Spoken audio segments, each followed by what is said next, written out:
Hey everyone, this video will be a beginner's guide to n8n AI agents. If you're unfamiliar with n8n, it's similar to platforms like Make.com or Zapier. However, n8n is taking quite a unique approach to AI agents, making them easy to build, yet quite powerful. If you're unfamiliar with AI agents at a very high level, you can just think of them like ChatGPT, given the ability to take action on real tasks. So if you need something done, it can communicate with CRM systems, calendars, inboxes, and really a whole lot more. So we can complete quite dynamic tasks upon pretty simple requests. My name is Brendan, and I've been creating AI agents for small to medium-sized businesses for almost 2 years at my agency Inflate AI. I've used various tools to create automation workflows and more recently to develop AI agents. So in this video, I'm going to walk through n8n as a complete beginner, showcasing the platform and its various uses. I'll then create an AI agent step by step and connect it to multiple tools to become functional. I'll also make the agent created in this video available for you to clone in my free school community, which is also linked in the description. So hopefully by the end of this video, you will understand the n8n platform,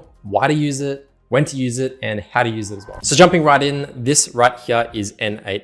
If you are yet to even look at the web page, this is their just front end web page. At the top here says secure AI native workflow automation. So like I said, if you've used Make.com before, if you've used Zapier before, this is in the same sort of realm, the same sort of area that it's covering. And so it's workflow automation. But one of the key things and what this video is really about is to focus in on the AI native part of what they're talking about here, which is its AI agents. And this is something that really sets n8n apart.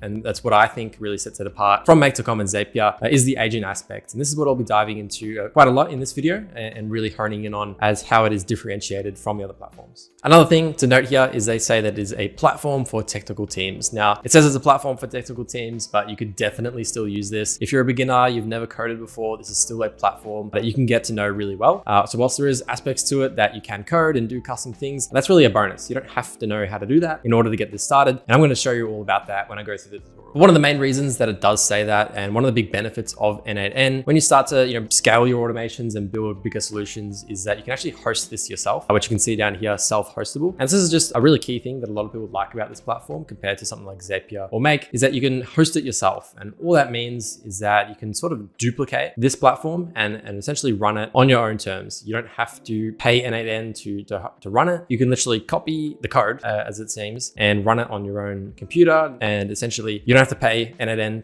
to run these processes. And so this is what you would just call open source, and you can run it all on your own terms. And the big benefit of this is just about cost. So the fact is you can essentially clone it yourself and customize it, and the costs aren't going through any cloud hosting that n8n would be doing. So that's enough of me rambling. If you do want to get started on the platform, you just have to hit the get started button at the top, go ahead and create an account. So once you've signed up, you're going to land on a page that looks like this. So this is our sort of main dashboard for hosting all of our workflows. So workflows are, we can think of these as just an automation or an agent. The workflow is just one instance where we build things. If you used Make.com before, this would be a scenario. So to get started, I'm just going to do a quick rundown of the user interface so you can get familiar with all the tabs and buttons so you can be comfortable in using the platform. So if we go over to the left here, we'll see this overview button at the top. And this is just where we can view all of the workflows and everything sort of in globally of all of our projects. So at the moment, we've got some projects here that are currently blurred out, but these are just workflows that I've got in one of my projects. So the way that n8n sorts these projects is there's something called projects, and within your projects, you've got your workflows. So if I just look at the left here, there's a tab called projects, and in each of these projects, there's another set of workflows. And so if I click into, and I've created just for this video, the YouTube demo project, and in here, we can create a whole set of workflows within the project. And so this can be helpful if you've got multiple clients. You can just create new projects per client, and the credentials is a key thing here. Credentials is essentially logins. So if you're going to be logging into a client's Google account, a client's OpenAI account, or your own OpenAI account, you just add in all of your credentials for this. And these aren't shared between projects. So you're not going to get any of them mixed up or confused between the projects. But anyways, I'll start from scratch. And so once you create a project, you'll get a big button that says start from scratch on this sort of file creation here. We just click that. That's going to load us in right away to our sort of canvas. So this is a canvas designer tool where everything's done visually, and that helps out a lot in terms of building the agent, obviously. So this right here is where we're going to be doing everything, building the entire agent, connecting everything is all really going to happen and stem from this step in the middle here. For the most part, there's not a whole lot that we need to do or touch right away other than getting started. We can change the name just by clicking up here. We can call this the YouTube demo or whatever you want to call it. Name it there, and that'll automatically save right there. So what we'll get started in doing is just building out an AI agent, and I'll walk through step by step how to actually build it and everything included in that. So what I'll do is click on the models, the plus button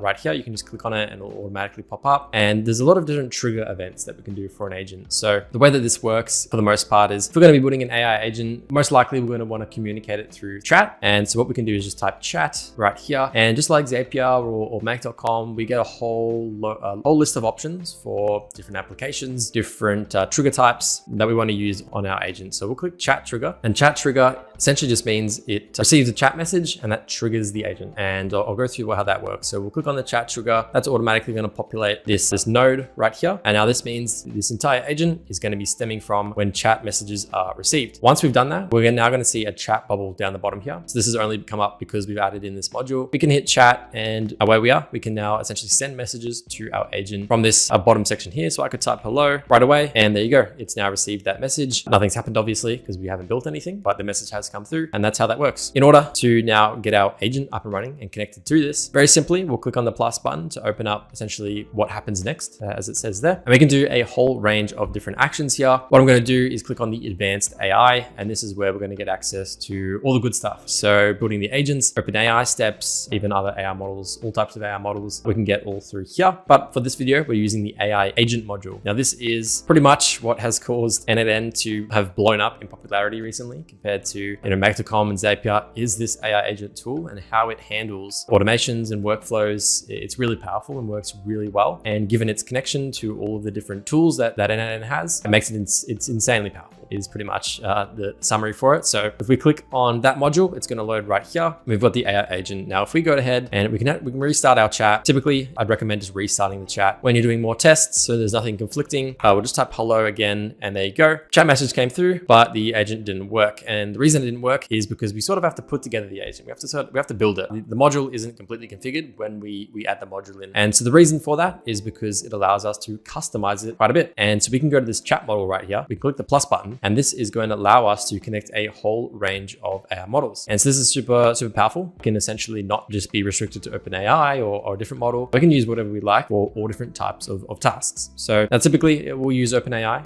They've got, the standard set of models that perform really well for your sort of generalized tasks. And we can connect one of those modules. But obviously there are a whole host of other models as well. DeepSeek for one, Gemini, Mistral, Grok. We can use a whole range of models here. So I'll just use OpenAI for the purposes of this tutorial. For building agents, OpenAI is one that we use most of the time. But if you're going to be using more complex research tasks, you're going to be analyzing more complicated articles, or it requires a more complex set of reasoning, potentially a model like DeepSeek or Anthropic's Claude models could be a better option. But if you'd like to see something like that, definitely let me know in the comments. So once we've got our OpenAI model connected, just double click right here and you're going to be loading into all of the options in configuring our OpenAI model. Now, n8n is, once again, it's very customized, and just like Zapier and Make.com, you do need to connect your account to this. So if we just hit select credential, we'll see this create new credential tab come down, and it's going to go ahead and give us a bunch of options for filling out an API key, an organization ID, and a URL as well. So we can keep the URL the same. We just need to add in an API key and organization ID. So to get these keys for OpenAI, we do have to go over to the OpenAI Developers Hub. You can just sign up for an account if you don't already have one. Now, because we're using OpenAI directly to their APIs, you will have to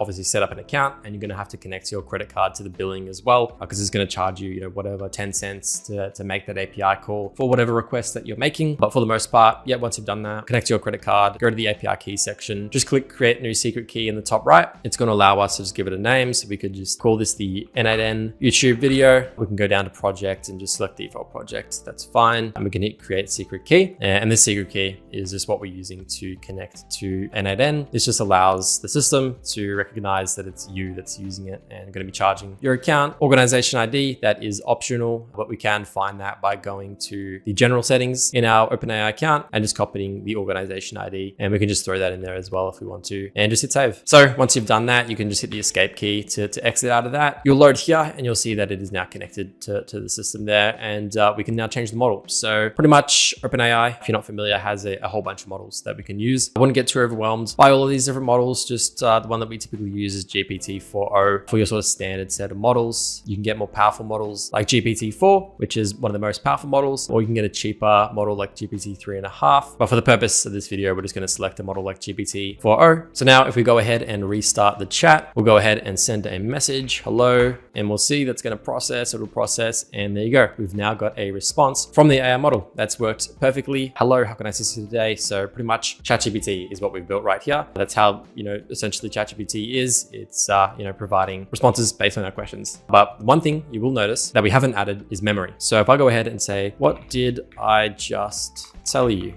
And we'll see, I'm sorry, but I don't have access to past interactions. Could you please tell me what you mentioned earlier? So if we're going to be building out a chat system or a chatbot that is dynamic, we obviously want it to have context as to what we've asked it previously. If we're going to be commanding actions or having at least a multi-step chatbot that captures bits of information, it needs to have context as to what it's captured and what the conversation's about. And the way we can do that is by connecting a memory module. So we'll just click on memory here by clicking the plus button. And all we have to do is very, very easy, is just click on this window buffer memory. This right here, like it says, easiest. It is very easy. You just click on it and it's pretty much done. You're already good to go. You can see context window length. So how many past interactions the model receives as context. By default, it's set to 5. You can increase this to capture more messages as well. But for the most part in this tutorial, we'll just keep it at 5. And now if we go ahead and just restart that chat and ask it once again, hello, it's going to come back with a response that says, hello, how can I assist you today? But you'll also notice that the window buffer memory actually processed that. And all it's doing is just saving the conversation. You can think of it as just a storage device. It captures information that is,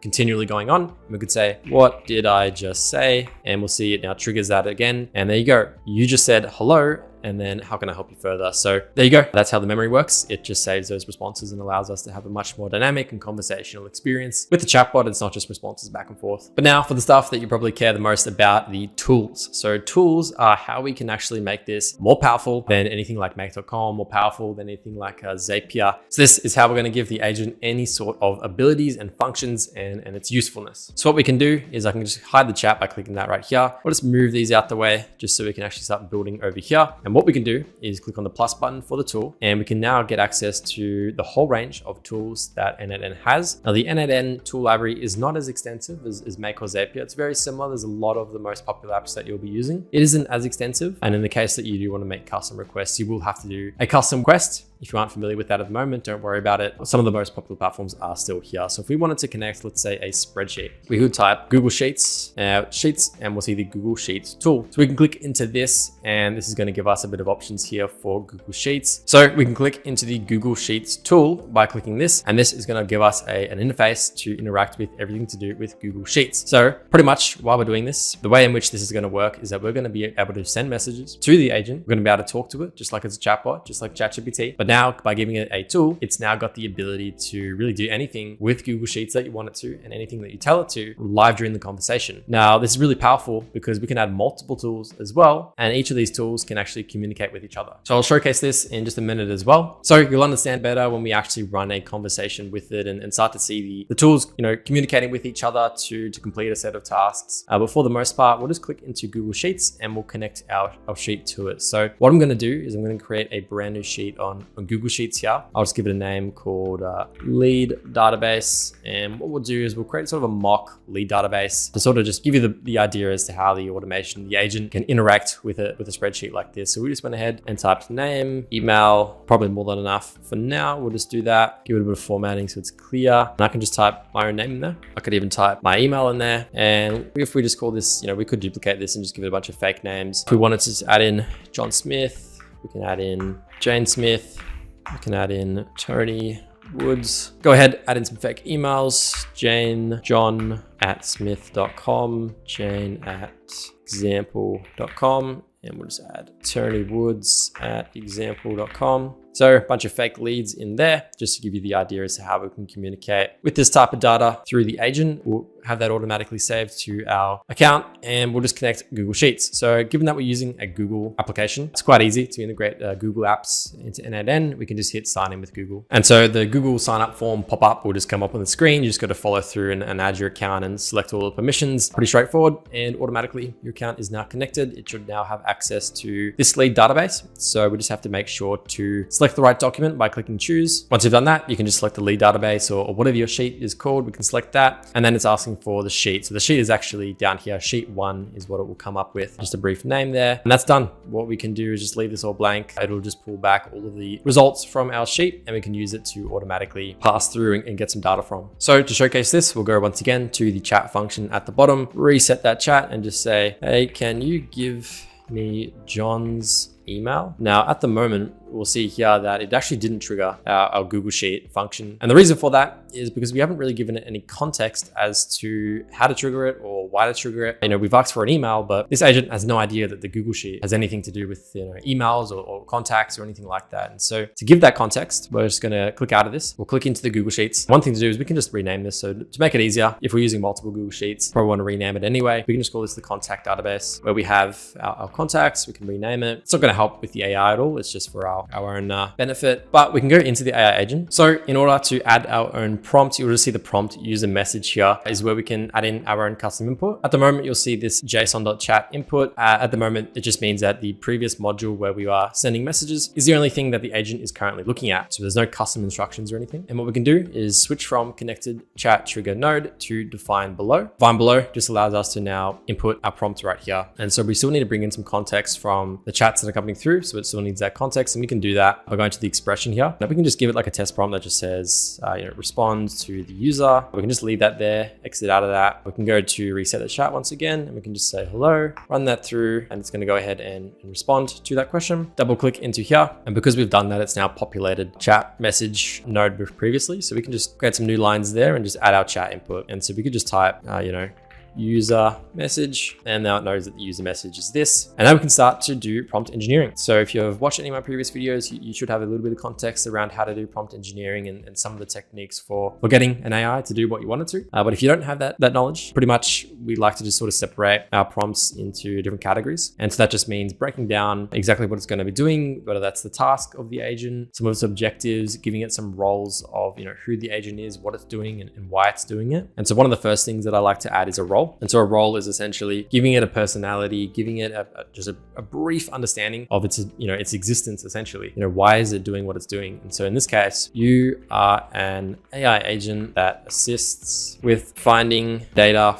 from our database and sending emails to our leads. So that's just a very brief summary. Obviously, when we start to build out these systems, prompt engineering is a very critical task, and it's sort of an art form in a sense. When we start to add in different words, it responds differently, and this is something you will just need to play around with based on the conditions that you've added in for your agent. So we'll just add something like that in. It's going to be able to understand this and build its entire context from automatically. So we'll leave that there, exit out of it, and we'll see what happens. So at the moment, now that we've given it some understanding that the contacts are coming from the database, you might be able to pull from our contact database. But really, to make sure that it does do what we want it to, what we can do is actually go to the tool description in the Google Sheets module. So I've clicked back into contact database, and we'll set our tool description manually. And all of this is doing is giving it context as to when to run this particular module. So if we're running an agent that is dynamic and it's running these modules dynamically, at random intervals, we can give it context. So we're not just running this module to read, update, and write data.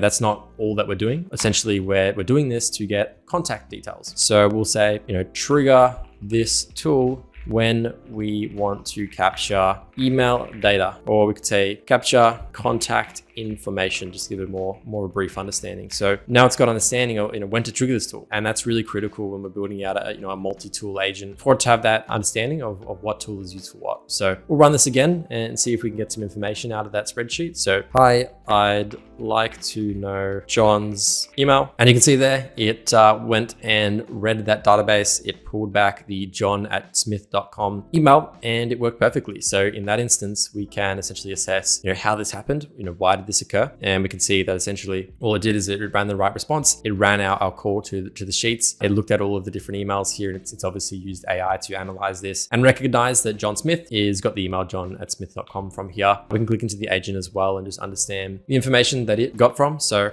output, John's email is john@smith.com. Click at the AI models here, and we get some more information of what's going on. So there you go. That's how a sort of very basic understanding of the agent and how we can give it context and prompt it to understand exactly what to do and when to do it. So to give the system even more power, we're going to go into the tool function right here, and we're going to add a Gmail module. So we can actually send emails from the system as well. I mean, we can do Slack messages as well. We can connect to Telegram, connect to WhatsApp. There's a lot of different functions and tools that we can connect into. And so if your business is using any of these tools, a lot of the popular tools are here. So all types of CRM systems, you can send an email, you can send a message to the agent and say, update this part of my CRM, or send a message to this team member, or go into the CRM, grab this information and send it to the team, or, grab this information, go to Wikipedia, search something up, analyze it, summarize it, and then send it off to the team. You can do all of that just by typing it and telling it to do that. So we'll go ahead and add a Gmail tool. Once we've got the Gmail tool, it's very similar once again to your sort of Make.com, Zapier. We're just adding in fields. Who do we send it to? What are we sending them? Stuff like that. Once again, we do need to add in our credentials. It's a Google login, so it's pretty simple. Once you've done that, once again, just fill out the authentication for Google. You'll land on the authenticated page. That's good to go. And now we're going to get some modules for entering in the Gmail. Now, a really cool part of n8n that I don't think, or at least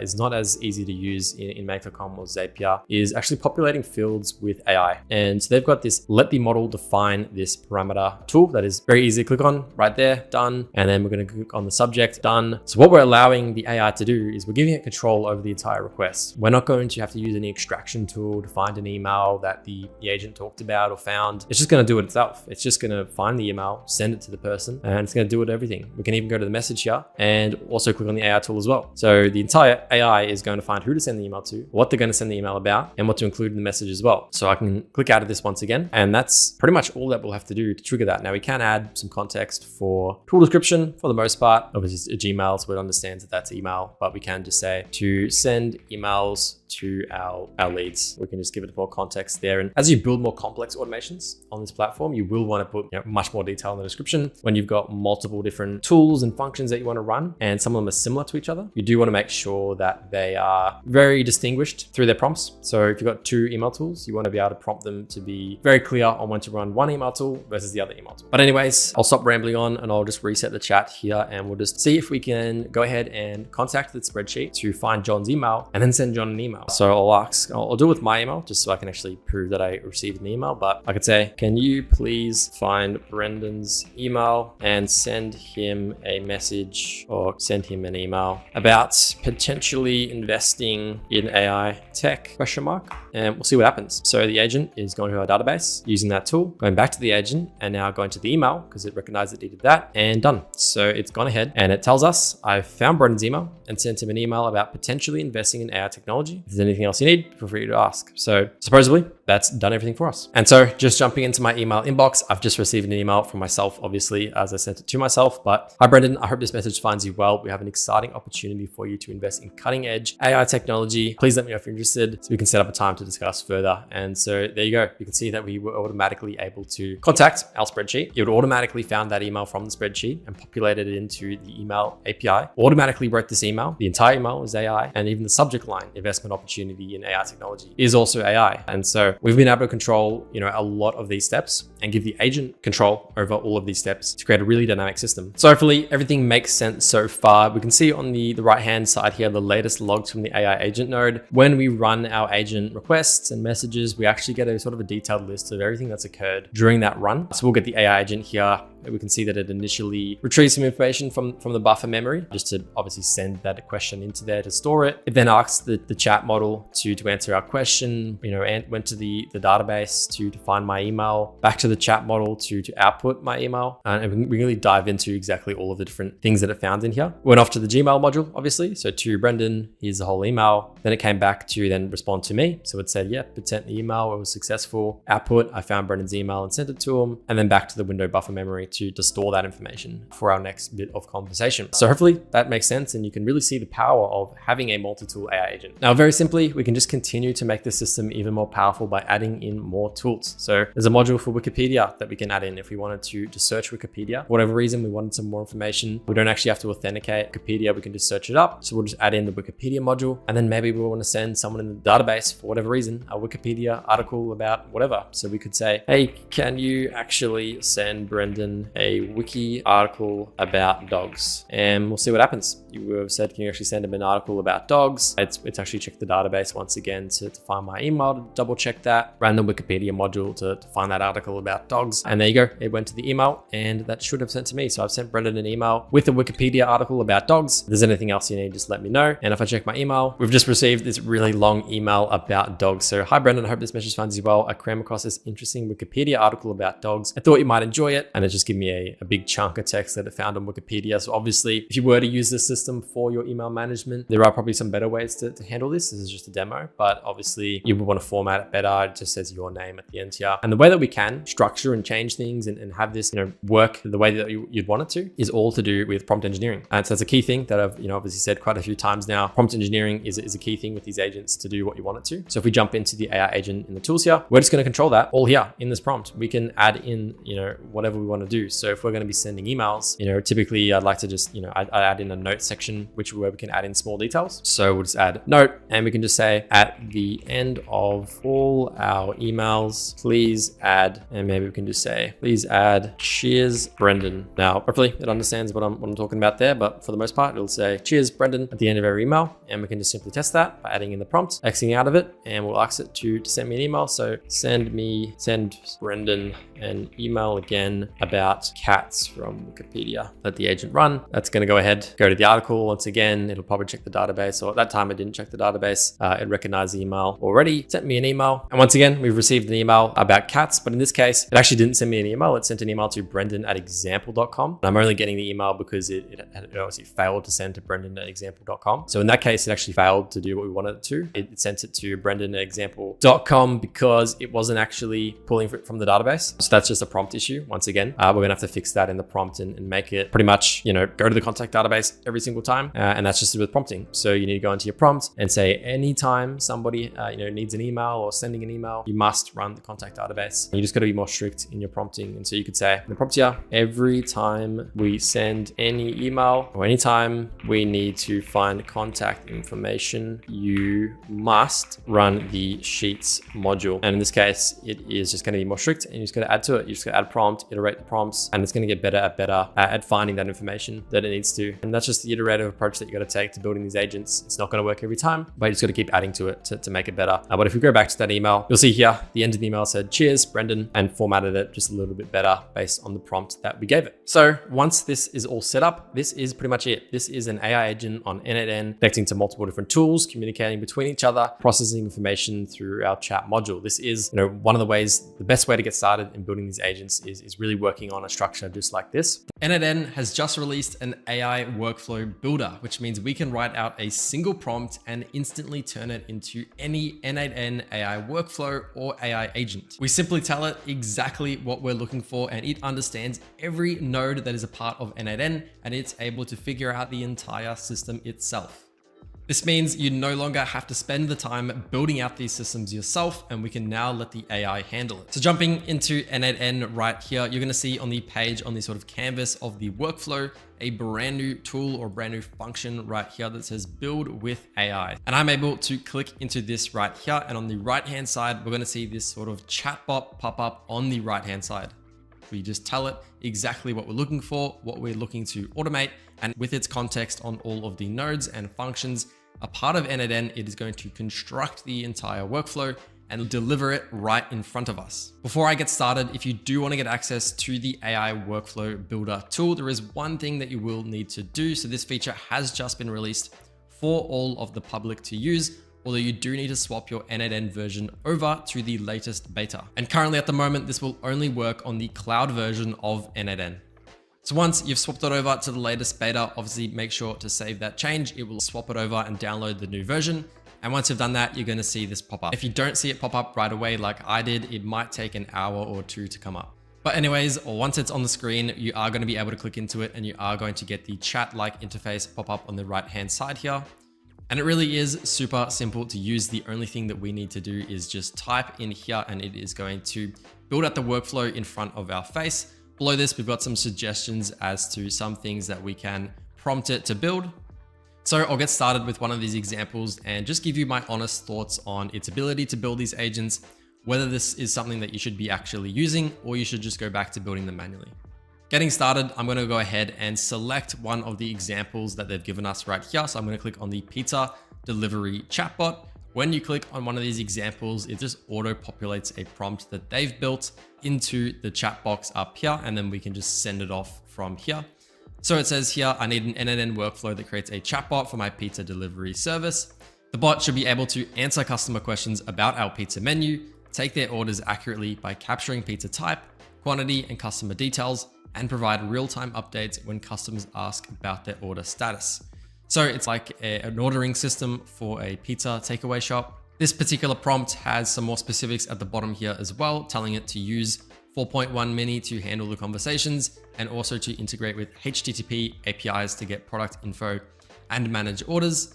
And then there's a bit of prompting at the bottom here. The workflow must contain conversational context so the chatbot feels natural and can process multiple user queries sequentially. So let's see what happens. I'm going to click the red button right here and it's going to get sent off into the agent. Once you've done that, you're going to see some new things pop up on the screen. So you're going to see the thinking process has started. So the AI is obviously in action here. You'll see the n8n AI is now talking to us as it goes through this process. So this is a very similar process to if you've ever vibe coded an app, maybe using Replit. It's a very similar interface and a very similar process of development.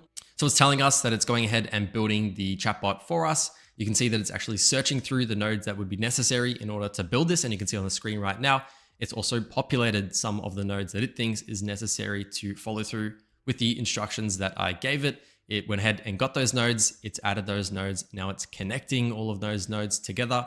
So it really is a step-by-step process that it runs through for the n8n AI agent that builds AI agents. And all we need to do is just wait, and it is going to tell us when it's complete, and then we can have a look through the build.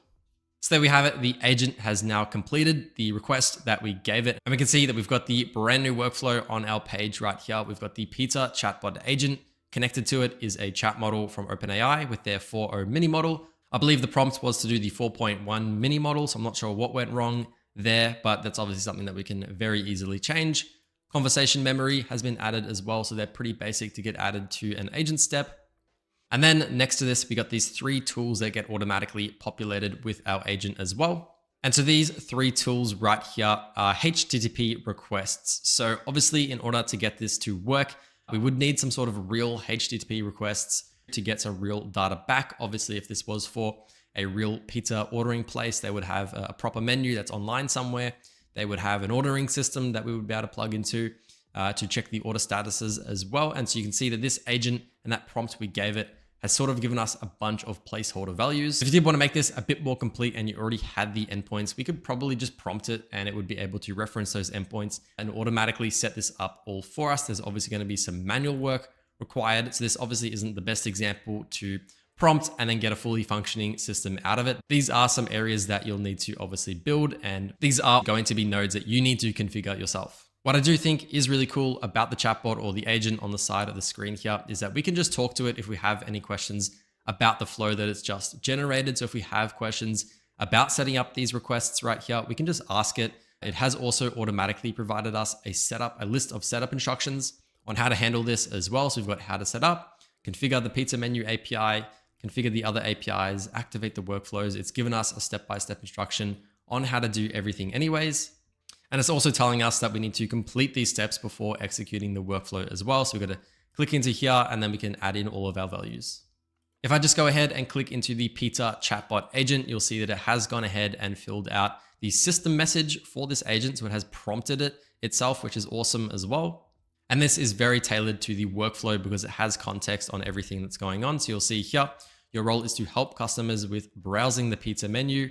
It's been prompted to take orders by collecting pizza type, quantity, size, customer name, delivery address, a bunch of other values, as well as providing the order status updates. So these 3 points right here are the 3 tools that it is currently connected to. Just from this quick test right here, I think this is definitely a tool that you can use to automate at least the first part of getting a system built out. Obviously, we still need to populate all of the API endpoints and get all of that data. But ultimately, the prompt and the workflow that it's building here and the way that it's set it up is pretty much what you would expect for this type of system. It is quite a simple use case, but it would definitely save you at least a little bit of time if you were to just start building these systems from scratch. I've just gone ahead and reset the entire canvas, and I'm going to jump into another example down below. So let's say we wanted to do the one for YouTube video chapters. If I clicked on this, I can have a look at the prompt that they made. And it says here, I want to build an n8n workflow that automatically creates YouTube chapter timestamps by analyzing the video captions. It should take a video ID as input, fetch the existing video metadata and captions from YouTube, use a language model like Google Gemini to pass that transcript into chapters with timestamps, and then update the video's description with these chapters appended. Let's go ahead and send this off to the agent right here and see what it is able to build for us. All right, so that has just completed, and we can see the flow right here on the canvas. Scrolling in to the start here, we've got a manual trigger. So ultimately we can just trigger this. It's not a chat conversation. It's just going to be able to be executed by clicking on the execute workflow button. Jumping into here, this is where the video ID would go. So for that particular video that we're looking to get the chapters for, we would just add that ourselves manually right here. This would then get sent into some of these YouTube modules right here. So this is obviously something that we would have to set up our own credentials for. So this is something that is really important when it comes to generating these workflows. Usually, or if it is going to be using any nodes or modules that you haven't yet configured yourself, you do still need to jump into here and set up the credentials and connect that into your, in this case, a Google account or something. But that is going to be a manual process still. So it looks like this is going to get the video details from that particular video ID that we gave it. I think that looks pretty fair enough. Then from there, it's going to fetch that video. It's going to use those video details then to get the video captions.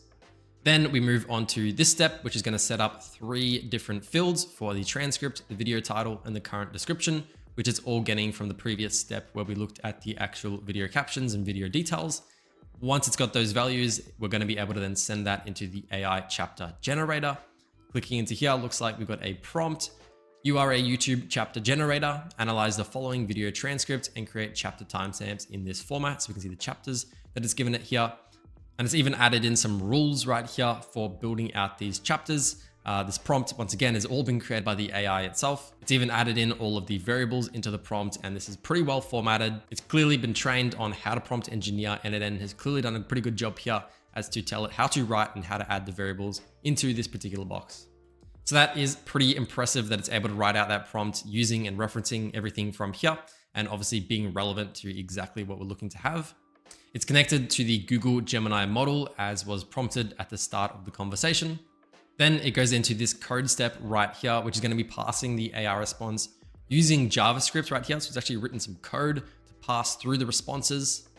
I suppose that this is to help cut out any of the extra text that our AI may have generated in the previous step. And this code right here is to just specifically pluck out all of the chapter elements out of the text. Then next, it's going to create an updated description for the video as well. If I click into here, we've got an updated description field, which we're now assigning a new value to. We're taking the current description, which was pulled back from the previous step with the YouTube video to get the description. And it's just adding the plus with the chapters and then using the JSON.chapters from the previous step. And now we've got a new description and we've got chapters added into it as well. Then obviously we're going to be updating the video description right here with the video ID. Connected into our credential, of course, with the new title, with all the new description fields. So we can add all of those timestamps, and this runs fully automatically for us. Just from that brief run through right there, this looks really good. This seems like it would do the job. It's got all of the necessary modules in order to complete exactly what we would be looking for. We can obviously upload our video. We can get it to run manually by clicking the button. It's got a pretty solid prompt to have a look at that, and then configure the chapters, and it's got the ability to then add that back to the description and then send it back to the YouTube video. Without running the workflow myself, it is obviously hard to tell if this is exactly what would be necessary in order to get to the finished product, but it's going to be pretty close. And this is going to be a pretty big time saver when it comes to building these types of templates. I'll do one more example here. I'm going to go ahead and prompt it myself. I'm not going to use their ones that they've built specifically. I'll prompt it to build a lead researcher system that maybe uses one of the Perplexity tools with the agent to do some research, maybe look at some LinkedIn articles as well to find information about particular people. So maybe ideally we can just send it a name or a company name, or maybe both, and then it's going to be able to use that information to do some really solid research using whatever modules that it thinks necessary, and then give us back a report on that particular person. So I might say build a lead researcher agent. I should be able to send a name and company name to this agent. It needs to be able to access all the latest information about this person via the Perplexity tool. Ideally, look them up on LinkedIn and find more information about them. At the end of this, please generate a modern styled PDF report about this person.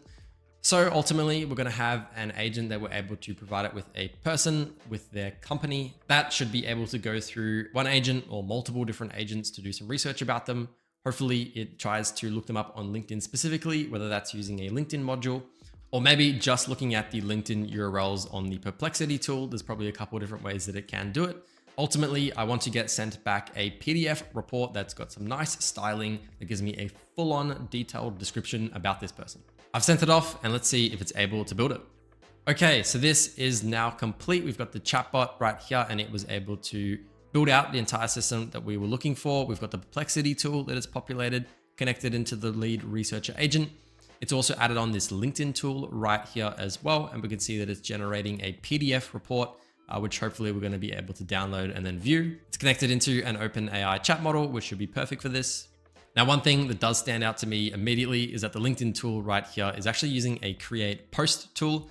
So I don't think that this is going to be any use to us whatsoever for the particular purpose of doing lead researching. So I'm not sure why it used this particular tool. I assume there just isn't any tools that are on LinkedIn on n8n at the moment to do with actually researching.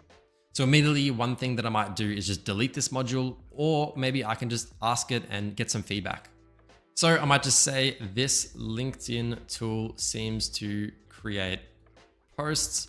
I don't think it will be very useful for this agent. So I've just told it that I don't think that that particular node is going to be of any use for this particular agent. And you can see there, it has already started to modify it in real time and it literally just deleted it right in front of my face there. And it just removed it. It's obviously processing and thinking about it a little bit more. And hopefully we can get a system that's going to be a little bit more complete. It just updated the lead researcher agent as well. So it probably changed the prompt a little bit as well. It's going to try and do as much as it can. So you obviously are going to have to review these systems as they are generated. Anyways, let's give this a try and see if it works for the Perplexity tool. I have my Perplexity account already connected. Looking into some of the other settings here on Perplexity, doesn't look like it has a particular message that's been set here to get sent in. Usually what I would use is this button right here, which would allow the AI agent itself to determine what message to send off here. So that is a bit weird that that wasn't automatically selected. So once again, things like this and settings like that are things that you will have to dive into and look into. Otherwise, jumping into the lead researcher agent, if we click into here, it's got a user message prompt. So we're using the chat trigger right here. So we're sending messages for this agent to work. Please research the input and provide a comprehensive report. And we can jump into the main system message prompt. You're a professional lead researcher. Your task is to gather comprehensive information about a person on their name and company. Use the Perplexity tool to find the latest information about them, including their professional profile, LinkedIn presence, and any publicly available information. Blah, blah, blah, bunch of information and a bunch of instructions for it to use that Perplexity tool to find information about the individual. So should work quite well, obviously now that it's been selected to just use AI for its particular messages.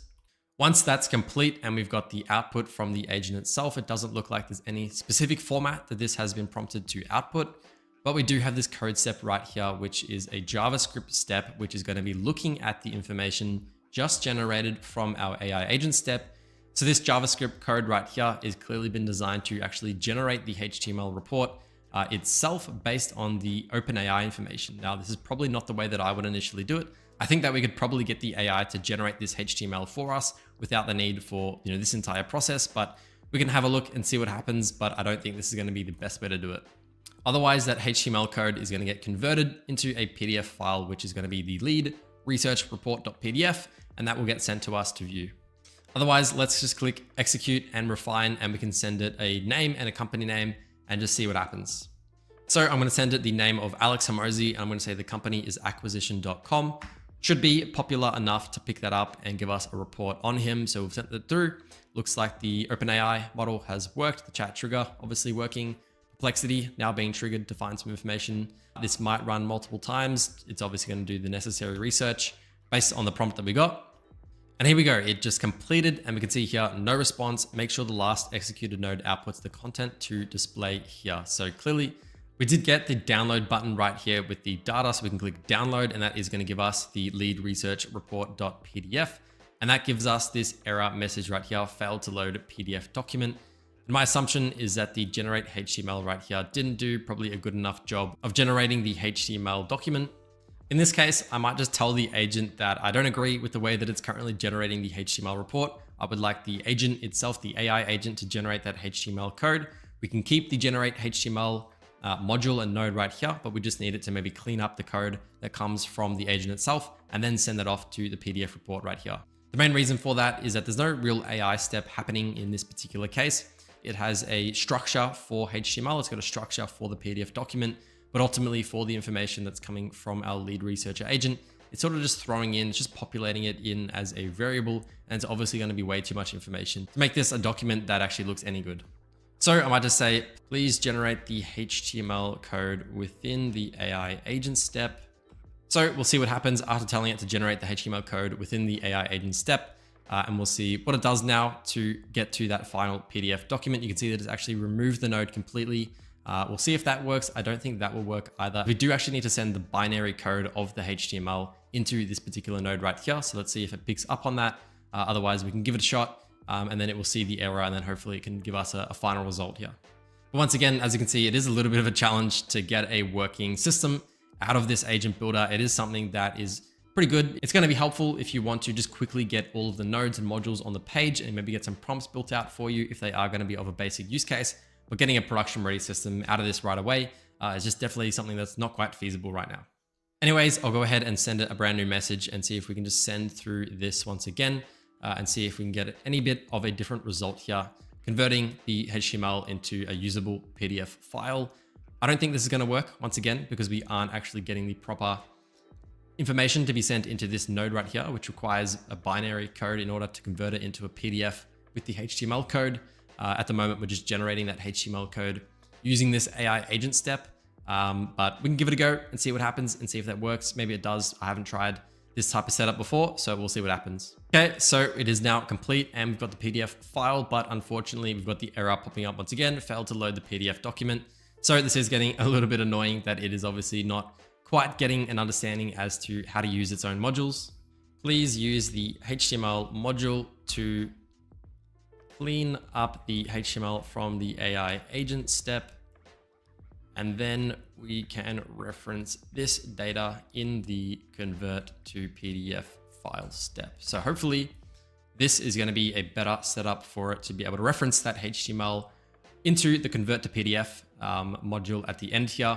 And once again, the way that that convert to PDF module works is that it takes binary code and we're able to reference that code from the HTML module, but we aren't able to reference that from text that it gets from the AI agent steps. You can see here, clean HTML, it's got a HTML5 step. I think that'll work quite well. And hopefully you can plug that all together, clean up the HTML and give us a proper report out of this. And there we have it. So it just ran through, took a bit of time there, but the clean HTML, if we jump into this, you can see that we've just got literally the HTML template coming directly from the AI agent with its output. And it's just using this module, which is specifically for configuring and fixing up the HTML.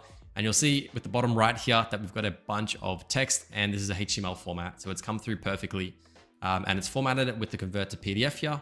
Now, unfortunately, whilst we were able to get the nicely formatted HTML with all of the visual elements applied to it so we could actually view it and see it, the convert to PDF step right here still just didn't work and isn't formatted or configured in any way to do it properly, unfortunately. So it didn't seem like it was able to figure out how to turn it into a working PDF file right here based on the previous step, even that it generated itself. For whatever reason, this tried to convert it to HTML once again, even though we're obviously looking for a PDF in this case. And I just don't think that n8n even has the ability to convert it to a PDF. So I have done a little bit of debugging and I have now a working solution. So just deleting that step right here and just adding in these two extra steps using the convert to file step. Once again, clicking into here. In this case, we're not converting it directly into the PDF using this convert to file step. We're just turning it into a usable HTML file. So we're taking that AI generated code and we're turning it into a file that can be used and referenced with binary code. If this is a little bit confusing, there are a lot of other tutorials around n8n to do with file manipulation and moving files around in a workflow. But once this step is complete, we will now have some data we can reference that is specific to the HTML file. And then what I've added in is this particular step, which does a post API request to the convertapi.com endpoint. This is specifically for converting HTML to PDF files, which unfortunately n8n just doesn't have anything native to do this with. So this does just highlight, and I think it is really good to cover this. n8n would not be able to just reference random APIs from the internet. And this is something that we would have to build ourselves in this case, as you see right here. So definitely a downside and something that they will have to figure out if they are going to be aiming to make it so that you can prompt it once and build out an entire workflow. But otherwise, this is pretty much referencing that HTML data from the binary file from the previous file step, where, as you can see right here, n8n binary file with the data from the previous step. And that's able to actually create a usable PDF. But anyways, I hope that gives you a good understanding as to where we're at with this AI agent workflow builder. We are able to instantly generate these types of workflows and these types of AI agents with the prompts and all of the nodes necessary to get started in building these out. But when it comes to having a final and delivered product, there is definitely still some manual work required from my end to get it to be exactly what I would expect it to be. I definitely wouldn't write this off right now. This is most definitely going to improve pretty radically over the next few months. So I would definitely be testing it out and using it as much as possible. If you want to learn more about AI and AI automation and using tools like n8n, I highly recommend you check out my completely free school community. We've got over 18,000 members now, so you can connect and network with a lot of others. If you do want to join, I'll have it linked down below. I just built an n8n AI agent using the new Nano Banana image generation model that's able to fully automate graphic design for our agency. It's capable of automatically generating LinkedIn carousel slides from a single message, as well as generating social media hiring posts. These are just a couple of common use cases that we've needed within our agency. And now I can simply ask our agent via Telegram exactly what I need, and it's able to generate the designs in seconds. The benefit here is that this AI agent is trained on our agency and our design styles, meaning we're not just getting any AI generated slop that looks like all of the other AI images. With the new Nano Banana model by Google, we could actually control a lot more of the image than we could before, and the system can now utilize existing designs to work with. Here are just a few examples of some of the graphics that we've been able to generate. I'm going to give you a complete rundown on how this AI agent works and how you can build this yourself. You can also get access to this n8n template by joining my free school community linked in the description. We've got over 40 plus AI agent templates and courses with over 15,000 current members. All right, so diving right into it, this right here is the n8n template that we're currently using to generate both the hiring posts that I just showcased, as well as carousel slides. So not just one image, but actually generating a series of images that can sort of work from one prompt and one message that we give it. So I'm going to show an example of exactly what that looks like right now. But you can see on the screen here, this is the agent that we've built. Two main flows are part of it.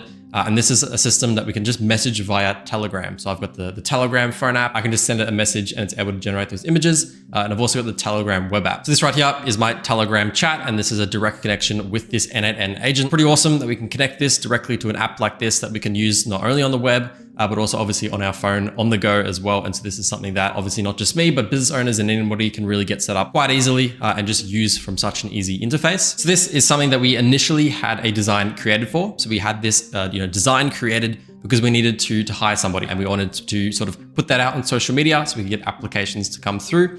And so we needed this design to be created. So I initially did go to ChatGPT, asked it to create these images for me. They were sort of very AI images. You could tell they were super AI generated and it wasn't exactly designed the way that we would want it to. And it wasn't really fitting with our agency and our sort of branding and whatnot. So we had this image created. And then essentially what I've done here is uploaded this image to our Nano Banana model. And if you aren't familiar with Nano Banana, it's a brand new model, which makes generating these images far more controllable. So we can just change very little elements of it, which makes it far more useful when it comes to these kind of use cases. So in this example right here, I said, create a hiring post for a graphic designer. The Telegram agent just said, please wait a second. I'm generating the image for that request. And then literally a minute later, we got this design right here back for our graphic designer. So it says right here, we're hiring graphic designer. Perfect. It's added 3 different notes here with creative mind, design skills, and software proficient added in this part at the bottom here. And so this is pretty much exactly the sort of template that I uploaded as an image. So this is pretty much exactly what I uploaded. And all it's really done is just swapped out this name right here for graphic designer, just swapped out these tags to make something a bit more relevant.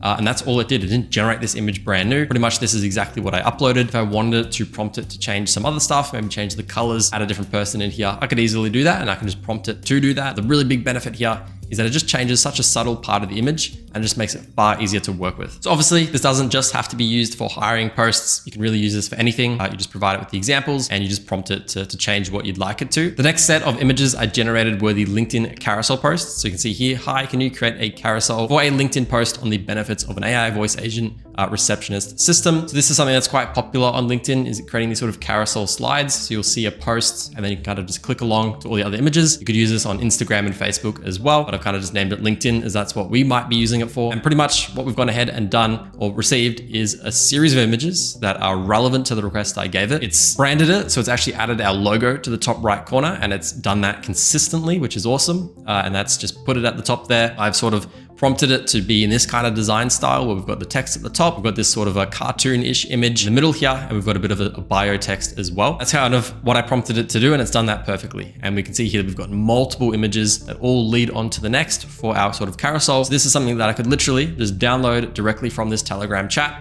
throw this onto LinkedIn and add a bit of text on there as well. And that's good to go. I didn't have to pay $100 for somebody to go ahead and spend all the time. I have to create all these images and whatnot for such a simple post. We can now just literally come to my Telegram agent for our agency, and it's going to do that all for us. So I'll run through this agent step by step from the start to the end. And hopefully you get a great idea as to exactly how we've built it. So we can see at the start here, we've got the Telegram trigger. So a really cool thing with n8n is that we can actually trigger chats just using Telegram, and it's a native integration. Don't have to do any custom API setups to get this working. You can just use this Telegram trigger. So I can click into here. All you have to do is just log into your Telegram account. So just adding in your connection. Once that's done, once again, you can just use this Telegram trigger module from n8n. Super easy to do that. Right after that, it gets sent into a request type clarification AI agent step that we have. So if you haven't used n8n before, what we can do is create sort of an AI agent within n8n. This right here is pretty much just determining whether or not we're going to be creating a single image, in our case, sort of for the hiring post, or a carousel. So obviously in our case, the LinkedIn carousels. This is specific to our agency and what we needed initially. But if you obviously wanted to modify this, this is where you would do it.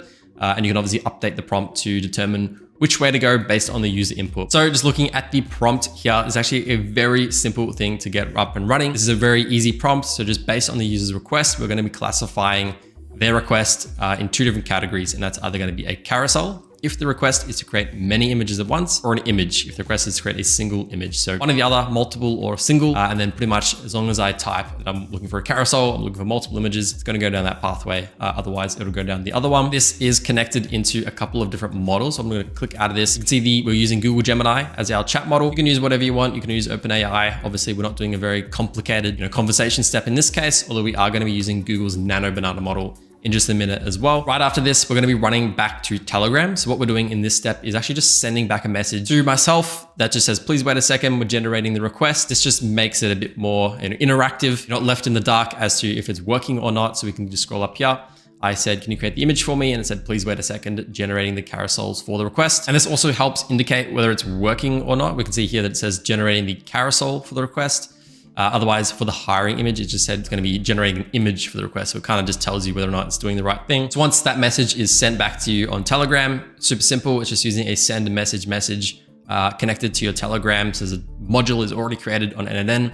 Literally just click and drag it into the workflow. Once that message is sent, we're going to be hitting a switch module. And so this switch node is being used to determine which pathway to go down, like we determined previously in the AI agent step. I click into this switch. Pretty much all that we're doing is once again, just determining which pathway to go down. Very simple. So this switch module, all that it does is that it's actually just looking at that request that comes from the AI step, the agent step, and it's going to be looking at whether or not it output image or it output carousel. If it output image, it's going to go down that one pathway. If it output carousel, it's going to go down the other pathway. Super basic condition step. Obviously, in this case, we can go down the pathway of image generation or carousel generation based on what was actually output by our agent step. If it is a image generation step, this is the flow, the entire flow that we need in order to process our request. So initially, we're going to be setting a system prompt. So it's going to run directly into this first. And what this is doing is pretty much setting our prompt, but also uploading our example images that we're going to be using in the generation of the image. Now, this is once again specifically built for our agency, our specific designs, and our specific hiring posts. So it's very tailored for what we're looking for, which is what I would absolutely recommend you do, because that's the benefit of using this brand new model. So just to make it clear, all that this particular node is doing is just setting 3 variables. But we can see here, these 3 variables are going to be setting our system prompt, which is going to be used later in our AI image generation, obviously. We've got a logo URL, which is connected directly to agency's logo, so we can reference that image in the generation. And we have example URL, which is linked directly to that graphic that we had made, so that we can reference that and actually use that as an example. Now, this specific prompt right here, we actually just AI generated this particular prompt. It just needed to be something basic to give it a good context as to what it was purpose is and what its main goal was. So you can see here, you are an expert graphic designer specializing in creating modern, clean, and engaging hiring advertisements for tech startups and digital platforms. Task to generate visually compelling images, blah, blah, blah. We can skip through this. We want it to be 1080 by 1080 aspect ratio. That's great for LinkedIn posts. You're going to receive these particular inputs. You can see here, blah, blah, blah, receiving these inputs. You want to make them, look nice and be nice. And we've obviously just tailored this all for our agency. We want it to be on a particular type of background with a particular type of colors. And that's just our entire prompt. So you can create that however you want. You can get access to this prompt once again in the template, as I will add it in my school community for completely free. You can copy whatever you want. So the next step in this workflow is going to be the Open Router with n8n. So if you're not familiar with Open Router, it's just an API that we can access that gives us pretty much access to all of the different AI models. So rather than using 10 different APIs for 10 different LLM models and image models, we can pretty much access one API and then just swap it over to n8n super easily. So if I click into this, it will just be a very simple post request to this Open Router endpoint right here. This is a very standard endpoint that they use. And then we can pretty much use the JSON structure of this API request. As I scroll down a little bit here, we're just sending off to this very specific model, which is the Google Gemini 2.5 Flash image preview. This is the brand new image model by Google, which is sort of the one that's classified as n8n. And this is the sort of real powerhouse of what we're trying to do here. So in this particular model, we can scroll down a bit and we can see our system prompt is added here. We can see JSON.systemPrompt. So once again, to make it super clear, that variable is coming from our previous sort of variable mapping module. And we can see them all being set right here. So I can jump back into this, scroll down a little bit, and that's exactly where it's getting it from. But if I scroll down a little bit further, we'll see the user text. This is coming from our Telegram trigger. So obviously my message that I send to Telegram is what's going to get sent into this particular request. If I scroll down even further, you'll see the image URL. So this is actually just being used for our logo. So we want our logo to be referenced, frequently, as we saw. If I jump back into Telegram in the top right corner here, it's able to get used every single time. And if I scroll down even further, we'll get our example image as well. So perfect. We can now reference all of these things in our particular prompt, which is what it's doing here. And it's going to combine it all together and give us an image. So once this Open Router step starts to generate, it can go down one of 2 paths. Either it's going to be successful in generating the image, or it could potentially fail. If it does go down the error pathway, it's just going to hit this notify error message module that we've created. And this is very simply, it's just sending a message to the user, to myself over Telegram, just telling me that it's failed for whatever reason. And then I can just jump in and fix it. Otherwise, if it is successful, we're going to be hitting this separate file content module. In this particular module, all that we're doing once again is that we're just setting 3 specific variables. And this might be a bit technical if you aren't familiar with generating images over API, but we're setting 3 variables called data, MIME type, and file name. All that we're doing is just taking this out of the API request so we can turn it into a usable image. Obviously, we can't just get an image coming out of an API request. We can actually take that specific data of the image and sort of reconstruct it into an image, if that makes sense. And so we can do that by grabbing these 3 particular values, which is coming directly from that API request output. Once we've got those outputs, what we can do is use a convert to file module here on n8n. So n8n is making this super easy for us. It's actually going to be doing a particular operation in which is going to take that data and turn it into an image exactly how we want it to. So as long as you set it up like this, it's going to pretty much turn that into an image, which is awesome. That saves us a lot of time. And that's going to then be able to be used to be sent to Telegram as an actual image. And we can see here, the input field is then being used once again from this. We can see here, we're setting a variable called data. Then this is just data is going to be input right here and then sent off to Telegram. And that's how we're going to get all those images come through. So that's pretty much it for generating a single image. This is all of the nodes and steps that you'll need. Again, I'll have this template free within my school community. You can just come in and download it. I'd recommend just playing around with it, breaking up a few of the modules and just really understanding exactly how it works. But obviously the real power in this is just going to be your AI prompt. That's going to be where most of the work is done in order to generate the output that you're looking for, as well as the example images that you provided. So once again, would absolutely recommend you actually getting someone, a real person, to generate these graphics or build these graphics, and then feeding that into the model so we can use it to understand exactly what you're looking for, and then just changing up a little bit of the image so that you can actually consistently get designs and graphics that you can actually use, which is actually mapped to your agency branding and whatnot. So the next part of this agent is going to be our carousel generation. So this is once again coming straight from our switch node right here, which is coming down into carousel generation. Now, a little bit more work is going to be required in generating our carousel slides. So initially, we've actually built out a secondary AI agent, which is going to be used for carousel planning. Obviously, if I jump into the image that I sent to our agent on Telegram, or the text that I sent to our agent on Telegram, I pretty much said, hi, can you create a carousel for a LinkedIn post on the benefits of an AI voice agent receptionist system? Our model needs to understand what I'm actually talking about in order to generate the sequence of images that are relevant to my request. And so we've built this agent to look at my request and then break it down into a series of images that I can essentially then feed into the Nano Banana model to then generate 5 individual images that are all relevant and are not just one-off images, but they all work with each other. So we've got the introductory image, we've then got a sort of the middle images that explain some of the benefits, and then all the way at the end, we've got a sort of a final image. So it all really works and it's all quite seamless for what you would expect from a social media post. So this right here is the prompt that we're using for this particular module, and it is a bit more of an extensive prompt in order to obviously get it to be the way that we wanted it to. And so I've just gone ahead and copied this prompt into a Markdown live preview tool. This is something that we use whenever we're building out prompts. It just helps us visualize exactly what this prompt structurally looks like for the AI. So we can see here, role, you are an expert who transforms a user request into a structured instructional plan with visual prompts. Here are the series of tasks. Always create 3 to 6 steps unless the user specifies otherwise. Each step must represent a single atomic action or conceptual stage. Now that sounds very complicated. We did just AI generate obviously chunks of this prompt. So this is just sort of very overworded, but anyways, all that it's doing is thinking in terms of chronological order. So that is pretty much exactly how we want our posts to be. We want it to be top to bottom. We want to have it sort of start off with our introductory post, and then we want to end it with sort of a finalizing post as well. So that's pretty much all that this stuff is doing right here.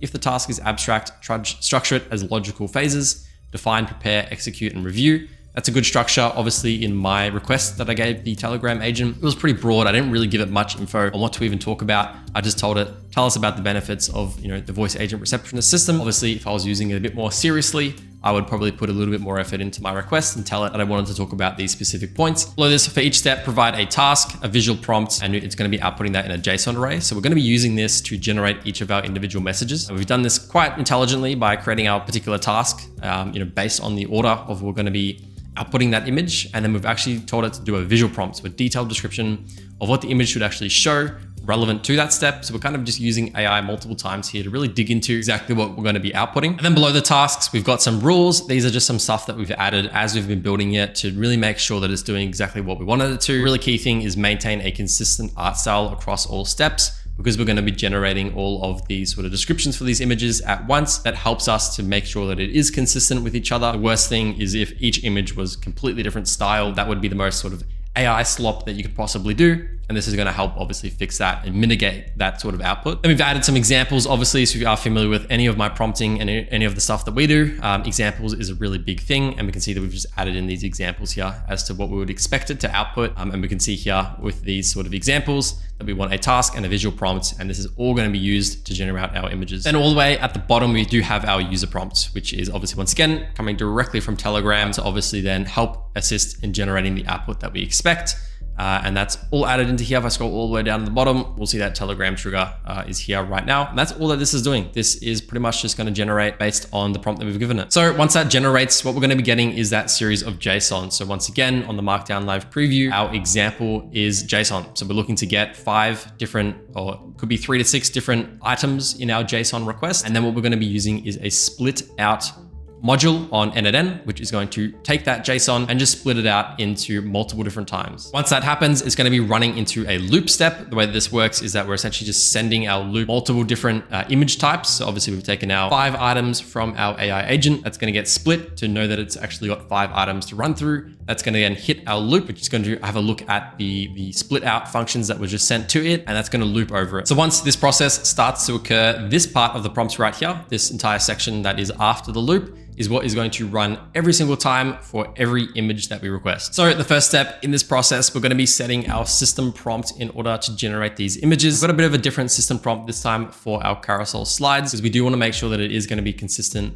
with the type of images that we're looking for. So we can see with our system prompt here, use the base accent color, which is this right here. This is sort of the color that we use at our agency, just a particular type of blue color, and attach the logo with a fixed height of 80 pixels in the top right of the image. Always include a heading and the subtext relevant to that image. It's a slide in a slideshow, and it's extremely important to use the correct spelling without typos, and the structure should follow the attached example or heading, subheading, illustration, and logo. So pretty much this is just getting it to be consistent. That's really the goal here, is to get it to be consistent. As we can see here, once again, it's very consistent in everything that it does. We can see the logo gets added quite nicely. The logo did change in this one. Once again, obviously, because this is AI image generation, it's not going to be 100% consistent every time. There are some flaws to it. In some cases, there will be spelling mistakes, and that is something that hopefully does get better at. In this particular generation, it was actually really good. I didn't actually see really any spelling mistakes in this particular generation, but from using it, in some cases, there can be very small spelling mistakes, which you can pretty much just tell it to regenerate, and you'll usually get a better result after that. Once again, same process as before. We're going to be setting the logo to a variable for the logo URL, as well as the example. So once again, I did create an example, and then I just gave it that example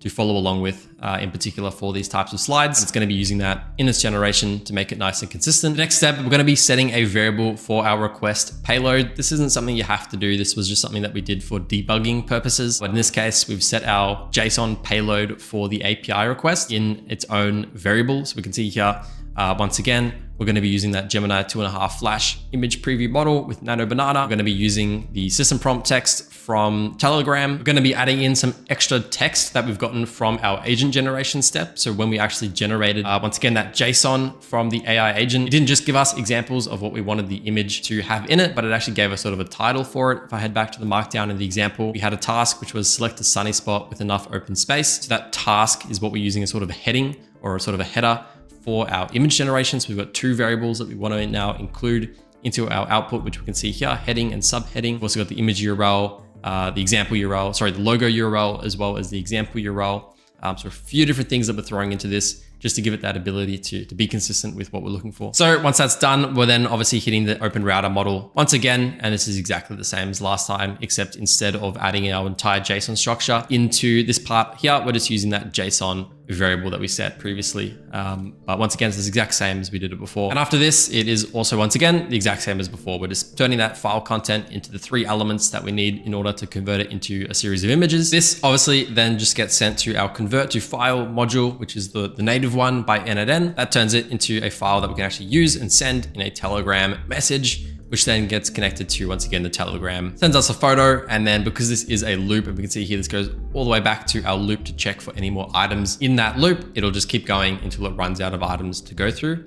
And once again, that error step here as well. So there we have it. That's exactly how we are able to generate a single image in the case of a hiring post, or even generate an entire carousel post for LinkedIn or other social media platforms. If you do want to see more AI image generation workflows and use cases, definitely let me know in the comments below. But otherwise, please subscribe to the channel and like the video. I've actually found out that a big percentage of you watching right now aren't actually subscribed. So if you could subscribe, that would be in the world, and you'll get more templates just like this. Today, I'm giving you our ultimate appointment booking agent template. You're gonna get the exact flows, prompts, and logic that we use in production. So here's a quick demo to showcase what I'll be building. Hello, can I please book an appointment for Monday at 3 p.m? Of course, the time is available. Great. This is my name. This is my email. And there we go. perfect. We've just got ahead and booked in for this time on Monday. So this agent handled everything from scheduling my appointment, finding alternative times, canceling and rescheduling, all based on my requests. So in this video, I'm going to walk you through how to build this AI agent using n8n. Whether you want to connect this into some AI phone system to create a virtual receptionist, integrate it into a chat-based support system, or use it as a personal assistant to manage your calendar, this agent can be used. If you do want access to this template for completely free, you can do so by joining my free school community, which is linked in the description. We've got free courses for n8n, Make, Vappy, VoiceFlow, and more, in addition to 40 plus AI agent templates. So please come join our vibrant community. We've got almost 10,000 AI enthusiasts now who can help answer any of your questions. I'd also appreciate it if you would subscribe to the channel and leave a comment below. These templates are easily worth thousands of dollars alone, and I am giving them away all for free. So jumping into n8n, this right here is our booking template that's going to allow us to book appointments, cancel appointments, reschedule them, check availability, and also handle a lot of other nuanced parts of the booking process. So if you book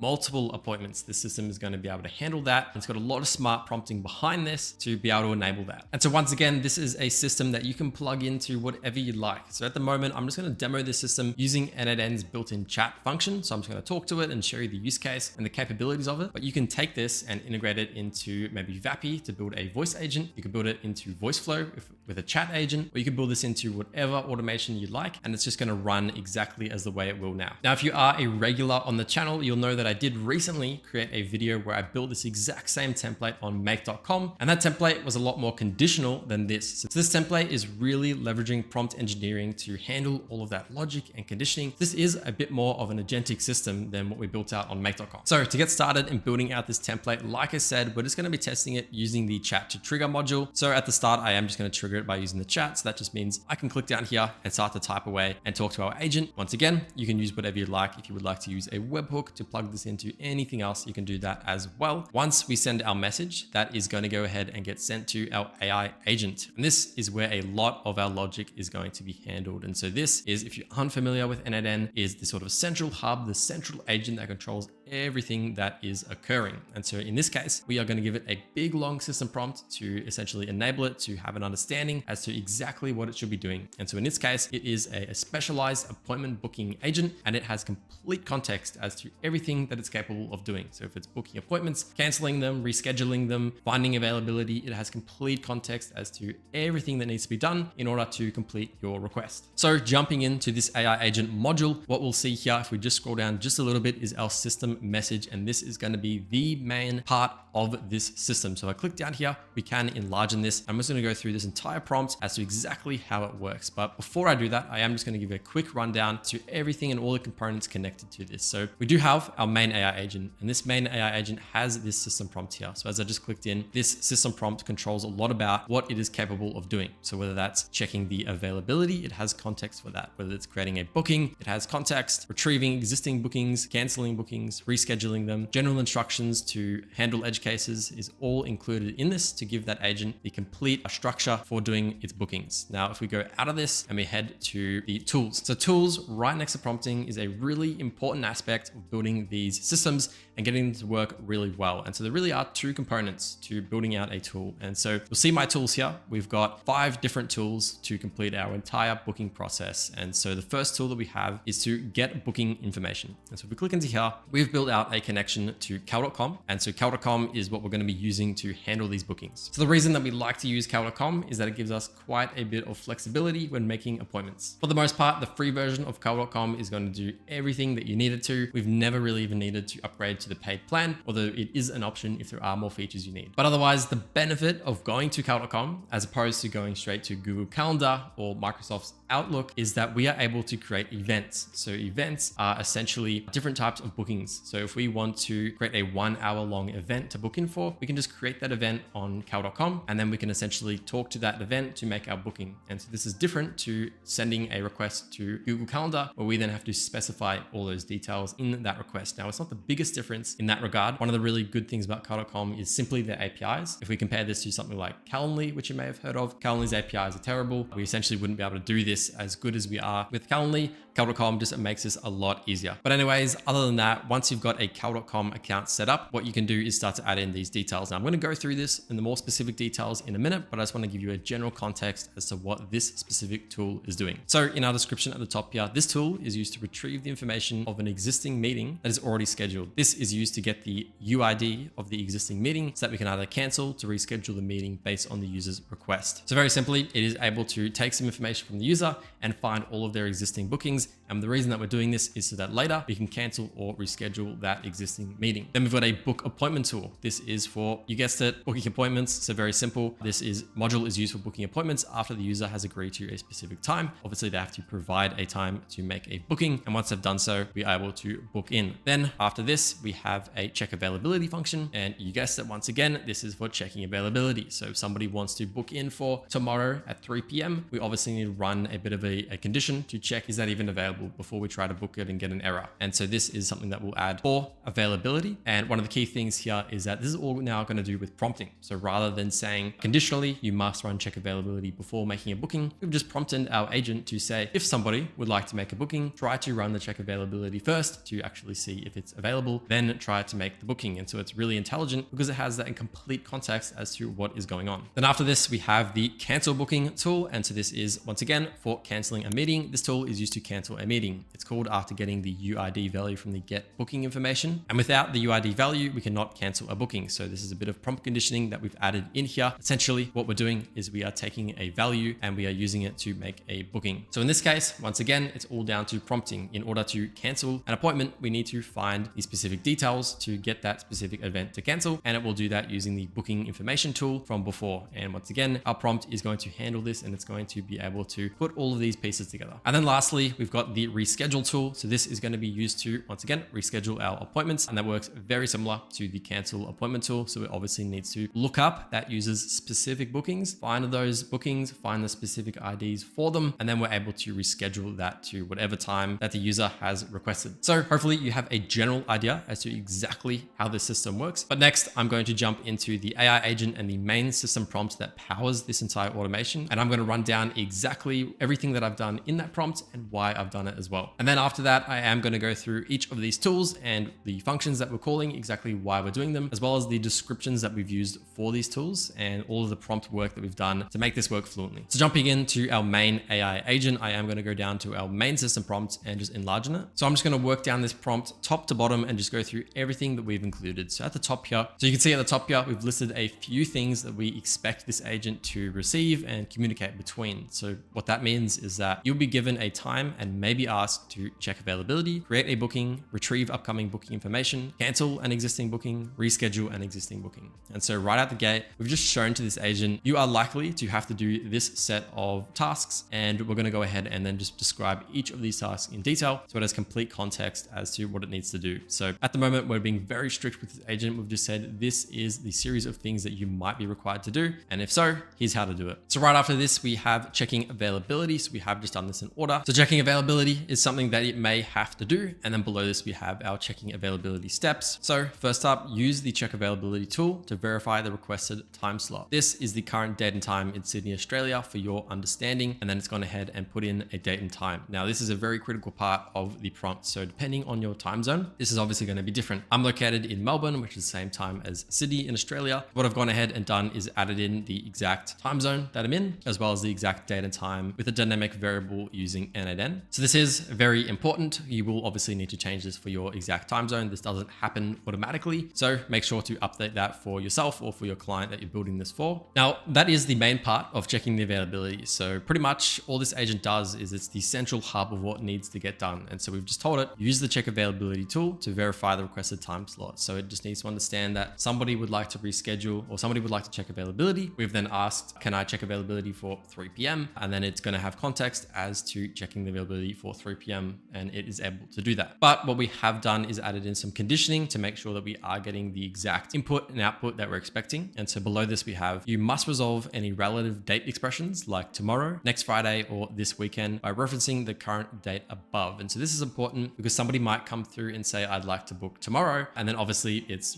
what date is tomorrow? What day is today? It's got no context for that. And so we need to sort of prompt it to say, look at the date of today, look at their requests and try to put 2 and 2 together to figure figure out the actual time date that they're looking for. And this will just make the conversation quite a bit smoother. And so if you wanted to book for next weekend or next Friday, and then it has the exact date, the AI is way smart enough to put the two together, figure out exactly when you'd like to check availability, and then process that request. Now below this, we've got once the tool output is returned, if the requested time is available, confirm that it is available and ask if you would like to proceed with the booking for that specific time. So once we've done that, we are now leading on to the rest of the parts of the build. So pretty much, checked availability. Now there is going to be something that happens after this. And so in this case, we've checked availability and we're just going to ask them, would you like to proceed with a booking for that specific time? If not, the tool output is not returned. Inform them that the requested time is unavailable and suggest nearby alternative times. And so this system and the tool, and we'll look at this later, is able to provide alternative times. And so that's obviously a benefit. If you're going to be checking availability, and it's not available, you obviously want it to give you some times that are available to make the conversation far more smoother. And so it does exactly that. It'll offer those alternatives. Under this, it says never return any blank output. That's just a bit of prompt conditioning to make it run smoother. If the entire day is unavailable, check the same time on the next day and return those options. So if the time that they're looking to book for is essentially at the end of the day and there's just no other time slots, it will go ahead and check the next time as well for the next day and then provide those bookings as well. Next, once the user confirms an acceptable time, proceed to booking in the next step. So pretty much this check availability step leads on to the next part, which is quite a bit more of a simple process. So creating a booking. So only proceed with creating a booking if the requested time has been confirmed available. So this is pretty important. So obviously when we're making bookings,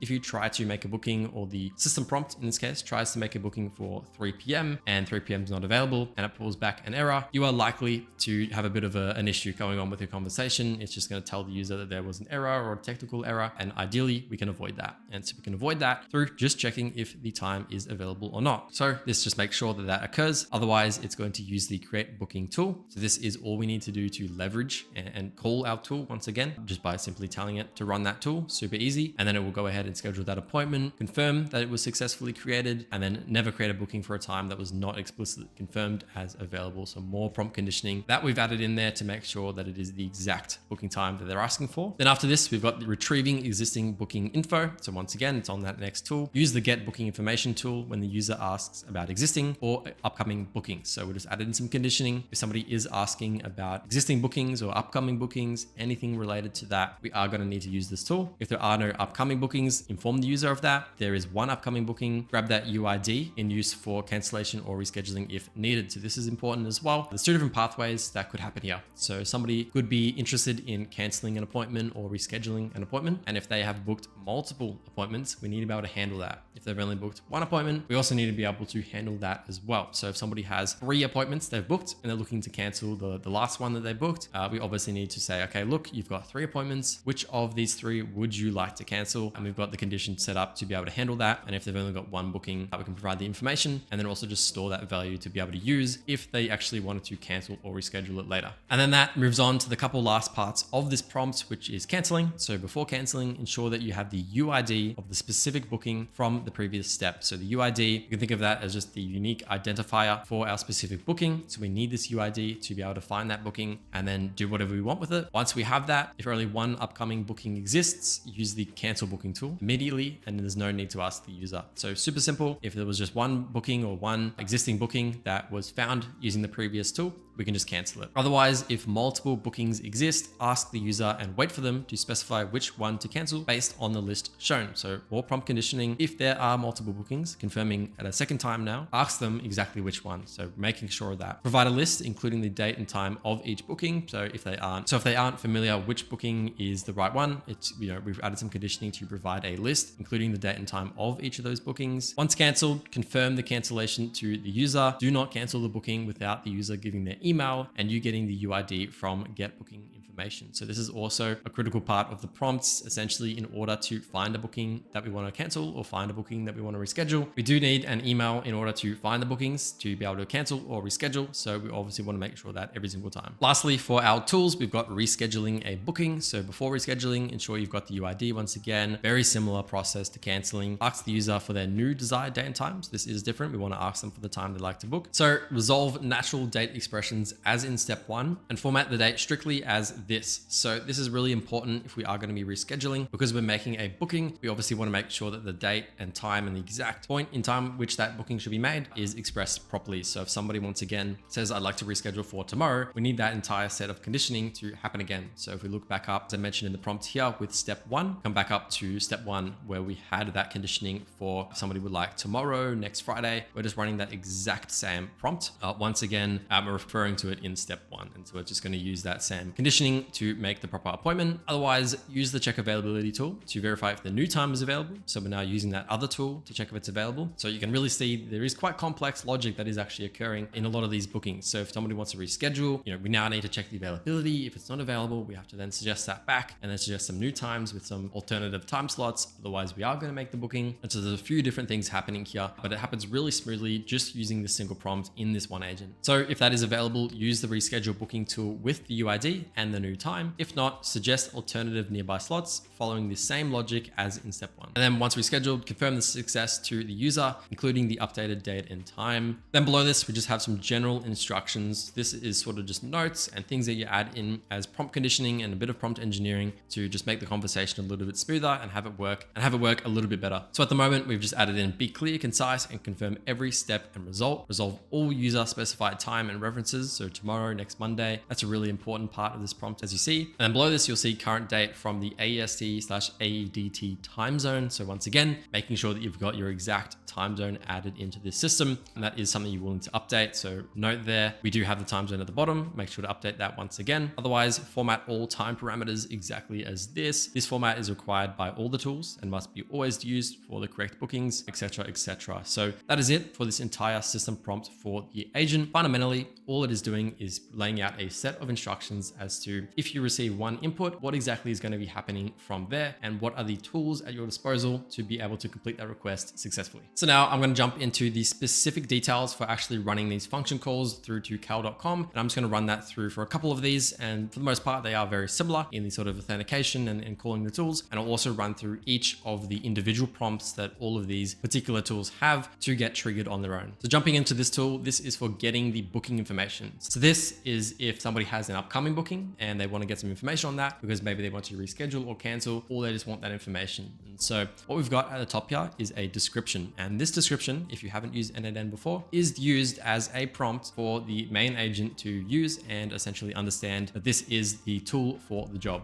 And so in this case, this is used to get the UID of the existing meeting so that we can either cancel to reschedule the meeting based on the user's request. This right here is a prompt that is going to be utilized as a sort of secondary prompt specifically for this tool by the main agent. Then below this, what we're doing is using a GET request. And so a GET request, if you aren't familiar with APIs, is we're just looking to get information. And so we're sending off some data, we're sending off a request to get something, and we're going to be getting some data back. And so what we're doing, we're sending that request off to cal.com. And within this particular request, what we've done is we've added in an event type ID, and we've gone ahead and added in my email. And that is pretty much it. We've also obviously added in our authentication. So we've added in our API key for our cal.com account, and we've added in some further API versions as well. So this is all within the documentation. This is obviously all going to be within the template in the school community. So you can go ahead and copy this completely if you would like to do that. But otherwise, I'm just going to run through how to find this exact data. So jumping over to cal.com, once again, this is something that you can set up for completely free, and you can do quite a lot on their free account. You really don't need to upgrade unless you're looking to do maybe a round robin event or a more advanced Teams function. Otherwise, simple bookings really work just on their free plan. So this is my account right here. And if I just jump into one of my events, let's say the 30-minute meeting I want to jump into here. Now you might not be able to see it, but on my screen in the top of my URL, there is actually a number, and that number is the event ID that we can use to essentially check the bookings and whatnot. And so once you get that ID and we come back to n8n, this is essentially the number that I can see in my URL within this page right here in the event. And so all you need to do is type event type ID, put that in there, and now it's looking at the exact event that the booking should be on. Coming down here, you'll see a attendee email. So you just got to type in attendee email. And then there is a variable here for email. Now, one thing that's really awesome about n8n is that it can use AI for variables. So we don't need to specifically set a variable for the email to capture that data and run it conditionally. We can do it completely using AI. So this variable that says email is essentially a prompt. And it's just a very intelligent sort of prompt variable that just knows that the email should be populated here. So we don't have to do anything other than just type email. Now below this, we've got the status. So the status is just the status of the bookings that we're looking for. short. So we aren't looking for bookings that have already passed or been canceled. So really just existing bookings that are upcoming in the future. And so that status is just called upcoming through cal.com. So super simple. Then below this, we have our authentication headers. So this is sort of just like our password that we use to get access to cal.com. And so you'll just see at the bottom here, authorization, like most API requests. And then we've just got a bearer key. And so if you aren't familiar with this, if you go to cal.com, head over to your settings, what you'll see at the bottom is something called API keys. What you can do is just click add and you can generate a key, make sure to hit never expires on that key. You can name this whatever you'd like, copy that key, come over here, and it will essentially look exactly like this. It will just say cal_live, big long random code. And that's exactly what you're going to use for the API key. Below this, we've got the cal API version. So this is just the version of the API we're using. So I've just set it to the current date of what it currently is most up to date to. This is likely to change, but for the most part, this will work for quite a while. So just one thing to note. Once you've got that tool all set up, after this, we're going to be looking at the booking appointment tool. And so this has a little bit more of an extensive prompt. And so the prompt that we're using for this tool is this module is used for booking appointments after the user has agreed to a specific time. What we've added in is just more conditioning to do with the time that we're looking to book for. So this is obviously something that we covered quite heavily within the main system prompt, but we've just done it again right here. And then below this, we've gone ahead and added in all of the variables that we are going to be looking to use within this particular request. And so this is really good as sort of just a backup and a bit of prompt conditioning to really ensure that the system knows exactly what the email is, exactly what the name, description, and title is. And so this is used for email of who we're booking for, name of who to book in for, description as for exactly what the booking's about, and the title for, once again, sort of what the booking's about. And so pretty much what we're able to do through this is just add some conditioning so it's got some context as to what the variables are going to be, as these are used later in this entire request. So to book an appointment, a very similar process to the other cal.com request. Essentially, we're using a post request this time. So we're sending information off. And obviously in this case, we want to get returned a booking confirmation.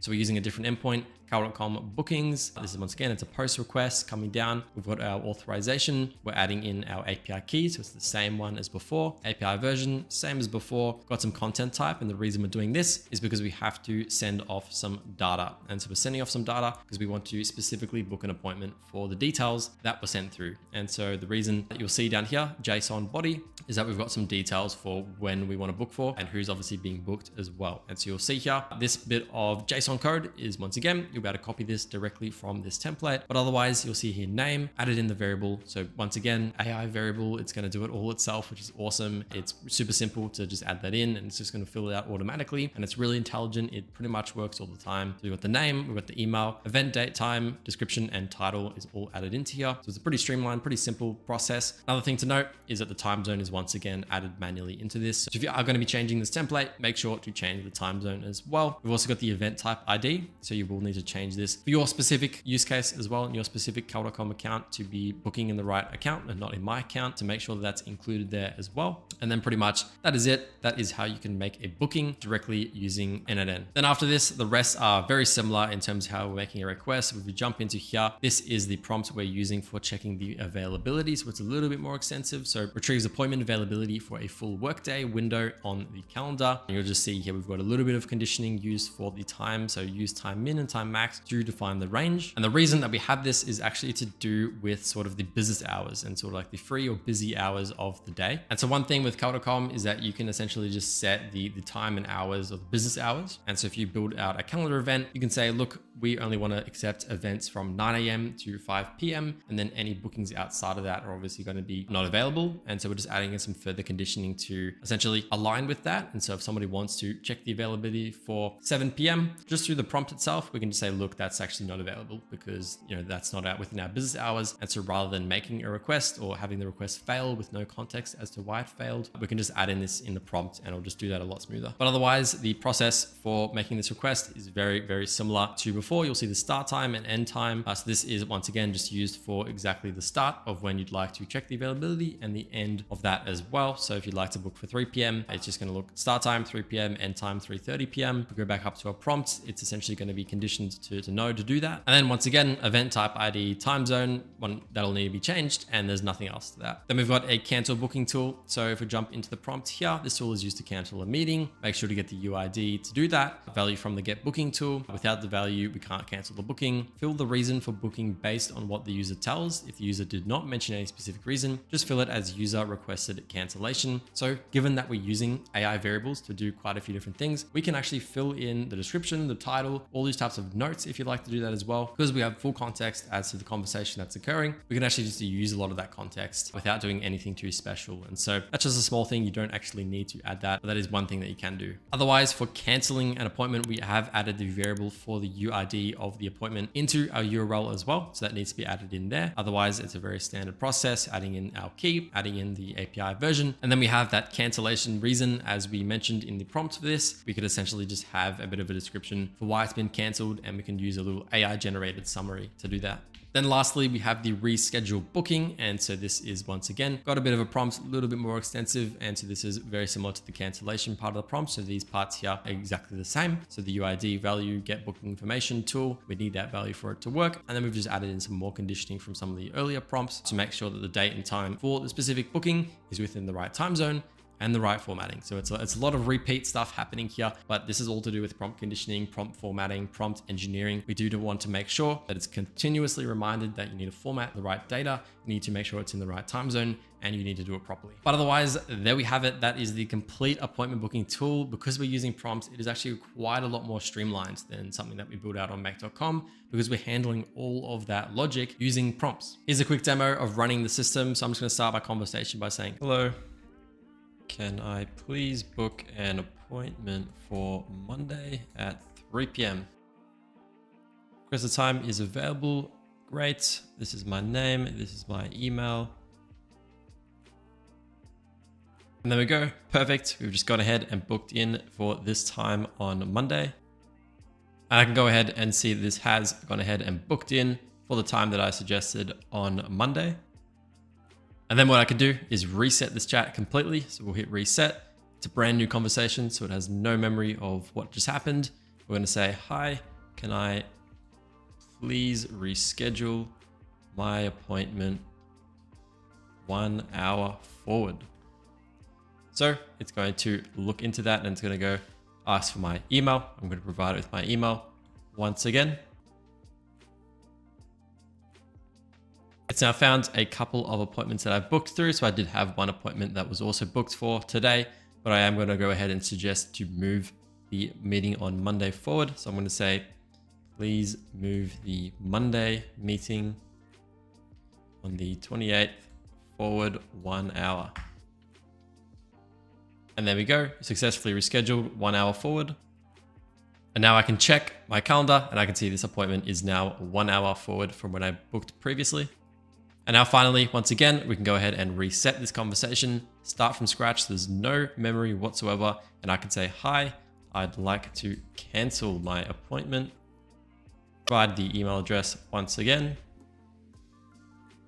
It's once again found a couple of bookings that I've got currently at the moment. So one was for today and one was for Monday. Please cancel the Monday appointment on the 28th.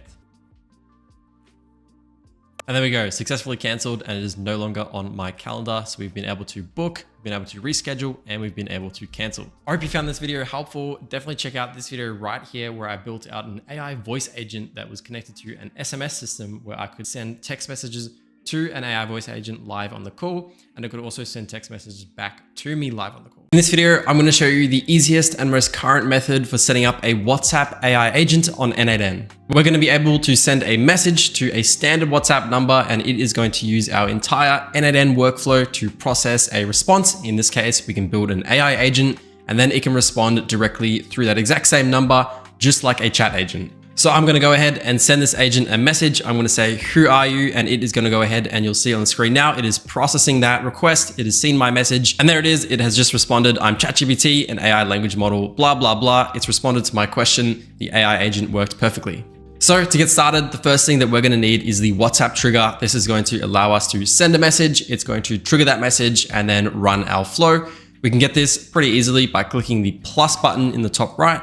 just search for WhatsApp and you'll see the WhatsApp trigger will populate in this list. Once you've clicked on that, this will then land on your page, of course. We can double click into this and we're gonna see at the top here, credential to connect with. So this is what I'm gonna run through exactly how you can connect your Meta account, your Facebook account, which is all connected to WhatsApp directly to this so we can start talking to it. So just clicking onto this box and clicking create new credential, we're gonna see here that we need a client ID and a client secret. So in order to get this, we need to go to business.facebook.com.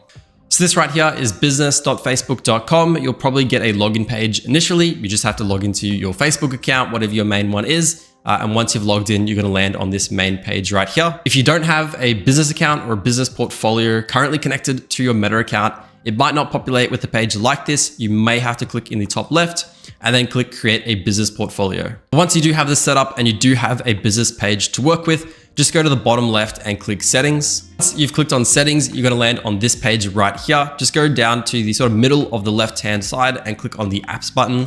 Once we've done that, we're gonna get this pop up right here. It's gonna say, what do you wanna do? It's gonna give us 3 options. Just click the top option right here. Now, initially, if you're just setting up your account, this option might be blocked and you may have to verify your account with a phone number or a credit card. That's very easy to do. Once you've done that, you'll be able to create the new app ID. Once you've done that, you're gonna land on this page right here. What we're gonna be doing is creating an app name. So we can just name this anything we'd like. I'm gonna call this the n8n demo. Obviously, you can name it whatever you want. If you're gonna be using this specifically for the WhatsApp integration on n8n, you could just name it n8n something. Then we're gonna click next and jump to the use cases. This doesn't really matter. We're just gonna click other. Then I'm gonna hit next. Then we're gonna select an app type. Now I'm gonna select the business because we are gonna be using WhatsApp right here. If you're also setting up for WhatsApp, of course, do select the business one, don't select the consumer one, and just hit next. Once you've done that, we're gonna land on this next page right here. Don't have to change anything. This is just confirming your details. Just hit create app. Once your app has been created, you're gonna land on this page right here. You're gonna get a big panel with a bunch of apps. All we're gonna be needing is the WhatsApp one, of course. So just click the setup button right here. Once you've done that, you're gonna land on this page right here, this sort of main panel. All we need to do is click in the top left, click on app settings, and then click on basic. Once you've done that, we are now on the final page for this integration. We've got the app ID and the app secret. So all we need to do is copy this app ID, just copy and paste. We're gonna jump back into n8n and the client ID is where this value is gonna go. So I'll just copy and paste that into there. Once again, app ID is the client ID, and then we're gonna get an app secret. I can hit show and then copy it, and I can paste that in the client secret. So I've just pasted that client secret in here now as well. I haven't showed it because it's a secret API key, although just make sure to copy that and paste it right here. Once you've done that, just click in the top right and click save. When we do that, we should get a green box pop up that says connection tested successfully. So awesome. That has now worked and the first setup is now done. So the next thing that I'm going to do is just plug this directly into an AI agent. So I'm going to click on the plus button. I'm going to click AI and I'm going to click AI agent. I'm just doing this to obviously showcase that this thing works, but obviously you can build whatever workflow, whatever agent setup that you want within this WhatsApp integration. Now that I've added the AI agent step, I'm just going to quickly connect a chat model so that we can actually use this and talk to it over WhatsApp. So I'm going to add the open router model. This is just going to give our agent a brain so we can actually process some responses. Next, I am going to add some memory so that each of our messages gets stored within the conversation so we can actually talk back and forth with our agent. I'm just going to click on simple memory, super easy. What we can do is actually change this session ID so it works for every phone number. So when I message it, it remembers every message I ever sent it. So we can do that, but I can jump into that later. But otherwise, we do still have one setup connection required to have the full-on WhatsApp system working. So we can send a message to this agent, but we obviously still need to receive the message back. So what we can do is click on the plus button right here. We can search WhatsApp once again. We're going to click on the WhatsApp Business Cloud and we're going to click on send a message. Now, a bit annoyingly, the connection and the credential for sending the message on this particular module is actually different to the WhatsApp trigger. So what we can do is jump into send message. If I click on the credentials and we click create new credential, we'll see here, this time we need an access token and a business account ID. So these are 2 different values and I'm going to show you exactly how to get them. So coming back to this page on your Facebook developers dashboard, if we just go to the bottom left where it says WhatsApp, if we click on this, we're going to see API setup. So just click on that. So once you've landed on this page right here, just scrolling down a little bit to sort of the middle of the page, we've got the phone number right here, which is a test number. Obviously, if you're setting this up for a production environment, you're not going to want to use the test number, although I am just going to use this for the purpose of the demo. What you can do is click into here and actually add a phone number. So you can add whatever other phone number you want to use for this WhatsApp connection. So once you've selected the phone number that you want to use, we also need a recipient phone number. So the actual messages where they're going to get sent off to. So in this case, I can click onto here. And I've just gone ahead and added my own phone number, which was connected to my Meta account, although you will need to obviously add your specific phone number. Now, once that's done, we can click Generate Access Token right here with a big blue button. That's going to give us a big pop-up. It's going to tell us to just continue with our account, making sure that we're logged in. It's going to give us this page right here, which says choose the WhatsApp account you want the n8n demo to access. In my case, we can either opt it in to use the current WhatsApp account only, which is this test account, or we can opt it into all current and future WhatsApp accounts. I'd recommend just doing the top one so it works every time.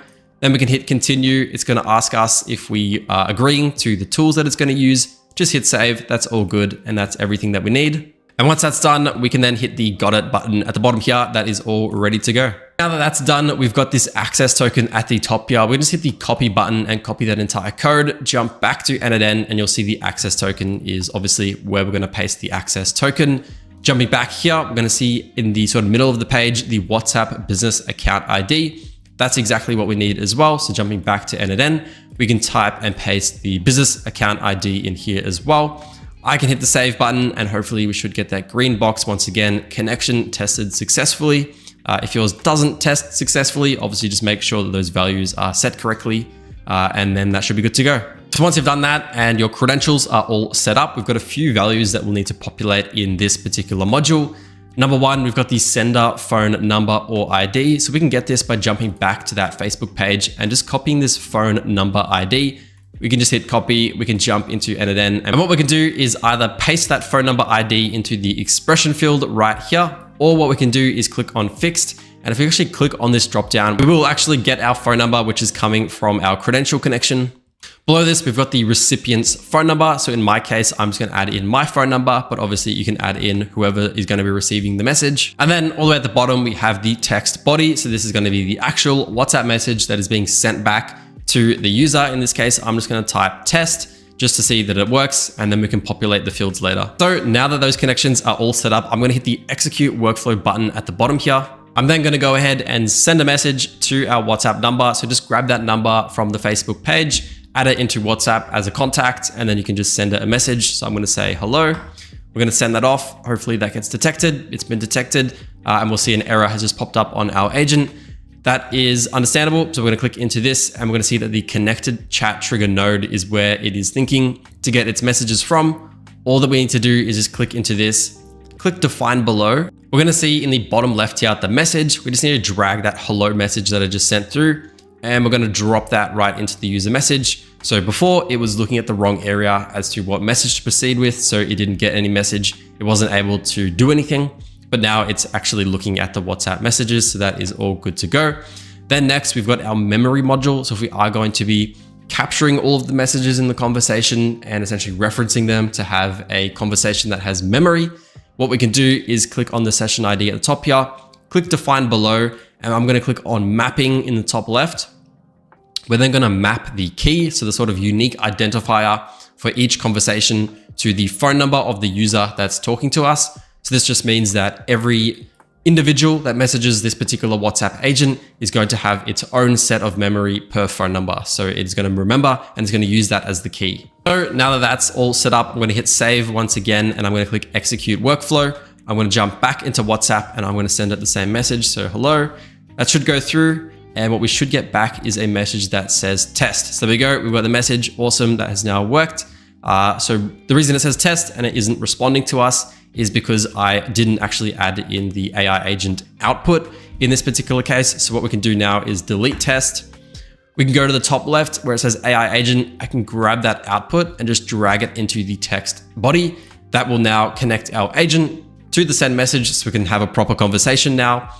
What we can also do is click the inactive button or the activate button at the top right here as well. This is going to make it so we don't have to actually execute the workflow every single time to talk to our agent. So now if I jump into WhatsApp, finally, I can send it hello and it should process our message as it should. And there we have it. Hi there, how is it going? What would you like to chat about? How tall is the tallest building? So random question. And then we have it, we've got a response back to my question. And then I'm also going to demonstrate the memory part of it as well. So I'm going to tell it, is there any others? So it should be able to reference the previous message and give us some other buildings. And then we have it. We've got a big message back with a bunch of really tall buildings that it was able to reference because it had the memory of the previous message. So there we have it. Super simple, super easy to get that set up. I hope you found the video helpful. If you do want to download this template, you can actually get access to it by joining my completely free AI School community, which is linked in the description. We've got over 17,000 members. We've got 50 other AI agent templates just like this, as well as courses that is completely free. In this video, I'm going to show you exactly how you can build a multi-AI agent newsletter system that you're going to be able to produce ready to use newsletters just like this one on the screen right now. We're going to be able to generate everything about this newsletter, from the titling and the styling, the colors, the images. The naturalness of the text is everything that we can literally generate using multiple sets of agents in n8n. You can see here that we have some images that it's populating as well. It's formatting all of the content as any email newsletter would. We've got the big titles up here. We've got a bunch of subcontext as well.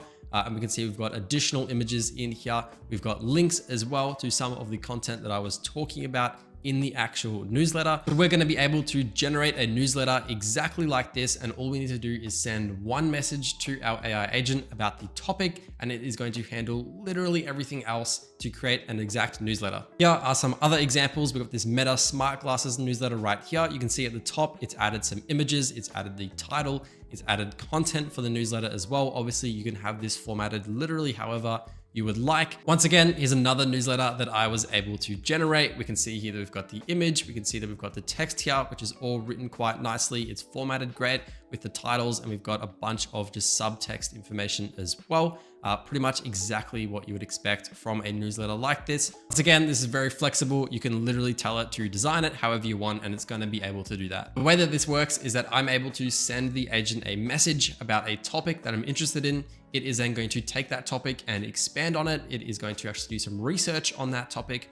It's then going to obviously write the email for us as well. It's also going to create a title, an actual subject line for that email, before throwing it into a Gmail module, which then sends it off in an email. So to show you in action, we can see in the bottom left here with the n8n actual chat workflow, I can just send it a message and it is going to email me the full-on newsletter with the topic that I was talking about. So I could say, tell me the latest news on AI companies in the past week. I can go ahead and send it off to our agent, and it is going to start to process everything it requires. And here we have it. I've just gotten back this email directly from the n8n agent, and it has just given me a full-on industry report about the latest in AI companies.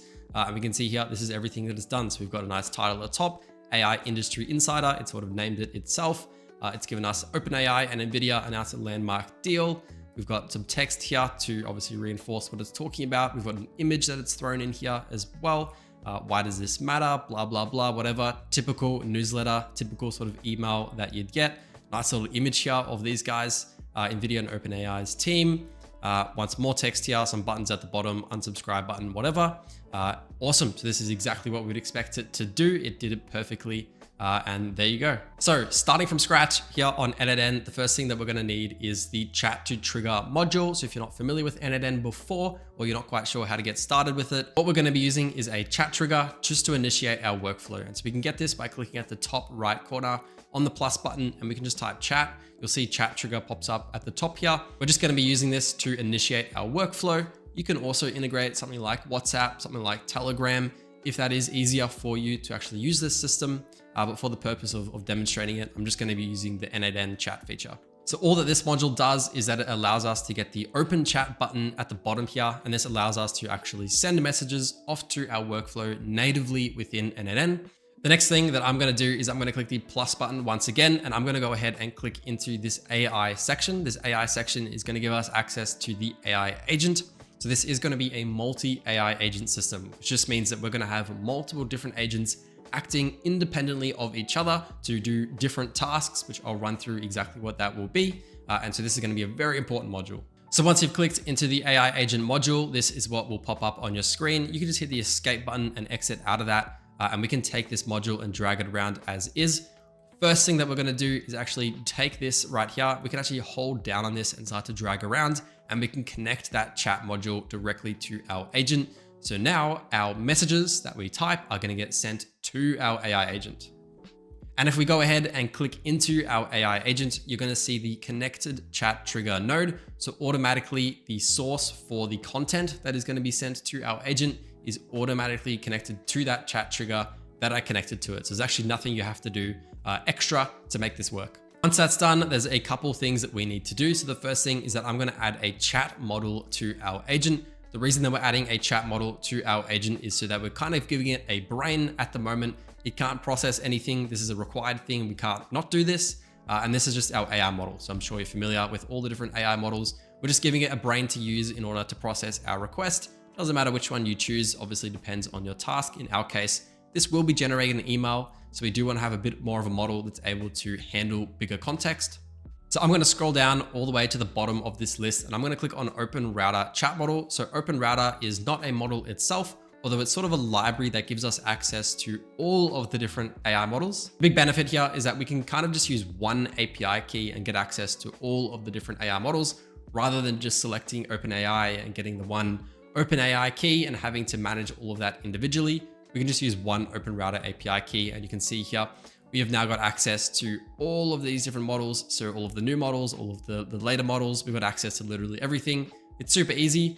That's why I like using it. Once that's done, our agent is pretty much ready to go as is. So this is an agent that we can talk to and talk back and forth with, and it's going to be connected to, in this case, we've selected OpenAI's GPT 4.1 mini model. I will swap this for a more advanced model when we are going to be doing the actual email generation, because this isn't the best model for sort of long context generation. But anyways, there's other videos out there on different models for different tasks. This is a fully capable agent, so we can now talk to it and chat with it, and we're going to start to build on top of this. Before I do anything, what I will do is actually just click on the AI agent and just hit my spacebar. Once I do that, it's going to allow me to actually rename the agent. In this case, I'm going to call this the research agent. So this particular AI agent, we're going to be using for research. So if we give it the task of looking up the latest AI companies or the latest news in AI, this is going to be our agent that is going to do that task. So jumping back into this agent, I'm going to double click once again.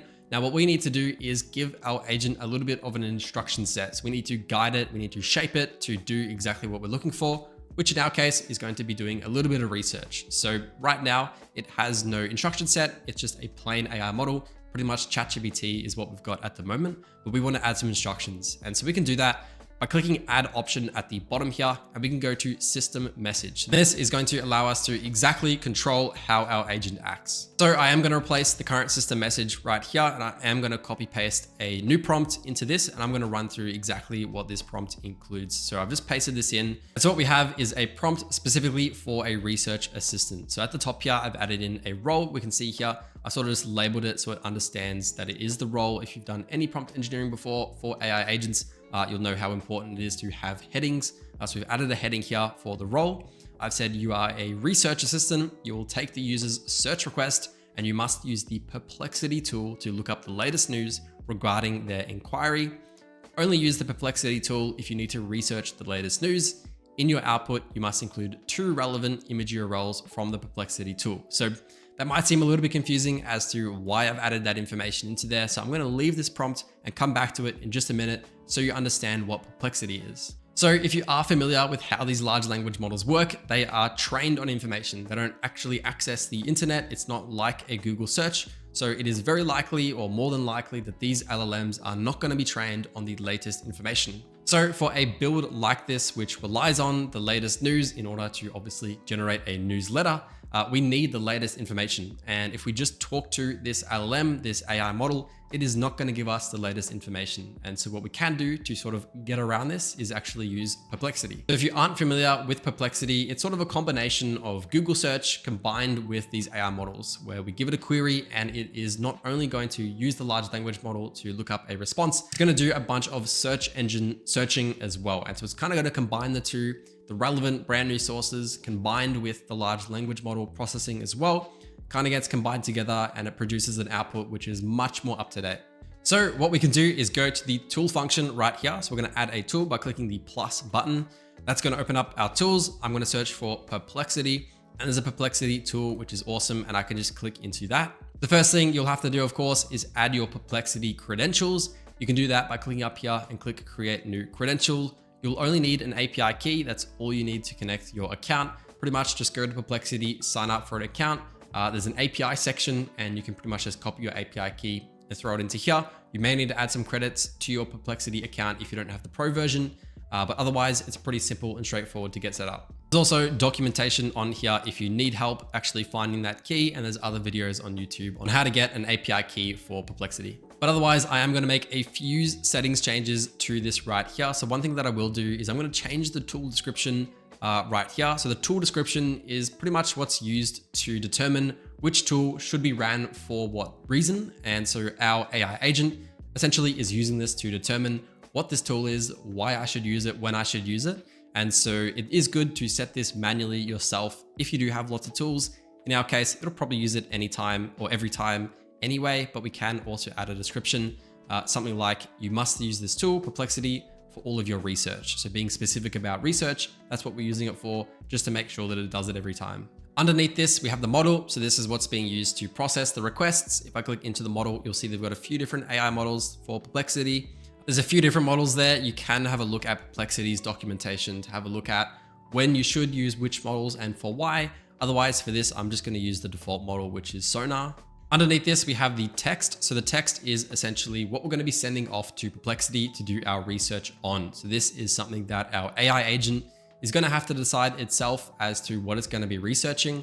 If I am looking for the latest in AI, then our AI agent needs to properly populate this field in order to properly research what is the latest on AI. And so really cool thing about n8n is that we can actually use and populate like an AI field. So if you look at this button right here, let the model define this parameter. So if I click on this, pretty much the AI model, the AI agent itself is going to populate that model. We literally don't have to do anything. We don't have to fill anything out. It is going to populate that all by itself. So that's all done now. Our agent has complete access to doing proper research, doing recent research on Perplexity. There is a few other settings that I will recommend making as well. If we go all the way to the bottom here and click add option, there's two things that I would recommend adding. One is going to be returning images. So if we are going to be doing a newsletter or building whatever with this, I would recommend adding some images. So I can just turn this on very easily with a toggle. So essentially what will happen is that when Perplexity is doing its research, it's also going to just send us back some images related to that research from whatever it finds. As I showed earlier, I prompted our agent to actually look at those images, to look and store those image URLs for the next set of agents in our flow. So this is really important if you want images to be in the email. Otherwise, the last step for the Perplexity tool, we're going to be adding in a search recency filter. So really important. If we are building a newsletter, we want it to be recent. So search recency filter, we're pretty much just filtering when the articles, when the information that it's looking at is most recent too. So we can just make this monthly, hourly, daily, or weekly. I can just click on week, and this is just going to give us a bunch of content from the last week and just restrict it to that. So that's really good if we are building something like a newsletter. If you've made it this far, well done. We've now completed the first agent. So we are fully capable now of being able to send a message, do some research about a topic, and then move on from there. And once again, if you are a bit confused or you don't want to build this entire thing out yourself, I will have this entire template within my free school community, which is linked in the description. So the next thing that we need to do is add our next agent. So if I just click on this plus button right here, this is not a tool. This is just the next step in our workflow. We're just going to add in a brand new AI agent. So I'm just going to add the next agent in there. You'll see that it populates and looks exactly like the previous one. So the first thing that I'm going to do with this agent is, once again, I'm going to hit the spacebar button and I'm going to rename this the email writing agent. And so this agent is, as I said, is going to be used for email writing. So we're going to take our topic that we've just researched and got all the images for. We're going to send this to our next agent, which is specifically built for taking the content and sort of formatting it specifically for the email. So this one is going to be a little bit simpler on the automation side, and more of the complexity comes from the prompt itself. So all that we need to do is just click on the chat model. If you want to make it super easy, you can actually just drag this over and connect it to the other chat model, and that will work exactly the same way. I do like to make it so that it's a little bit more organized, and I just add the open router once again, and I just add it in here. Once you've done that, that's literally it for the automation side of it. all of the complexity is going to come down to the prompt. So jumping into this agent, there's a couple of things that we need to do before building out our prompt. So the first thing is that at the top here, it says that the source for the prompt, the actual user message, is coming from the chat trigger node. So at the moment, that's not going to be true. We're actually going to be sending in the content, the research, to our email agent. And so in order to fix this, we just have to click on this right here and click define below. That's going to allow us to prompt the agent using some variables from previous steps in the workflow. So all that we need to do is just click out of this and run this research agent. And we can also do that just by going down to the bottom left and just sending a message. So I might just say test, see if that does anything, and that will just process our research agent to do something.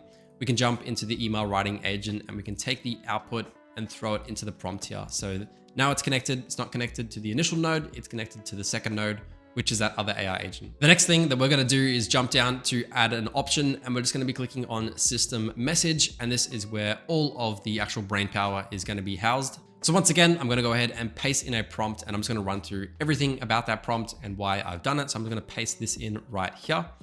Scrolling to the top, we have the role. So once again, like I said, in how we prompt our AI agents, we like to create sections, specifically using Markdown formatting. So you can see here that we've got this Markdown hashtag.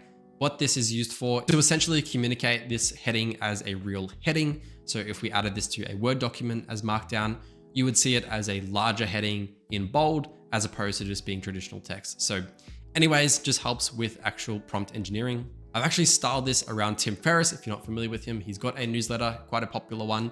And so I've just styled this writer about him. And so it's going to write it in his style. The goal of this is just to make it a little bit more human-like, a little less robotic. And that's what you've seen in some of the examples that I've showcased. Obviously, you can style this however you like. You can tell it to write it in any way that you want it to. But in this case, this is who I've added. You will receive information regarding the latest news in a random topic, and your role is to review this news and turn it into an email newsletter for an audience. This newsletter is a casual newsletter. Think of it like speaking to a friend. This is not a commercial or formal email. It's a friendly newsletter to a small audience, updating them on the topic at hand. Next, I've got an output section, which says you will output this newsletter in complete HTML format with modern email newsletter styling. The email should have the styling similar to Apple. You must use the images provided in this email. Try to include the images in the actual email and make it flow with the content. Please follow the example HTML closely. And then lastly, I've said do not output anything other than the HTML, no notes or text. So for our last heading in the prompt here, HTML output example, what we're going to add after this is essentially a big HTML example of a really nice looking proper newsletter that it can reference for its own styling. So what I did and what I would recommend doing is going to a website just like this. This is called Be Free. They have free HTML email templates. I literally found this on the top of a Google search. You can find anything else. Obviously, any HTML template would work for this. I just scrolled through this and found a template that looked kind of cool. And then I just copied the HTML from it. So I'm going to go ahead and paste that in right beneath it. So I'm going to go paste that right there. This is pretty extensive. It's a pretty big amount of HTML code, but the AI, as long as you've got a good enough model that can process this amount of context, should have no issues understanding it. It is going to be able to reference this in terms of how it wants to style it. It's going to understand exactly how different elements are used and styles and fonts and colors and blocks and whatever. It's going to be able to look at all of that and use it and reference it in your emails. Once you've got that prompt built out, that is it for the email writing agent. That is good to go. It's able to produce HTML that we are going to be able to then send off to a tool like Gmail. But before we do that, we do have one sort of conditioning step that we need to add in, which is the HTML module. So if I click at the plus button in the top right and I type HTML, we can see here, we've got this work with HTML module. So if I click into that and then click generate HTML template, this is something that we need to use in order to just format our HTML template to be used in an email just a bit better. Once you've added the module on the page here, double click into the module and you're going to see a bunch of HTML added into this particular module. We're just going to go ahead and get rid of all of this. We don't need any of that. And I'm going to add in a new HTML condition, which is essentially going to be looking at our HTML that the AI has just generated. And we're just going to be formatting it just a little bit. So what this is going to do is it is going to replace some of the backticks and this particular HTML text, which AI always or pretty much always generates when creating HTML. For whatever reason, this is not something that we can use when sending it over an email, or it's just not needed to be sent in an email. And it just kind of ruins the email and adds text that we don't need. And so this is just a really good conditional way to remove it and make sure that our emails that it generates are good to use every time. So you can copy this code snippet from the template within the school community. Otherwise, just type it out exactly like this. This is referencing the output from the step right before it. So if I just drag this and connect it to this, we can click into here. If I actually ran this module, we'd be able to actually reference it, but JSON.output is going to be the output of the previous agent. And we're literally just replacing this part of the text with nothing and then replacing this part with nothing. And that fixes it all up. Once that's done, we've only got one more agent that we need to build in order to have this system as a fully functioning email newsletter writer. So I'm going to click on the plus button once again. I'm going to click into AI and I'm going to click AI agent. I'm going to rename this the title writing agent. This agent is going to be specifically used for writing our titles and our subject lines specifically for the email. So just like the last agent, the power in this is once again going to be the prompt, of course. And so we can just add our chat model. Once again, I can type open router. I can add in the same model as before, and then we can go ahead and build our prompt. And once again, just not forgetting to actually swap over the source for the prompt to be the previous module. So we can do this, I can click out of it, and then I can quickly just run this module. So I can hit execute step. This is going to actually take a little bit of time because it is generating the HTML. Once that is done, it is going to give us the HTML in which I can reference to be used in the title. The title is going to be generated by looking at the actual email itself and then determining what the title should be. So there we have it. That has just ran. If I click into this agent, you'll see a big block of HTML that is just generated, which is awesome. What we need to do then is run the HTML module just to make sure that we actually can the proper variable. So clicking out of this once again, I can click into the title writing agent, click into here, drag and drop that right into there, and that is good to go. So now this entire system is all connected and communicating with each other. So I'm going to go ahead and just paste in this prompt right here, and I'm going to run through everything about it. So we've got the role, which is the title. Once again, you are an expert email newsletter subject line writer. You will output a single engaging email subject line that is relevant to the email you've been provided with. Make it short and concise, yet engaging for people to click. Obviously, this is a very basic prompt. You would want to add to this and build on top of this to make it more aligned with something that you would actually want to publish. This is by no means a production ready system, but you should be able to use this to get a good understanding as to what a production ready system would look like and how you would structure it. But otherwise, I'm going to go ahead and send a message off to our agent here just to see that everything works and everything generates in the sequence. So I'm just going to tell it to give me the latest news on AI smart glasses. And then we have it. If I just click into our agent right here, you'll see meet the future AI smart glasses you can wear today. So there's the title that it was able to generate. Clearly it worked. It went from the start to the end, and that did exactly what we were expecting it to do. And now for the last step, we're just going to connect our Gmail module. So if I just click into the next step here, I'll type out Gmail. I can click into this and we can click send a message. So we've done that. We're going to get all of these settings right here. Everything that you would need in order to send an email. It's pretty straightforward. Who we're sending it to, what the subject is, and what the actual email content will be. So we can fill this out pretty easily. I'm just going to put my email into here just so I can receive it. For the subject line, this is going to be coming from the title writing agent. For the actual message, that's going to come from the email writing agent, and we can throw that into the message here. Make sure the email type is set to HTML, as obviously we're using HTML code. And that's literally it. What we can do is jump into the add option at the bottom here, append n8n attribution. We can click on this and just turn that off. All that's doing is just turning off like a watermark that says n8n on every email. Obviously, we don't want that on every one of our emails. If you do, you can turn it on, but whatever, you can turn it off. And that is good to go. And what we can do is click into this and click execute step, and I can see if I get an email. And there we have it. This email just came through. AI smart glasses, the future is now. We've got the title at the top here, meet the future, AI smart glasses you can wear today. And we've got a nice image at the top here, super high quality. And we've got the rest of the actual email content in here as well. So that worked once again. So I'm just going to give it a final run through. It's actually pretty fun to play around with and give it random topics. I'm going to tell it, give me the latest news on golf. So let's see what happens. I don't know anything about golf, so this is going to be pretty helpful. This is going to put together, do some research, write up the email, and then send it to me, and let's see what happens. And here we have it. Golf Weekly Scoop has come through. Ryder Cup information about that, some information about some other stuff in here as well. Doesn't look like it actually added in any images into this particular email for whatever reason. So this looks like it didn't find any images, or maybe we didn't prompt it good enough to add the image. But otherwise, looks like it formatted it decent enough. Obviously you can play around with this, add different templates. But yeah, otherwise looking pretty good. If you found this video helpful, I definitely recommend checking this video out right here, where I built an n8n AI contract generator, which would fill out an entire contract all for me, so I didn't have to do anything manually. Today, I'm going to show you exactly how you can build a front-end dashboard and application just like this on the screen now. And we're going to be able to connect this to n8n and our AI agents and our workflows to be the back end for our application. And this could be a fully fledged app or website that you could deploy. And the best part about it is that we're going to be able to build this entire interface using no code or whatsoever. But let me show you this dashboard in action. So right here, we have sort of like a lead researcher dashboard. It's pretty basic, but it does show you all the concepts that you need to know to understand exactly what the benefit here is of building out this kind of dashboard. What we can do on this application is provide a full name of somebody that we're looking to research. We can provide an occupation as well as a business name. So I've just filled out these details right here. I put Alex Amosi, he's the CEO of acquisition.com. I've thrown all of those values in there, and I'm going to go ahead and click research lead.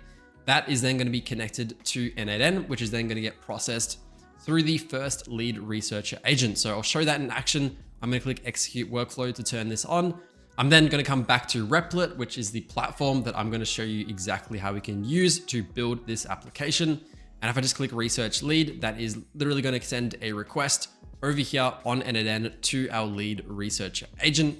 It's going to process the response to the research of this particular individual.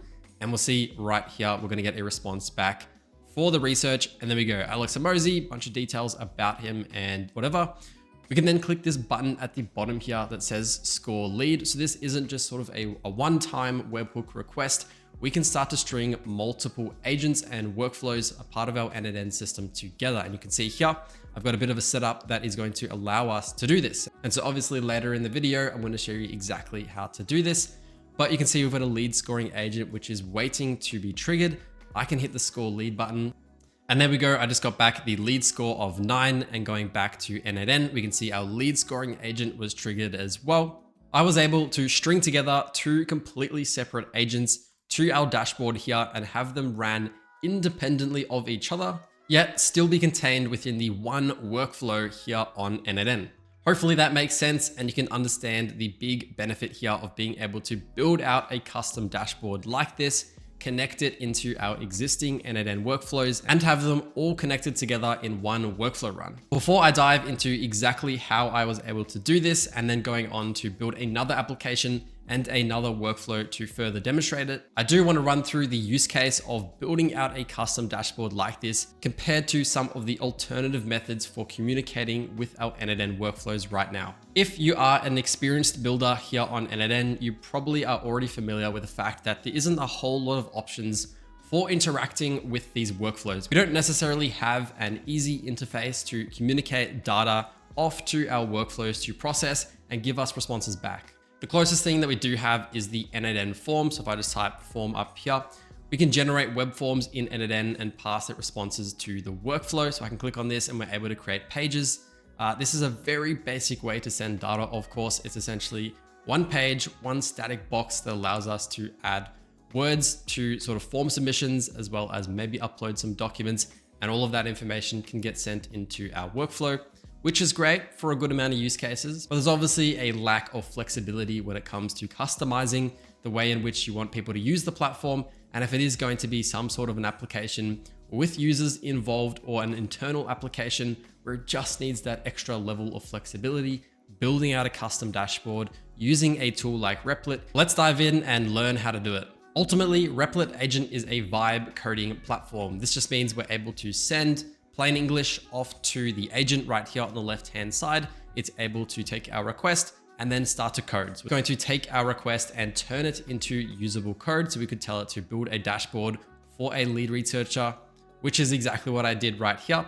And it's able to come up with the design. It's able to come up with all of the things that it thinks would be necessary to build out that application. And you're going to get exactly this. If I scroll all the way up to my first message here to this Replit agent, you'll see that I said, can you create a lead researcher app? It should be a form that allows me to upload a name, occupation, and business name.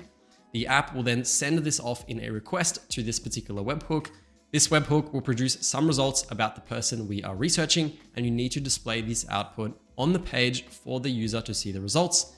Please suggest anything that this app could include. So that was my initial request that I sent over to Replit. From that, it was able to really piece together everything that you can see on the screen now and turn it into a fully functioning interface. And obviously, as vibe coding goes, not everything is going to go to plan and work right out the gate. You can see here, I did run into an error when it came to the webhook, and I literally just told it, doesn't look like the webhook got hit. Then it tried again. I told it to try fix it again. It came back and it started working. So I pretty much just told it to fix the problem and it was able to fix it. Once again, I'm gonna build a brand new app from scratch so you can get a really good idea as to exactly how to build this and how to talk to the agent to get a good app working. But before I do that, I'm just gonna run through the n8n workflow here so you get a good understanding as to how I've thought about structuring the workflow here with an interface like the one that I've built. Initially here on n8n, I have a webhook right here, which is a post request webhook. This is the main trigger for this workflow, and this is going to be key in order. And this is going to be key to get our application to talk to n8n. Essentially what's happening is that the webhook to trigger the conversation is going to be given to our Replit agent right here. Pretty much when we hit the research lead button, these three values are going to get sent off to that particular webhook. That is going to get detected by n8n, and we're going to have all of those values to use throughout the agent. So it is a very basic webhook request to get it connected. Right after that step, we've got the lead researcher agent. So this is a particular agent which I have prompted to look at the information from the webhook request. We can see here we've got the name, occupation, and business name. I've prompted it to be a lead researcher to look through the person and actually do some research. And in order to do that research, I've actually connected Perplexity as a tool to this agent. And this just gives us much more accurate and relevant information as it's doing a search of actual websites rather than relying on the large language model and the information that it was trained on. So once the lead researcher agent has completed, it's got its response, it's then going to hit a respond to webhook. So the respond to webhook does exactly what you'd think it does. It responds to the webhook and sends it back to where it came from. So we can have a look in here. I'm sending off the research that it's done, and that research comes back to our Replit agent here and then gets displayed on the page like you saw earlier. And in order to get our Replit agent here to actually see that data coming back, we just need to talk to the Replit agent like we're talking to a developer. In the case of this response to webhook, we'll see here that the information is stored within the research value right here.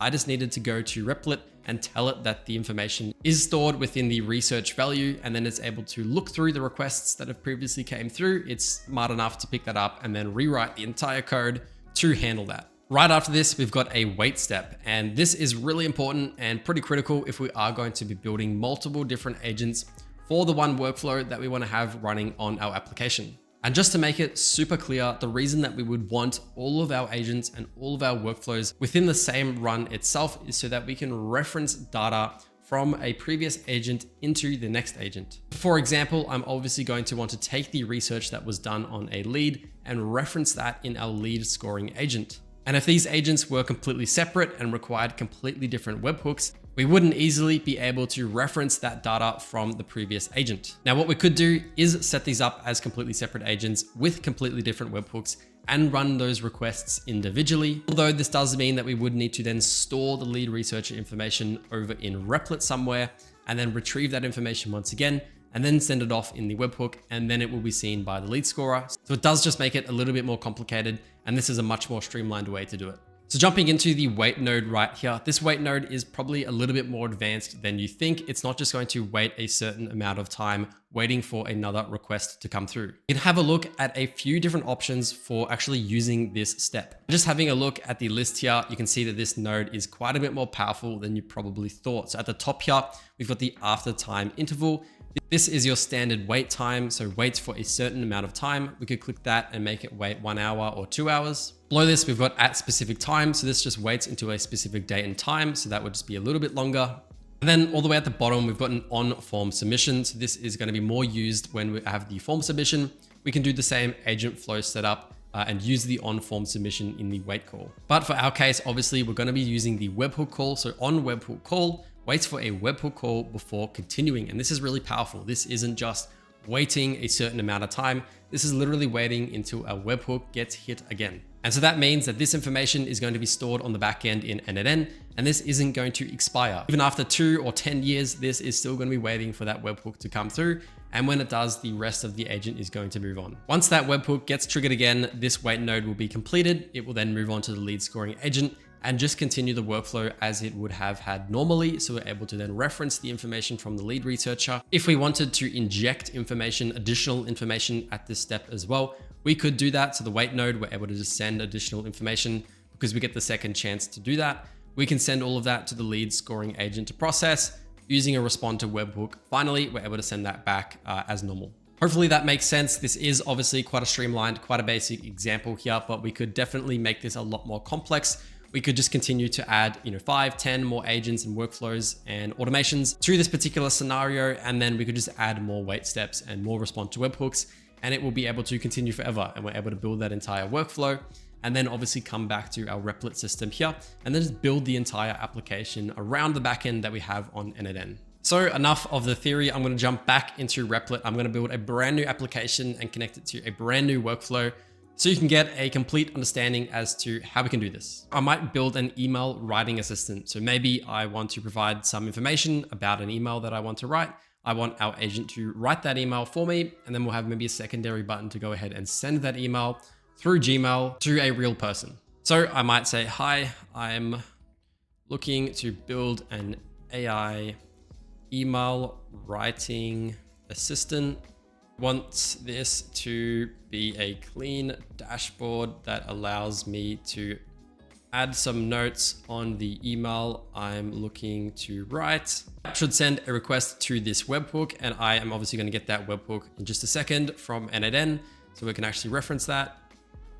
Once this webhook is complete, we will receive a completed email, and you need to display this to the user. Please also provide a button for them to send this email. And once that is clicked, it will get sent to this webhook. Just having a brief look at the agent I built previously, one of the ways that we were able to actually send another request and have it come through our agent is that the first webhook actually sent us back something called a resume URL. So if I have a look at the respond to webhook right here, you can see that a resume URL is actually being sent in this particular response body back to our Replit agent. And the reason that we did this is so that we can reference that resume URL within our application to use and then resume the actual workflow right here. So we aren't using the exact same webhook from the start here. We're using a slightly different one that was generated within these steps. So just to make it super clear, that's exactly what I'm referencing when I say which is provided by the previous webhook. I am referring to that. Just made a couple of updates to make sure that this is super clear as to what I want. So I just added this up here. When the notes are added to the email notes that I want to use to generate the new email with, there should be a button to generate the new email. So I'm being super specific as to how I want to interact with this. Then for the webhook, I said the app should send these notes as a request through this webhook to get the updated email. So super clear, super step-by-step. I obviously want this to work and be as clear as possible in order to get the best result. Coming back to n8n, obviously I now need the webhook to reference in our Replit request. So I'm going to jump back into this flow. I'm just going to type in webhook and we can get the webhook trigger right here. We can have multiple webhook triggers on the exact same workflow page right here. So I'm just going to add that in. I'm going to click into our webhook. I'm just building this as a demo. I'm just going to use the test URL for this particular webhook. But if you were building this for a production environment where you wanted it to run all of the time, you would need to swap this over to the production URL, of course, and then activate the workflow. Anyways, coming back to here, I'm just going to paste in that URL. Replit is smart enough to understand what the webhook is and that we can use this URL to get it sent off in the request. So hopefully it's smart enough to be able to do that. And if it isn't, we can pretty much just tell it to fix the errors when they pop up. So I just hit create and that has been sent off to Replit. It's going to go ahead and give us a couple options as to how we actually want to build the application. In just a second, we're going to get 2 options for this. Here we go. We've got these 2 options that just came up. We can have Replit build the entire app for us, or we can have it start with a design. We have a look right here. We'll get a few dot points as to exactly what Replit is going to do for us. So we can see here, we're going to build out a clean dashboard interface with text area for email notes input. We're going to have a generate button that sends notes to a specified webhook.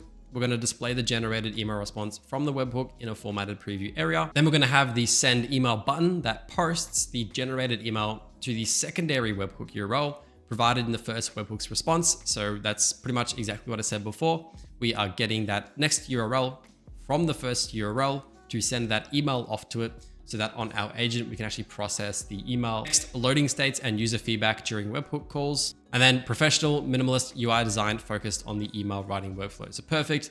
That's all very comprehensive. That's exactly what I wrote out, and it clearly seems to understand exactly what I'm looking for. But once again, errors are likely to pop up and we can just tell it to fix them. When it comes to the choice as to build the entire app or start with the design, I typically go with starting with the design. I do like to see what it is prototyping as to what the app would look like, and I can provide some input before it builds out the entire thing. You can build the entire app if you want as well. That might save you some time. You can go off and get some lunch while this is running, although I do have some time, so I'm just going to run through the actual process of it building. All right, so 6 minutes later, this Replit agent has completed its job. We got a nice dashboard right here. Create professional emails instantly. Simply add notes and let the AI craft the perfect email for you. Awesome. Even made a light mode and a dark mode button, which is awesome. It always does that, which is great, pretty helpful. But yeah, it took 6 minutes, and I don't know if this even works yet, but I'm gonna try it out and see if we can get this to work. I was watching this workflow build as it was obviously creating itself. I did see that it tried to actually hit the webhook that I had provided it in the initial prompt that I sent it. So what I did do is I actually hit the execute workflow button whilst it was running, just to see if we could get it to recognize that it was working. So I'm not exactly sure if it is going to work right out the gate, but that's fine. I'm just going to run through exactly what this could look like. For my email note, I am just going to type random words just to see if this even works in the first place. I'll hit generate email. I'll make sure that this is currently turned on. I'm going to hit generate email. Failed to generate an email. Doesn't look like anything came through here. It doesn't look like we've had any events hit this particular webhook right now, so I can give that another try. It doesn't look like it is actually hitting this webhook whatsoever.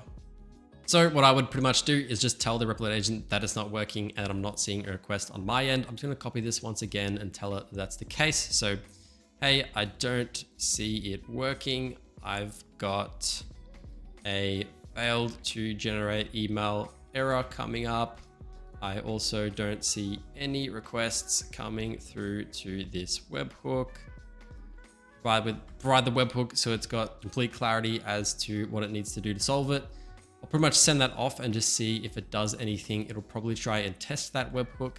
So make sure that this is still listening. I'll just go ahead and see if that does anything. Replit right here has just said that the webhook isn't working because it's returning a 404 error. So I believe that this error message came up earlier in the chat when it tried to run the webhook, and that's why it thinks it probably doesn't work, although I've now turned it on. It does say that this could mean the webhook workflow in n8n is not active, which I believe is the case. So I'm going to tell it the webhook was not active before. It is now active. Please try again. So we'll get it to try again. I'll hit listen to this again, making sure that it is still listening. Hopefully it can send a request off, and then it will understand that it works and that it can configure it to send the requests. Okay, so we did just get a request through, and we can see here with the execution that it is also now working. Now, one thing that it has already highlighted itself as a problem here is that the request method is get request. It should obviously be a post request because we are posting information from our application with the email notes off to this actual webhook right here. So mistake on my end, this does need to be swapped over to the post request. Pretty cool that Replit caught that up as well. And now that should work pretty well. So next, what I'll do is just to demonstrate this actually working, I'm going to grab an AI agent step. I am going to use this to generate that email response and then send it back to Replit. In this AI agent, I might just rename this by hitting the space bar, email creating agent. And then I'm going to give this a chat model so we can actually get some brains behind it and process a response. In this case, I'm just going to use Open Router, which gives us access to a bunch of different models at once. I probably don't need this memory tool right here as we aren't going to be having a chat conversation back and forth. And we aren't going to be using any tools specifically. The email writing function will be created as a separate node later in the workflow. I'll just jump into the email creating agent, and I'm just going to create a prompt to obviously take this input and generate an email from it. We do obviously need to change the way that information gets sent into this particular agent. We don't have a chat trigger node in this case. We need to click define below to swap it out of the chat mode. We'll then get the prompt user message to add in custom information.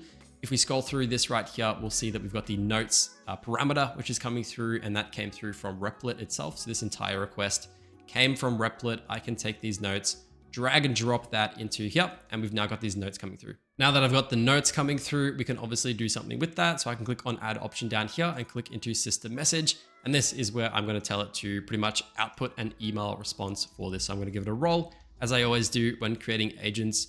You are an email writing agent. You will be given some notes on an email. I would like you to write. Please create a formal email that I can send off right away. Obviously, you'd want to refine this prompt to be better and use your personality and give it some examples and have endings to the email and signing off and literally whatever that you would want in an email, but this is just to demonstrate the purpose of it. Jumping out of the agent, I'm going to come back to the webhook. I'm going to click execute workflow. I'm going to go back to Replit and I'm going to give this thing a shot and see if we can get a response through and generate a response in the actual system. So I'm going to type hello, generate email. Hopefully that comes through. It came through and we can see that something has gone wrong. I'm going to jump into the agent, see what happened here. So the error that we got is no prompt specified, expected to find the prompt in an input field. It looks like the query notes has changed in this case. It is now under actually the body tag. So we're just going to swap this. Now this may have happened because the initial request before was done by Replit, whereas this particular request was done by the actual app itself. So two different reasons for why the structure would probably have been different there.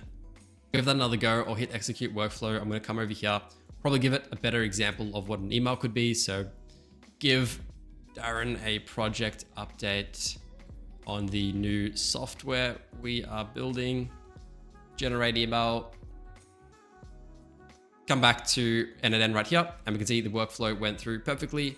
Jumping into the agent, we can see a cool email has been written up here as well. So subject, project update on new software development. Dear Darren, blah, blah, blah. Big email here about the project development. So awesome, that worked exactly how we expected it to do so. Coming back to Replit, you'll see we've got an invalid webhook response. And the reason for that is because we didn't actually send them anything. All we need to do is just click here and we need a respond to webhook node. We are going to be responding using JSON. So we're going to be creating some custom values that we want to send back to Replit, and we want to know the exact names of those values for Replit to be able to reference and use. We can see here, we've got a default field that it generates automatically, which says my field. In terms of the email, I might just create a field called email. I can take this output and I could just remove this and drop that in there. We do obviously need to make sure that this is formatted properly with JSON structure. So make sure to actually format this the way that JSON would be formatted. Which just means including the variable here in double quotations, adding a comma here. The next value that we do need to send back to Replit is going to be the resume URL. So if I add another double quotations, I'm just going to type the resume URL for our variable. I'm going to add in its value by going over to the left where it says variables and context.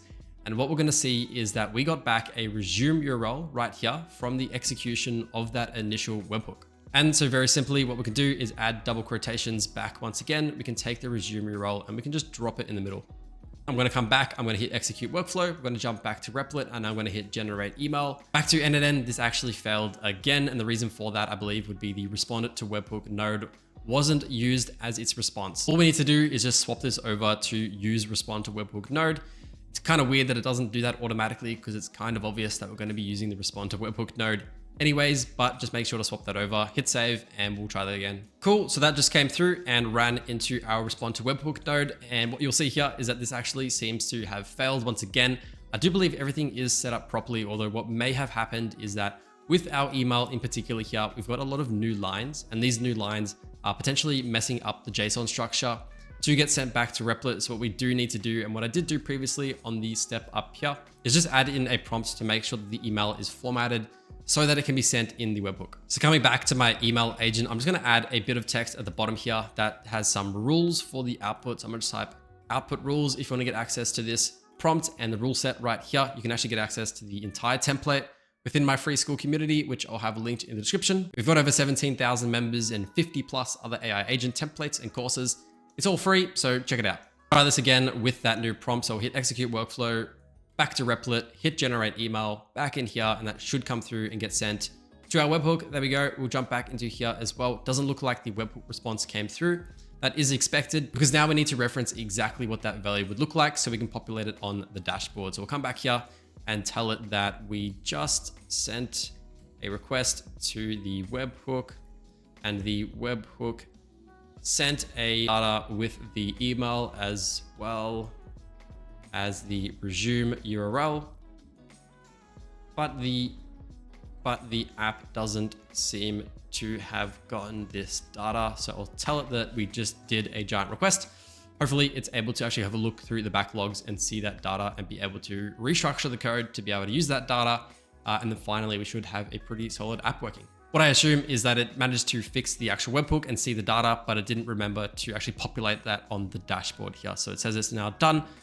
Once again, I'm going to type in here, random text. I'm just going to hit execute workflow, send that off, and hopefully we can get the respond to webhook to send back here, and there we go. Awesome. So now it is working. Okay, so moving on to the next node here, we're going to add in our wait step, and this is what's going to allow us to start to build out the function to send the email using the next step. Once again, like I talked about earlier, we're not going to be doing a specific time interval. We can do this specific for a webhook call, so I'll turn that on. I'll swap this over to a post request once again. And then at the bottom here with the responder field, like earlier, we do need to swap this over to using respond to webhook node. Next, I'm going to add in a Gmail send email step. So I'm going to type in Gmail. I'm going to click into here. I'm going to go down to the one to send a message, I believe it's called. And then I'm just going to populate some of these fields with some fake data just so we can get this node actually running through. Then lastly, we're also going to do the respond to webhook once again, so we can have the wait step all completed and finalized.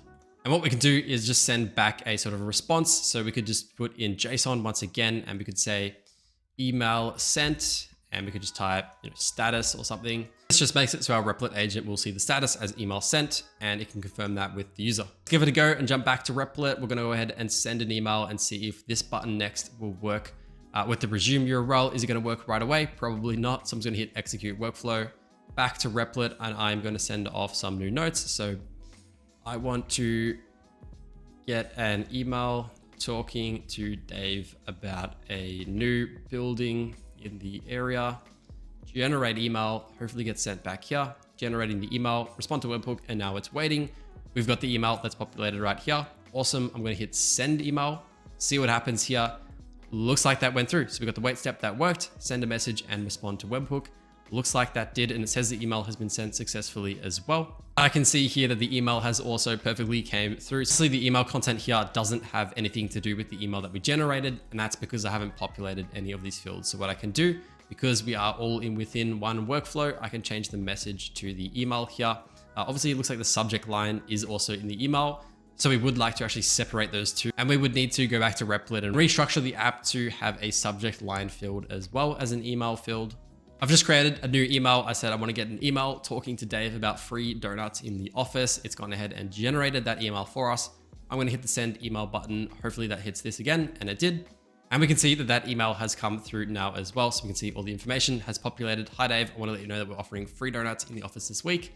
Blah, blah, blah. Obviously this entire email would need to be formatted better. We would want this to be formatted in something like HTML so we can have a separate agent to format the information here in HTML so it looks quite nice. We would want to separate the subject line and add it up here, of course. We want to have that change made on the application itself. But overall, we've now got a fully fledged front-end application for this n8n workflow. Able to send one request and then after that send another request, but still stay within the exact same flow. This definitely beats out the form submission. You're going to be able to build far better applications that are much more usable using something like this. If you want to learn more about building systems and interacting with agents on n8n, I would definitely recommend checking out this video right here, where I showcase exactly how to set up a WhatsApp AI agent connected into n8n. And if you could hit the subscribe button and like the video, it helps out more than you could imagine. And if you do see a hype button as well, it's a brand new feature to YouTube. If you could click that, that would mean a lot. For some reason, that really pushes these videos. In this video, I'm going to show you how you can go ahead and build an AI agent contract generator here on n8n. This is going to be something that we can send a message to via Telegram. We can provide it with a bunch of contract requirements. That could be the timeline of the contract, the cost of the project related to that contract. It could be a description about the project for that contract, whatever you want it to be. We're going to be able to send this directly to Telegram.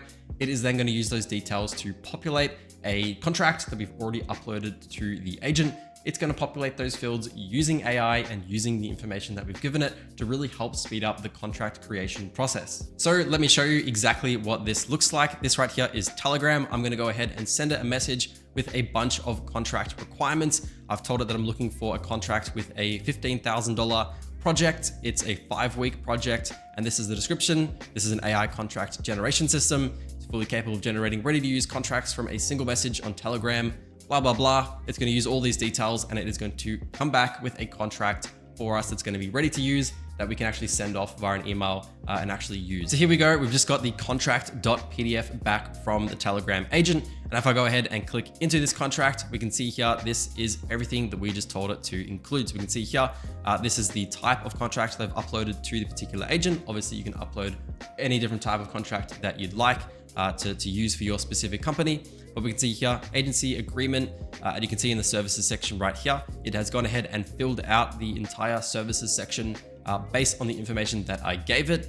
And once again, it's using AI to do this. So it's not just taking what I wrote and just putting it into the document. It's going to be using AI to actually expand on that and just fill it out a bit more properly. So we can see here the services. This project involves building an AI-powered contract generation system. Perfect, that's what I told it to do. It's gone ahead and filled out these top details as well. So we can see here the date being October 15th as the sort of initiation date, the effective date. Some other details that have already been filled in, which I'll get to once I actually run through the creation of the agent on n8n. We can see that we've got our compensation as $15,000 added in here as well. We can see our timeline down here as well as 5 weeks has also been populated by the AI itself. And that's pretty much it. So obviously this is something that you'd have to do manually or yourself, but with a system like this, we can give it the brief rundown of details. It's going to populate everything for us. And now this is ready to use. So this right here is the n8n agent that is making this all possible. And I'm going to do a complete rundown as to how all of this works. But if you do want to get access to this template, you can actually go ahead and join my free school community linked in the description. We've got over 17,000 members. We've got 50 plus AI agent templates just like this and courses as well, all for free. So if you do want to join, I've got a link in the description. So let's dive into exactly how this works. So there is really 2 parts to this agent. The first part at the top here in this sort of yellowy orangey box at the top here, this is going to be downloading our PDF file and converting it into HTML. So all that means is that we're going to be taking our templates. If you've got a contract template that you are commonly using for projects or for whatever you want, this doesn't have to be a project contract or an agency agreement. It can be literally whatever you want, obviously. But what we need to do in order to edit all of those fields is actually turn it into an HTML file. We can't actually edit a PDF through n8n, unfortunately. So we do need to take our PDF and convert it into an HTML file. So what I've gone ahead and created at the top here is essentially sort of a one-time run workflow. We pretty much just click to execute it. So it doesn't run every time. It only runs once when we need it to. What it's going to be doing is downloading our contract from Google Drive. So I'll jump into Google Drive in a second. Essentially, I've just uploaded the contract there. It's downloading that file and extracting that file and turning it into just a bunch of binary data. If you've worked with files at all in n8n, you know that obviously converting it to binary is the best way to really edit files if you want to be converting them into really anything else. So obviously PDF to HTML, this is what we need to do. It's very simple to do. Once you've got that file downloaded, you can just type data, and it's pretty much going to understand exactly what you're looking for and convert it into the actual binary data. For the next step, we're going to be jumping into Claude 4, and this is pretty much going to be used to convert our file into an HTML file. The entire structure is going to be HTML. So if I jump into this particular module, what we're using to do this is an Open Router API. So if you're not familiar with Open Router, there's plenty of other tutorials out there as to what it is. Ultimately, it just allows us to talk to one endpoint with one API key, get access to a bunch of different AI models. So all that we're doing in this particular step is sending off a request to the Open Router for chat completions, their API endpoint. If I scroll down a little bit, everything is pretty much contained within this JSON structure right here. We're going to be using the Claude Sonnet 4 model. You don't have to use Claude, you don't have to use Anthropic. You can use whatever model you like, but we just found this works best for this particular task. All that we're doing is prompting it to convert the PDF file to HTML with the exact styles. We've told it without the page number, a little bit of prompt engineering we've had to do there, and return the HTML content only. The reason that we're doing this, once again, is that n8n, we cannot edit sort of a PDF file in terms of changing boxes and everything like that. HTML is sort of better to do that. So we're just converting it from PDF to an HTML, and we've actually just told this particular AI model to do that for us. Obviously, alongside just prompting it to convert it from a PDF to an HTML, we obviously have to give it the file as well. What we can do is actually add the file itself to this. Because we extracted that binary data of the PDF file previously, we can actually add the file to our request here. So you can see here, file name, document.pdf. The type has been added in as a file in the JSON structure here. The file data is going to be that binary data that we just downloaded previously in the previous step. And that's going to give it access to the actual file itself. So we're going to be uploading the file. It's going to know what we're talking about, and it's going to be able to output the HTML version of it. Once that step is complete, we should now have the sort of HTML structure of our document compared to being a PDF document. After that, we need to jump into this HTML step. So all this is doing is just cleaning up our HTML just a little bit. Essentially, what we're doing is just removing all of these backticks that commonly AI models will generate when creating HTML code. Don't have to worry too much about it. As long as you've got this right here, it's going to remove this and it's going to make it much better for our output. Once that's done, we're going to be taking the actual HTML code from that step that just ran and then converting it back into a usable file that is obviously HTML. So we're using the convert to file step. In n8n, we're taking the HTML data from the previous step and turning it into a file name called index.html.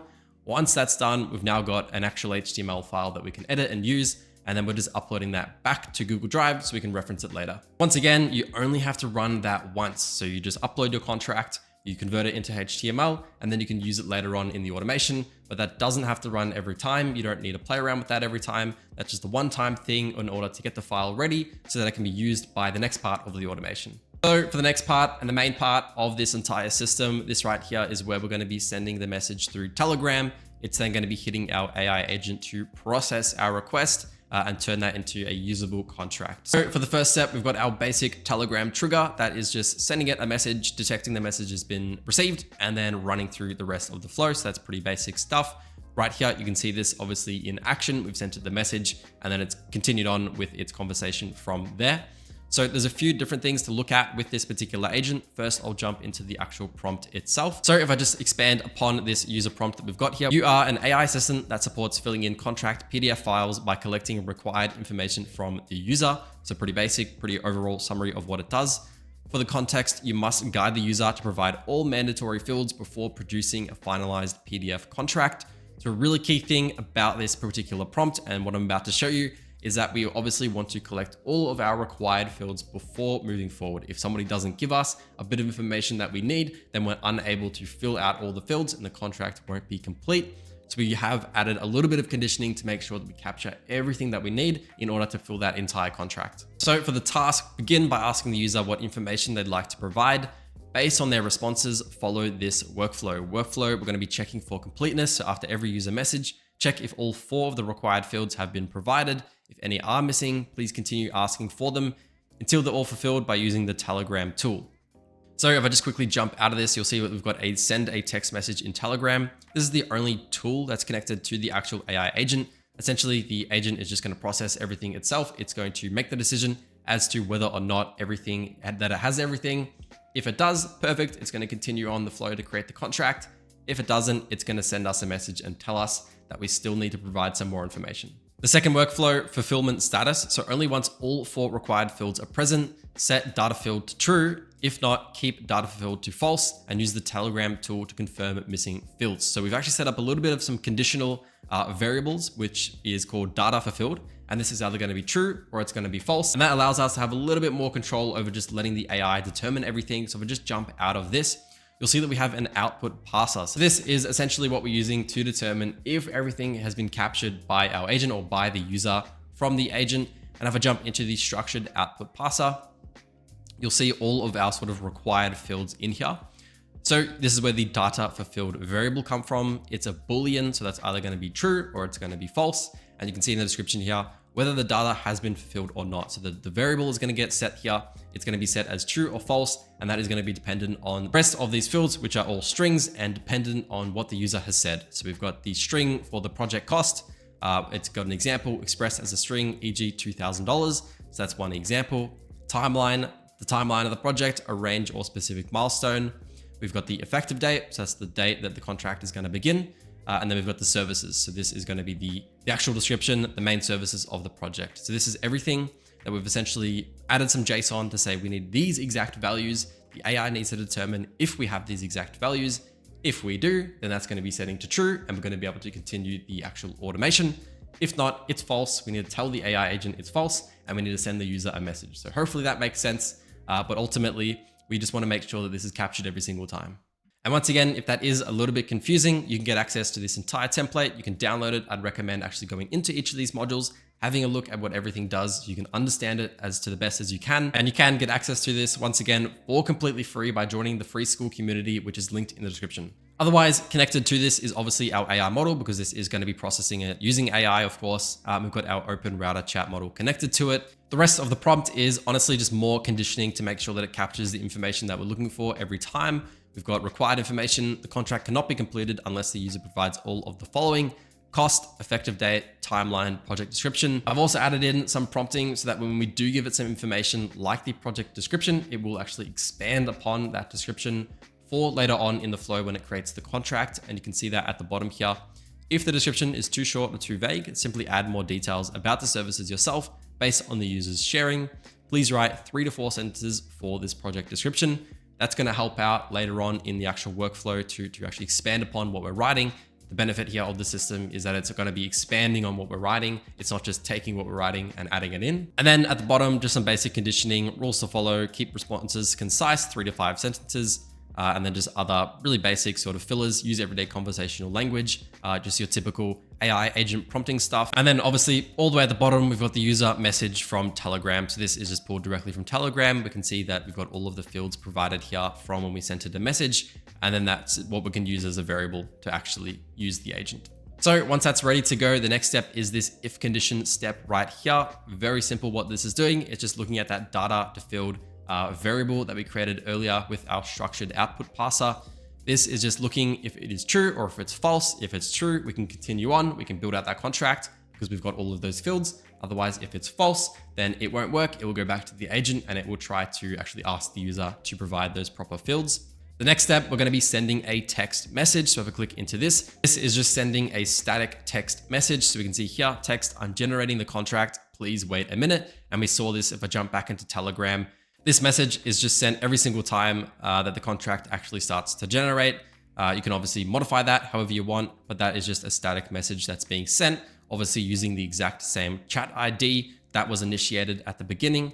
Otherwise, very basic module there. Next, we're going to be downloading the file from Google Drive. This is the HTML file, if you remember from earlier, that we actually uploaded in the last module up here. We're just downloading that HTML file. And then we're going to be able to edit the fields. So next, we're going to be extracting from the file. This once again is just extracting the binary data from the file. If you've ever worked with files in n8n, we are just extracting the binary using this module, specifically the extract from file. And next, we're going to be setting up for everything that we want to modify that binary fields with. So we've got this HTML file, we've converted it to binary, and then we're going to be essentially modifying that binary using AI. So we're pretty much just prompting it to fill in our fields. And then we're going to take that binary, convert it back to our PDF file to be able to then present to the user via Telegram. So right here in this edit fields, what we're doing is setting 2 variables. So we're setting a variable called base information, and we're setting a variable called overwritten information. So for the base information, essentially what this is just a big JSON structure that we're using to set all of the standard fields, all of the base fields that we want on every contract every time. This is essentially where we add in that information. So the reason that we have this is so that we don't have to update that file every time. We can modify these fields. We can see here that these fields are specific to the contract that I uploaded. So if you're going to be uploading a different file, obviously you are going to want to update this. It's relevant to your file. So one of the things at the top here, we've got the effective date. So the effective date is just the date the contract is being sent. So it is going to be different every single day, and that is going to get updated by this n8n date variable. Now that's the only part of this base information that's somewhat dynamic. Otherwise, all of this is literally just static text. Obviously, if me and my agency are sending these contracts every single time and I'm the only one using it, then I'm going to be the only agency that is related to this. So the agent is going to be inflate.agency, and the principal, myself, is going to be obviously my name, and that's going to be used every time. And then our address, this is obviously a fake address, is going to get used every single time as well. So just to give you an example, as to some of the fields that you wouldn't want to change every time, you might want to change them every once in a while, but these are going to be the static fields. Now, once again, This structure is going to get used by the AI anyway, so it doesn't have to be perfect. It doesn't have to be exactly structured to be ran through anything. This is literally just going to be thrown into an AI model to then read, get an understanding of it, and then populate all of our fields. So once we've got the base information set up, we've also got overwritten information. So overwritten information is going to be all of our dynamic information that we've provided it over Telegram. And so this is going to include our timeline, our cost, our project description. All of that information is what is going to get populated right here. If I just jump back out of this, this is pretty much what's coming directly from our structured output parser. So we've got all of these kind of variables in here with our cost and our timeline and our effective date and our services. This is pretty much capturing all of the information individually so that we can use it later on. And that's exactly what we're using in here. So we're pretty much using the AI to fill out all of those fields relevant to what we provided it over the message, and it's going to be populating it right here. So jumping into the next module, we're just going to be running through AI once again. In this case, we're actually going to be using a Google Gemini model. We're using Gemini 2.5 Pro. It's a pretty good model. We're going to be using a bit more context in this case. So it's a model that would be better suited for larger contexts. If we jump into here, we've got a prompt right here. So fill the data into the HTML template without changing styles, only fill the data into empty inputs, replace the base data with the overwritten data in the proper places, always leave the entire agreement section empty as is, and for the services section, each service will be put into a single line. Don't leave any line empty, return the HTML content only. So this is just a prompt that we've given it to tell it, we've got this HTML template, we've got some information we want to populate it with. Please fill out all of those empty fields with the relevant information. Once again, it's using AI, so it's got context as to this is the service information. This looks to be where the service information goes. It's going to put that there where it is. Because we're using HTML, once again, it actually has a pretty good understanding as to what the blank areas are because that's been sort of noted in the HTML code. So it works really well. And then we can see at the bottom here, we've just added in all of those variables that I just talked about. So in the user role, we've got our text, we've got our base data, which is the JSON base information variable, and then we've got our overwritten data, which is our overwritten information variable. And then obviously at the end here, we've got our actual file, the actual HTML file that has been stored in that particular variable that we're sending through as text as well. This is pretty much going to send us back HTML, and then the rest of the automation is just going to be converting it back into a readable file. Next, we're going to jump into the HTML module just to clean the actual HTML up once again. If it finds that we've got these backticks as well as the HTML text at the top here, it's just going to remove it. And if we've got these backticks as well, it's just going to remove it. A little bit of cleanup once again. Next, we've got our convert to file. So super simple. We're just taking the HTML from the previous module. And then what we're doing is turning it into an actual HTML file. So not just code anymore, but an actual file that we can use. So index.html is what that's being turned into. Right after that, we're converting that file. So now we've got that HTML file once again. We're going to be turning it back into a PDF file. So we're using here convertapi.com. Super simple API, does exactly the job we need it to. Pretty much it does exactly what it says it does. Takes an HTML file, turns it into a PDF file. So there's obviously a bunch of documentation online. Just go to convertapi.com as to learn how to actually set this up with the actual credentials and whatnot. But pretty much if we just scroll down a little bit here, we'll see that we've got our n8n binary file. So that's the HTML file that we're talking about that we just modified in the previous step. That's being added in right here. Super simple to do. Just add the parameter as the n8n binary file, type file, put data down here. It knows to reference what was just ran in the previous module, and then just fill out the rest of these fields as is. Once that's done, the API will literally do the rest of it. It's going to convert that file from HTML to a PDF file. And then the last step, we're going to be sending that document to us. So right here, jump into this. We're adding our chat ID once again from the initial Telegram trigger, so it knows to send it in the right conversation. And then pretty much directly from that API that we just had there, we're taking the binary data from that API of that PDF file. Now we're going to be giving it a file name, so contract.pdf. Pretty much we've already got the PDF binary code to just send back to Telegram so that we can actually look at it and download it as a readable file. And that is what's getting sent off. There we have it. It's actually quite simple when we break it down step by step. If you are interested in learning how to connect n8n to Nano Banana and start to generate some images and build an AI graphic designer, check out this video right here.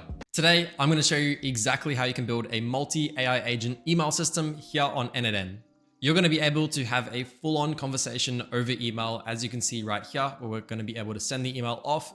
We're going to get a response back. We're going to be able to respond within the exact same thread and then get another response back, of course. Each email is retaining complete memory of everything within the conversation, so it's super smooth, it's super seamless. And the structure and the responses that we're getting here are very human-like, and the entire email is formatted to really look like a proper email. This is going to be a perfect system for use cases like website support or just general inquiries. You're going to be able to handle those emails very easily. Appointment setting as well is another great use case for this, where we're able to converse with the interested lead over email. And then if they're interested in booking an appointment, we can send them a link, or we can just directly book them in ourselves. And not only are we going to be able to talk with people over email back and forth with our AI, but we're going to have two other AI agents, which are going to be acting as our sort of review agents of our emails. We've got a process email inquiry agent, which is going to be generating our email. But before the email gets sent off, we have a quality review agent, which is going to be analyzing that email. It's going to be determining if there is any issues with it, if we have got an appropriate response for the user. And if we do, that's great, we can send it off. But if we don't, we've got a direct integration into Slack, which is going to alert me and my team over Slack that we need to jump in and that there's something that we need to respond to. And second to that notification, we've also got an analyze email sentiment step, which is going to run after this first workflow. This workflow will trigger next. And essentially what's going to happen is we're going to be analyzing the initial email that's come from the user and determining if they have a negative sentiment or if it's sort of an important sentiment. So if somebody is yelling and screaming at us through the website form submission, we're going to get notified of that. Our email in this case is going to get responded to by our AI, although we're going to get notified so we can come in and respond if needed. We've also got the important step. So if there's any critical emails that come through, somebody mentions that there's a system shutdown, whatever situation there might be, we're going to be able to get notified of that as well. So there is obviously a lot of stuff that you can add to an email agent to make it more or less connected with your existing systems. If we wanted to add a direct integration with Google Calendar, that's something that we could very easily do by adding on tools to our main agent. But the aim for this video is to give you a really solid fundamental understanding as to how to get these email agents set up and then start to add a little bit more to it. So I'll do a complete walkthrough from start to finish and showcase everything that's included within the setup. But if you aren't interested in following through with this and building it out yourself, I will have a completely free download within my school community. We've got almost 20,000 members now. We've got 50 plus other AI agent templates and courses just like this. Once again, it's literally free to join, so I've got it linked down below. All right, so getting started, I'll just do a brief walkthrough and rundown as to everything that you're looking at here to really break it down and make sure that it's not too overwhelming for you. So very fundamentally, the first three nodes that we have here is really just setting up our conversation. We obviously have to receive the email from the user, and that's why we have a direct Gmail integration. So this particular system is directly integrated into Gmail. You can obviously swap that out for Outlook or some other email provider, but we're just using Gmail right now. In the big blue box right here, we've got everything needed to respond to the email. So this is a dedicated agent which understands the email that just came through and what the response should be to that email.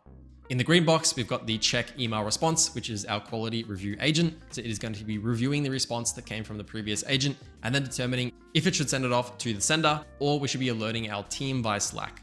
And then in the purple box, we've got check email sentiment. And this is going to be reviewing the email that came through and determining if it had a negative or important sentiment to it. Getting started, the Gmail module is what we're using to trigger this workflow. So if I jump into here, you're going to see that we have connected our email account at the top here. It's very easy to connect Gmail to n8n. All you have to do is create a new credential and just through the OAuth, so just logging into your account with an email and password, that's good to go. Once that's done, we've only really set one thing up with this trigger step, and that is the poll time. We've set the mode to every minute. This just means that we're going to be checking our email inbox every single minute to see if there's any new emails that have come through. And that's it. So now we are receiving emails into our n8n workflow, and then we're jumping into a workflow configuration. And so all that this is just setting some variables. So if I click at the plus up here and type set, this is just the edit fields step. And all that we're doing is setting one variable for our Slack channel. So we are doing a direct integration into Slack. You could obviously use any other tool that you use.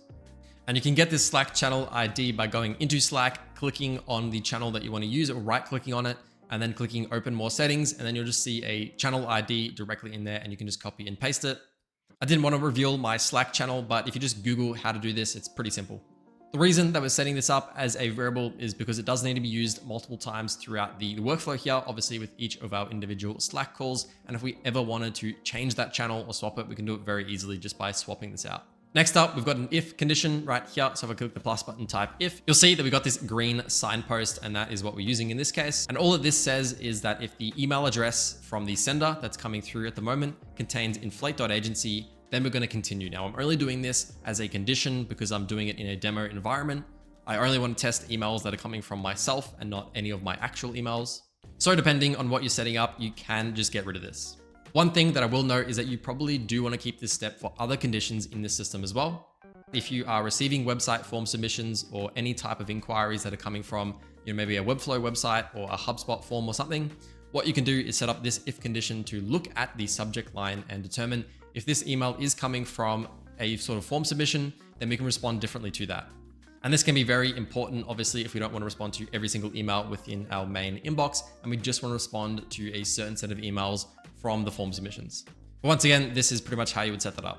So from this step, we've got 2 lines coming out. We've got the true step, which goes directly to processing the email.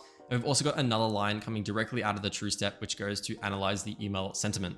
This initial step at the top here, this is all going to get run first. And then second, once this is completed and it's all done, then this is going to run second as it's at the bottom here.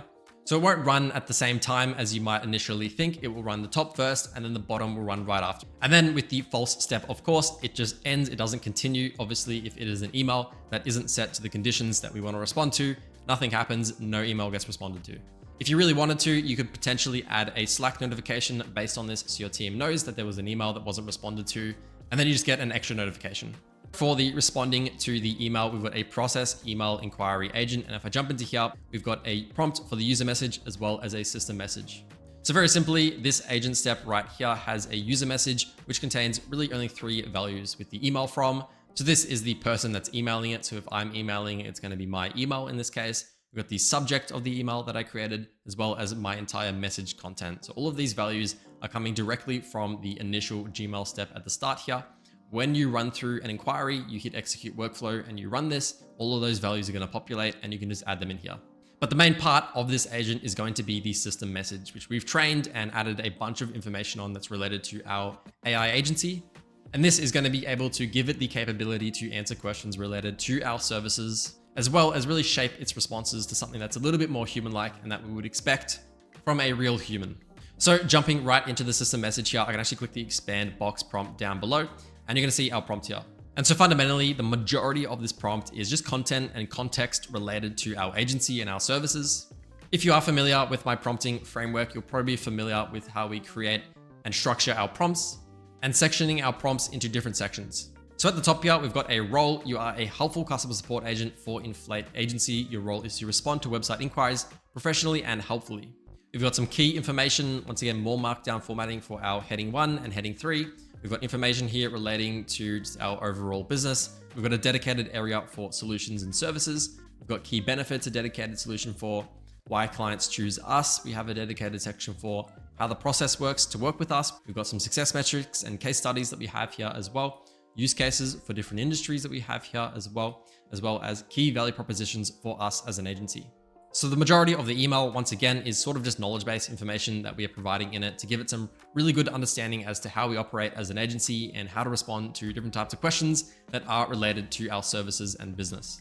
And then all the way at the bottom here, these are a little bit more specific to structuring our email. So obviously we want to be friendly and professional, answer questions about the features, pricing, and implementation, provide relevant links when helpful. So the only link that we gave it was our website link, but it can provide that if it thinks it needs to. We've added in some context that says, be aware that the user's message might contain a quote or reply from the previous message.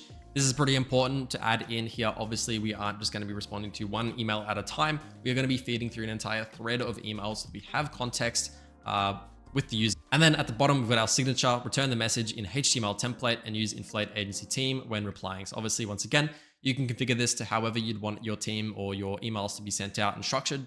But so far, this has been working pretty well for us. So that is pretty much it for the main email response agent. It's really not all that complicated, but you can obviously start to add more to this. If we wanted to add on top the feature of booking appointments, that's something we could very easily do. Click on the plus button here, and we could type in calendar for the Google Calendar tool. And we could very simply give it the ability to create calendar events based on the user's email and the conversation that's being happened. And then obviously within n8n, you can plug it into the many different thousands of different tools to do really whatever you want based on different conditions set by the email agent. Now for the AI model, at the moment, we're using OpenAI's GPT 4.1 mini. Now I would probably want to update that model. I've only been testing it with some very short emails, but obviously with this type of system, with an email thread, these threads could get quite big and these emails could get quite extensive. And so using a model maybe like Gemini, which has a much larger context window, and using some of their more advanced models would probably be better suit for this. And so the main thing here that's going to contribute to that larger context window is simply going to be the memory and the amount of memory that we have and are sending into our system prompt. And so at the moment, I'm just using the simple memory by n8n. And so if I click into the simple memory right here, we're going to get two values that we can modify. And so the key is just how we relate that set of memory to an individual email thread. And all that I've done in this case is that I have referenced the email address of the person that we're talking with as the key that we're using in its memory. And so there are a couple different ways that you could do this, but by tying it to the individual's email, it means that if they decide to send us another email the next day in a different thread, we still have complete context as to the other emails that they've been sending us so that nothing really gets lost. But obviously you don't have to do that. You could just assign it to the specific thread ID that comes directly from Gmail. And that way, if you start a new conversation, it doesn't have any of that memory. So something to play around with for sure, but I think adding in the email address does make the most sort of sense overall, as it is possible that somebody decides to no longer use the email thread and just send a brand new email and would expect to have some memory and context as to the conversations that it's had in the past. Now, second to the key, we've got the context window length. This is also very important when it comes to email conversations. And this is how many past interactions the model receives as context. So by default, it is set to 5. It's going to be using the past 5 emails as its memory. But if you do want to increase this, which I would expect that you probably would, 5 emails isn't a lot. We could increase this to 20, 30 emails. And the only downside is that we're going to be using more tokens, which means it's going to cost more to run, but it also means that we probably need to upgrade our model to something like a Gemini model, which is going to be able to handle that context window, remember everything appropriately, and give us a really good response based on that. But anyways, don't have to worry too much about that. If you are building out a simple system, this setup will work perfectly fine. All that this is doing is just giving our AI agent a reference and a structure to use in its output. So obviously there's 2 different things that we need in order to send an email, and that is going to be the subject line that we're going to be using to respond with, as well as the content of the email itself. And this right here is simply just an example as to how our agent can respond. You'll see here that we've got HTML being used in this example, which is pretty critical. We do want our agent to be outputting our email in HTML format. If I jump back to the examples here on this email thread, you'll see that we've got nice spacing between each of these. It's all broken up very nicely. And this entire structure of email and how it decides to respond is very much tied to this example that we've given it right here. So I would definitely recommend investing some time into building out this example to be as good as possible, as it's really going to reference this example in the way in which it speaks. So there we have it. You're now going to have that email agent up and running. It's going to be able to respond with those really contextually relevant emails, and they're going to be formatted super nice as well. But the next step that I've added in here is the check email response, or a quality review agent. Obviously, we can't rely on this agent to be absolutely perfect every single time, and it is possible that the response or the quality of the response isn't going to be at par with exactly what we would want coming out of our agency. And so what we've built is essentially another agent, which is going to be reviewing the email that was AI generated and determining if it follows through with all of the principles that we would expect our email to have.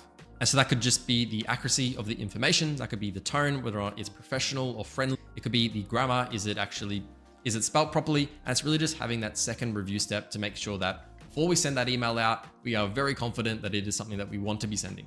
But once again, jumping into the quality review prompt, what we have is once again the user message as well as a system message. And so the user message right here has just a few values that we've added into it. Review this AI generated email response for quality and brand alignment. What we've done is added in the original email as well as the AI response. So it has complete context as to the email and what the response to that email is. And these variables have once again all been populated from the fields here. That's pretty much it for the user message. Very simple, just giving it some good context as to what it's going to be looking at. And for our system message, it says you are a quality assurance agent for Inflate Agency. Review AI generated email responses for.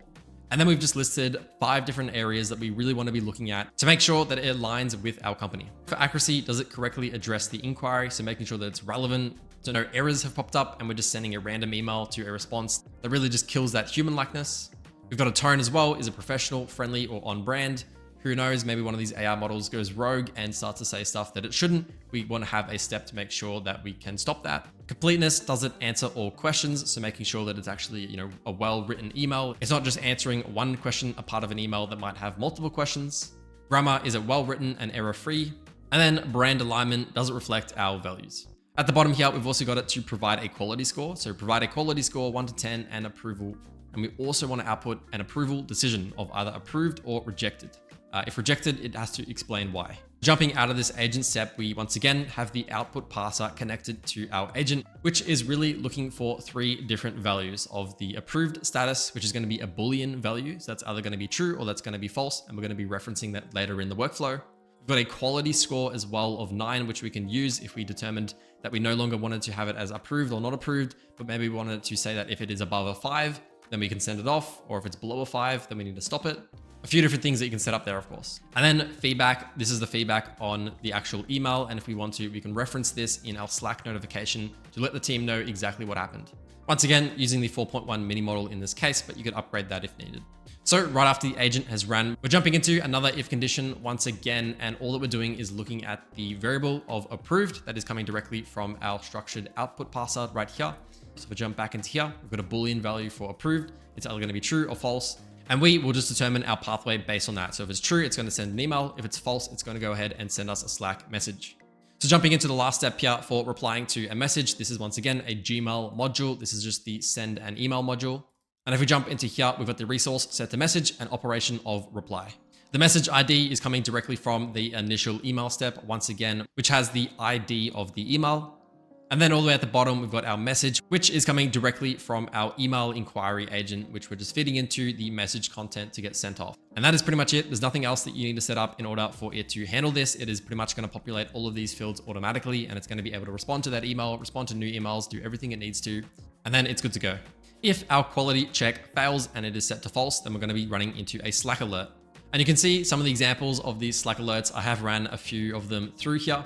But this is what that would look like. If we get a negative sentiment detected, it is going to populate like this. If the quality check fails, it's going to populate like this. So this is, in this case, what we're looking at, the quality check fail. And that is what we have populated at the bottom here. And all we need to do to configure this is add the channel ID. Once again, this is coming directly from that variable that we set up at the start of the workflow. And then for the message type, we can just put simple text message and then just put in a very basic text message of whatever you want to have sent off to your team to be able to come in and handle the situation. You should have a working system where we can send it an email. It's going to process the email, generate a response, review the quality of the email, and determine if it needs to send it off in the email or do a Slack alert. So finally, once that workflow has ran through, it has either sent us a reply or it's alerted us through Slack. We've got this last step, which is really just going to be looking at the sentiment of the email. So the purpose of this is more to do with, I would say, data collection and just monitoring the emails. Obviously, we want our system to be as autonomous as possible, but just keeping a pulse on exactly what type of conversations are coming through is probably something that you want to keep a tap on. And that is exactly the purpose of this. So what will happen is that this workflow will run through. This will run second once it's all completed. And we're just using a sentiment analysis tool right here. So if I jump into the plus button, jump into AI, scroll down a bit, what you'll see is the sentiment analysis. So analyze the sentiment of your text. Pretty awesome that they have this tool. It's purpose built for exactly this use case. We're just reading through the email that was sent and we're just determining which category we would classify it as.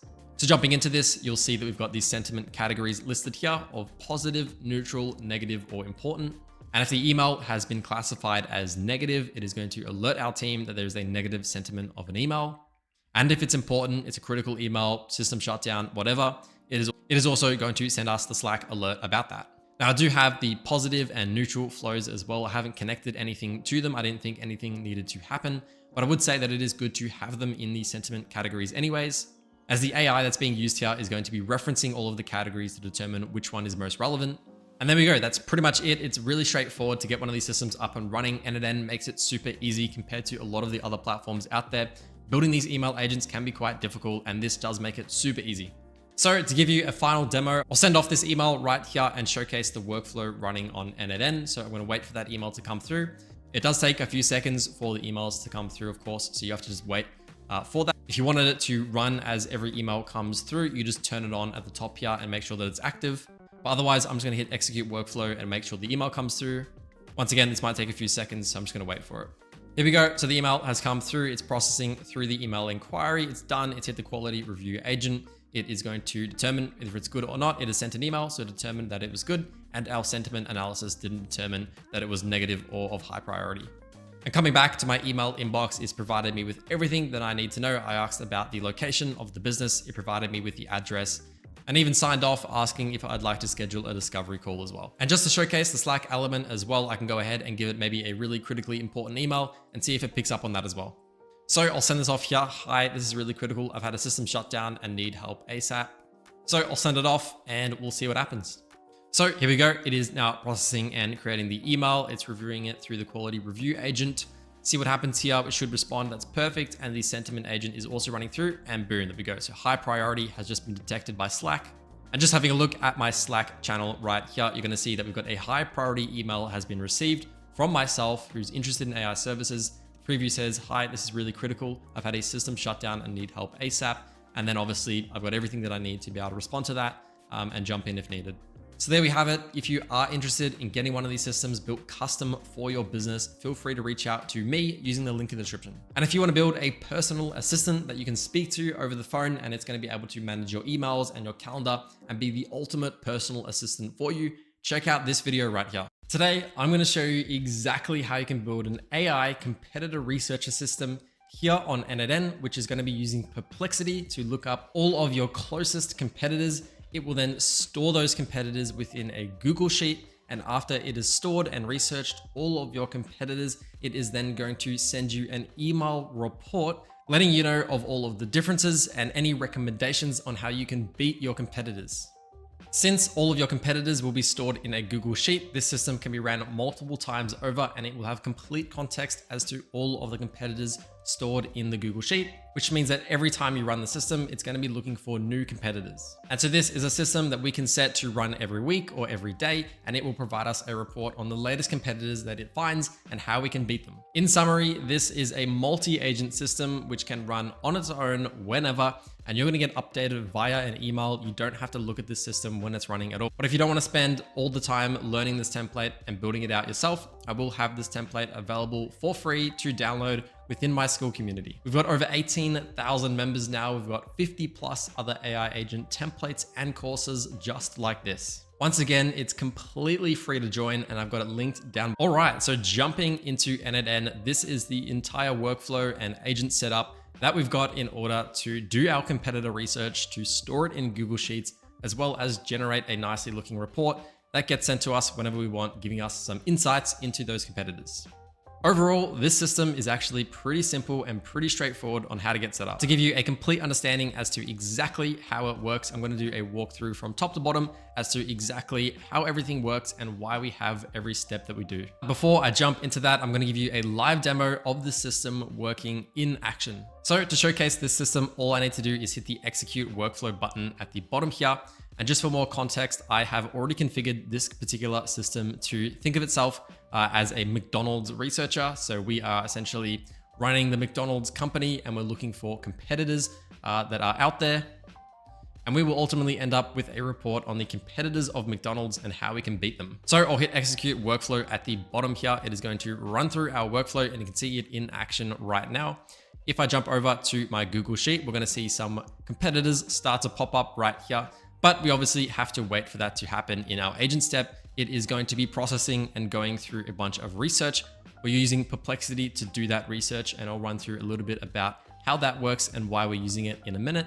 But this is just doing a bit of a thinking process. It does take a little bit of time to do this. But obviously the idea is to have this run in the background whenever, and you don't have to watch it happen. And here we go. We've got a few competitors that have just popped up with Chipotle, Whataburger, Starbucks. I've honestly actually haven't heard of a lot of these because I'm not in the US, although these are some competitors, it seems, to McDonald's.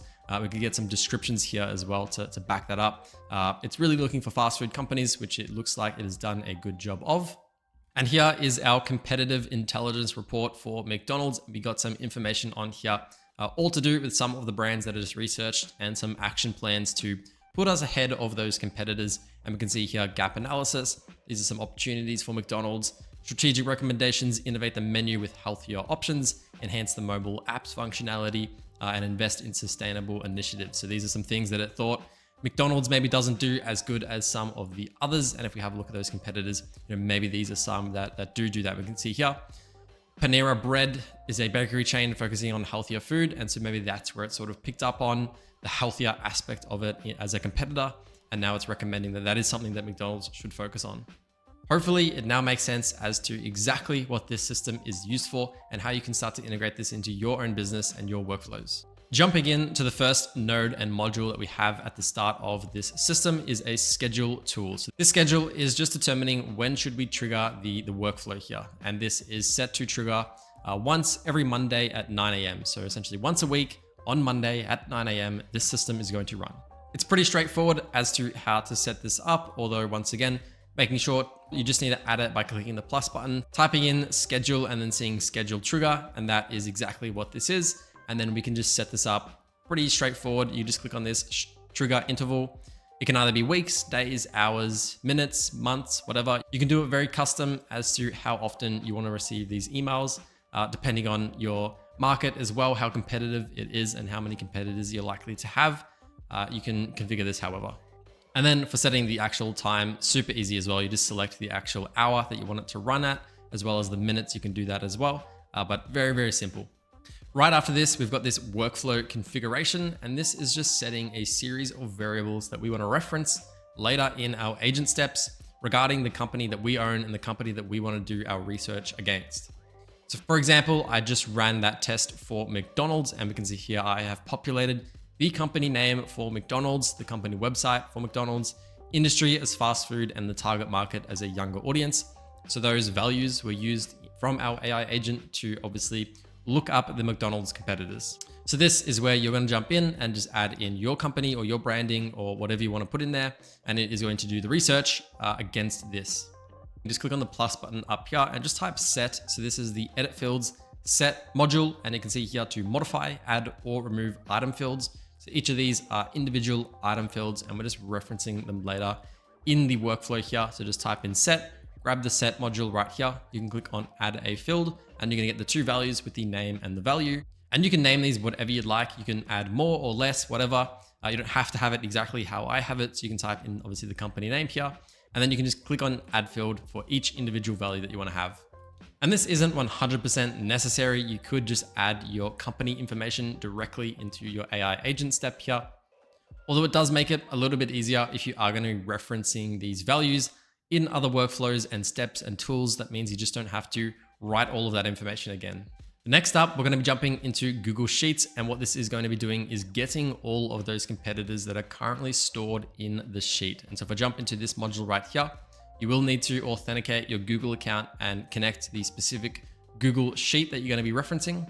There are some other pretty good videos on how to actually connect and authenticate your Google account with n8n out there. So if you haven't done that yet, definitely check those out first. But once that is done, you will be able to select your sheet from the list. So if I click on this, it'll be a drop down with all of my spreadsheets within my Google account, and I can just select the one I'm looking for. And then below this, we've got sheet 1, which is the specific sheet that is on the Google Sheet document here. And so you can see at the bottom, sheet 1, and that's what we're referencing. Once that's done, as long as the operation is set to get rows, it will pretty much go through and get every row from the spreadsheet that is currently in there. And the reason that we're doing this is so that we can feed that data into our agent so it has complete context as to all of the competitors that we've already looked at before. And this just ensures that we aren't looking at or researching the exact same competitors every week. If they're the most popular ones, it's likely that they're going to be the ones that are populating at the top of the search every time. As for setting up the Google Sheet, these are just some of the headings I've added. You can make this whatever you want, of course. It doesn't have to be specifically this, but I've added in a competitor name, website URL, description, products and services, company size, differentiators, as well as the date added and last check dates. Ultimately, I wouldn't stress too much about what values are being populated here. This is something that the AI is just going to do itself. So we don't have to do a whole lot of work as to how to send information into each of these fields. If you wanted to create a fully custom one, you could very easily do that as well. If you wanted to pick out a specific thing about a company, maybe about the types of food, we could have a category specifically for that. Once we've got all of those competitors and all of the data relating to them, we'll jump into the main AI agent step, which is going to be used to find those competitors and do the research on them. Jumping into this AI agent step, and if I have a look at our main prompt here, you'll see that this is the entire prompt that we're using to look up all of our competitors to actually give it some context about the competitors that we already have. And this agent is also going to be populating our Google Sheet. It's going to be using Perplexity, and it's going to determine when the research is done and when to move on to the next agent to then generate that report. This prompt has been formatted in a specific way to just go through the main areas that we need in order to start off with our research and then end up with a really nicely formatted Google Sheet, of course, with all of our spreadsheet data. And we are referencing all of the tools that we have connected to this as well. So just very briefly, we've got a few tools here. We've got our Google Sheets tool, and that's what we're using to send off the data to Google Sheets very easily. We've got our Perplexity research tool, which is what we're using to actually look up the latest competitors, the latest news in the market to see, what's going on. This is connected directly to a real search engine. So this isn't random large language model data that it's been trained on. This is actually looking up the latest information. Jumping back into our prompt, the top of the prompt here says you are a competitive intelligence researcher. Your task is to find and analyze 10 competitors for the company provided in the input data. So I have specifically told it to only look and analyze 10 competitors. The reason for this is that if we didn't give it a set amount of competitors, it would kind of get stuck in a loop where it would just be continuously researching and finding new competitors. Could be useful for other use cases if you want it to just be continuously running and finding new competitors and going as super deep as you possibly would want to. There's definitely a use case there, but for the purpose of generating a quick weekly report, setting a limit is a little bit easier. But otherwise, we've got company details and I've got the name, website, industry, and target market. And you can see we've added in these variables here, and these are coming directly from our set fields. So if I have a look on the left here, workflow configuration, I do need to execute the previous node to actually see all of those values pop up. But otherwise, once they have popped up, you will be able to just drag and drop that variable and reference that data in a prompt. Next, we've got your objectives. So number one, use the Perplexity tool to research and find competitors in the same industry and target market. Identify at least 5 to 10 direct competitors, and for each competitor, gather their company name, website URL, description, key products and services, and then just the other values that are within our Google Sheet. And then store each of those competitors in the Google Sheet using the Google Sheets tool with the following columns. And I've added in all of the columns that we've had in our Google Sheet here, so it knows exactly what information it needs and where to populate it. And then number 5, once again, please only store 10 competitors in the sheet. Sometimes it might do less than 10, but we definitely don't want it to do any more than 10. And then provide a summary of competitors found and stored. You must ensure you do not have any duplicate competitors to the ones we already have stored. Here are the competitors we have on file. So this is actually being referenced from our Google Sheet Get All Competitors module that just ran. This is not just looking at the couple of variables coming in from our Google Sheet. This is essentially doing an array of all of the competitors. We don't want to just run one at a time or else the system won't work. So this specific outline of the variable is looking at every single one. And then below this, please also refer to your memory to ensure the competitors you have just added in the same session are not added again, as you will not see these competitors above yet. So the reason for adding that part of the prompt is that when we're doing our research and we're adding new competitors to the sheet, those competitors aren't going to be seen in this particular variable because that has already ran previously in the workflow. So we need to let it know that it is going to have to refer to the memory module on the AI agent to find those previous competitors so it doesn't reduplicate them. And for a little bit more context, you'll see we've got a simple memory from n8n connected. This is super easy to do. Just type in memory when you're actually on the memory module here, and you'll see simple memory. Just click on this and it is pretty much going to work right away. One thing to note is that you will be provided with a key. You will have to add a key. This key can be any value, any text value, number value, whatever. It's just sort of identifying the session. Now, if you're going to be using this as an internal workflow, you're not going to have multiple different sessions for different reasons. You can just set whatever value here. You can just type whatever you want. It just needs to be a unique identifier for that memory session. And that's pretty much what's going to allow us to have that context as to the competitors we've already been looking at so that it doesn't start to throw in repeat competitors in the sheet. So that is it for the main prompt here for the AI agent step. We now have our tools. So for Google Sheets, of course, what we have is the Google Sheets connection. Once again, you can use the same connection as we did previously. This is going to be mainly used for the operation of creating new rows. So if I click into here, you'll see append row is related to create a new row in a sheet, and it does exactly what it says it does. We can then select our document, the specific sheet, and then what we've done is I've selected map each column manually. So we are setting the value ourselves for each of these columns. And then I've used the n8n automatic AI filler tool, which essentially populates every field by itself. The AI agent is going to be doing this, which is pretty awesome function to have. And yeah, we don't have to do anything here. The competitor name, website URL, company size, all of this is going to be populated and handled by our AI agent. One thing I forgot to show you on the AI agent here is that we actually have a max iterations option set here. So Like I mentioned earlier, sometimes our AI agent gets a bit carried away with all of the different competitors for the particular industry that you're researching, and it kind of gets stuck in a loop of constantly hitting Perplexity to find new competitors and add new competitors, which once again could be great for some use cases where you want to have an agent constantly running in the background finding new competitors. But for this case, we don't want it to do that. And we can set a hard stop by clicking in the options section at the bottom here, clicking add options, and you'll see max iterations. I've already added it, so it's not in this list here, although when you click on it, it will automatically populate right here. And I've just added in 5, which means that our agent is only going to be hit individually 5 times. So it's likely that we can get more than 5 rows out of a single run, although it will only actually use our agent 5 times. Next to the Google Sheets tool, we have, of course, our Perplexity tool. And this is what we're using to do our main research. So we're not using the large language model to do the main research.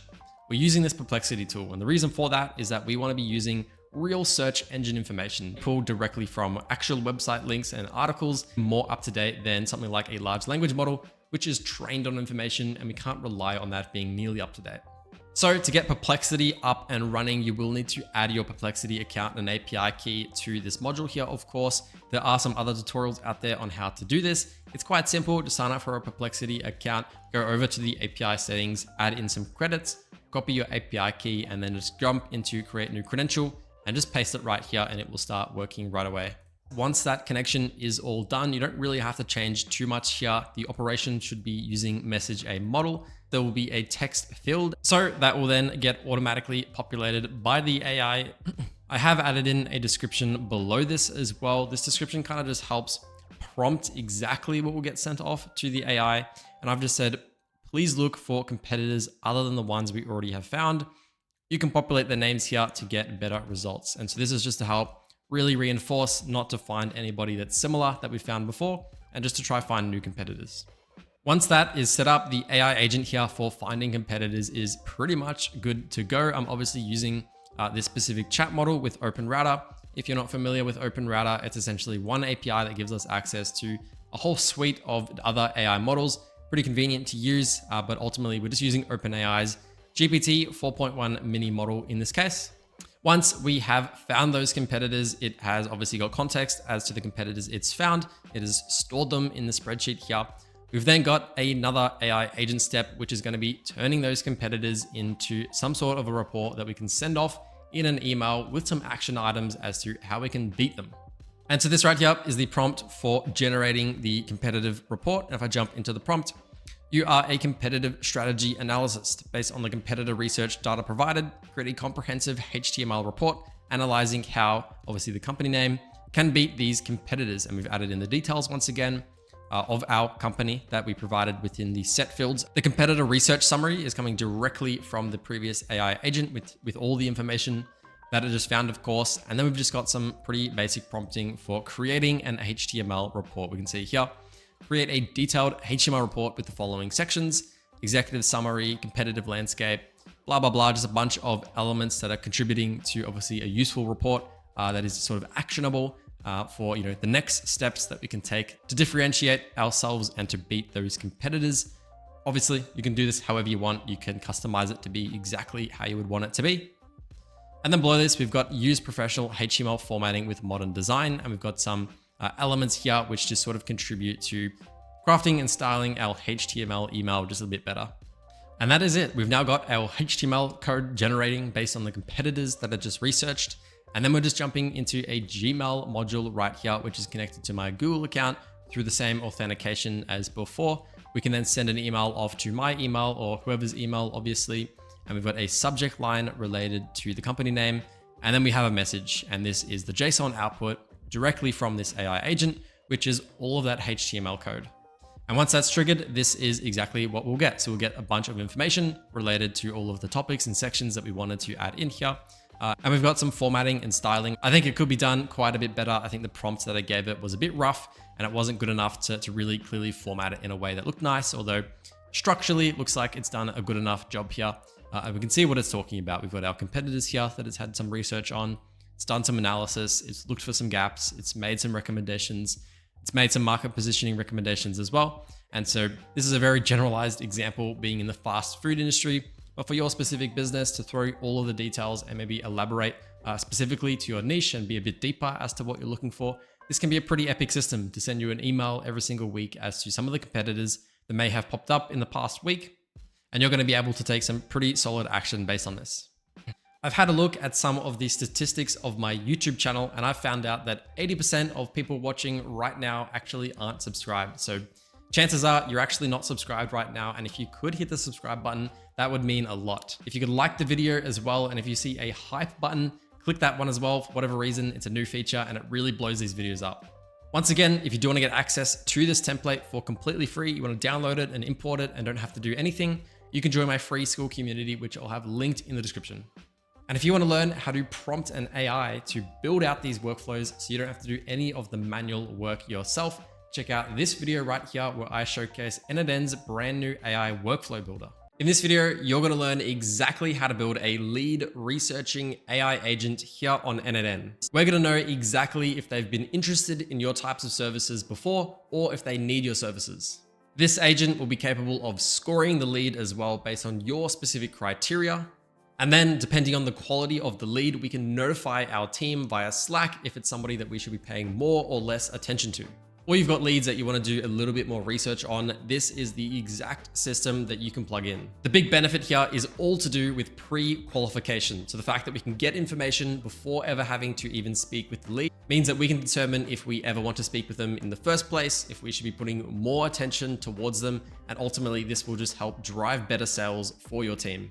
Before I dive into exactly how to get this set up, if you do want a system like this for your business, you don't want to have to build it out yourself, you can contact myself and my team by using the link in the description. All right, so jumping right into it, this is n8n, and this is the multi-AI agent lead researcher system. So you'll see there's sort of 4 different parts to this system. Initially, we've got an AI interest search agent. So this is specifically for our agency. We obviously sell AI solutions, and so the purpose of this initial agent is to do some research and find out whether or not this lead or this company has ever expressed any interest in AI previously or anything similar. And that's going to give us a little bit more information as to what they might be looking for and how qualified this particular company is. Now, if you are obviously not selling AI services, you could obviously update this to be anything about your specific industry or the specific product or services that you're selling. Right after we've got that data, we're jumping into a general search agent. This is doing a really general search as it says. So it is going to be looking up the company, very broadly looking for as much information as it can get. We're plugging this directly into Perplexity, which is a great research tool that I use frequently for doing AI research, but still using the traditional search engines to find the most relevant and up-to-date information. This general search agent is not only looking at the specific company information, but it's also doing a more specific search towards the individual. Right after this, we're jumping into a lead scoring agent, which is taking all of that information and sort of comparing it against a criteria and determining 1 through 100, how do they rank? Once that's done, we're jumping into the final part where we are going to be sending all this information off to a Google Sheet to store it so we can view it. And then we're going to be routing that lead based on their score as a hot lead, a warm lead, or a cold lead. And depending on this, it's going to be a different notification that is sent to our team in Slack. And you can see on the left-hand side here exactly what this notification might look like coming into Slack. So in this case, I sent through my own details and it logged it as a score of 8. Obviously, my company would not be very qualified for my own services. You can see here it's scored it as 8. It says it's a cold lead and you get some more information about it. I'll do a live demo so you can see exactly how it works. So just clicking execute workflow, you'll see that this form pops up. At the moment, I've configured this specific system to use n8n's form submission, which just means that we are able to send our data in specific boxes on n8n's own form submission. Obviously, if you're building this out yourself and you've got a specific Calendly booking system, you've got cal.com, anything HubSpot for lead form submissions, you can just plug that specific platform directly into this so you don't have to worry about filling this all out manually. So for the company domain, I'm just going to type dentalclinic.com. Obviously, there's probably not one called dentalclinic.com, but you never know. And we're just going to type John Smith. And so we'll see if it comes up with anything. Anybody that's even remotely similar to running a dental clinic that's named John or anything. So this here is the Google Sheet where all of these leads are going to get stored. And you'll see John Smith has just come in here now as well from dentalclinic.com. And you'll probably notice that the lead score has been set to 4. The AI interest score is very low and it says that there's It hasn't really found much information on this company. Obviously, it's a made up company, so it has sort of done the job here to give it a low score because it's likely this would be sort of a fake booking.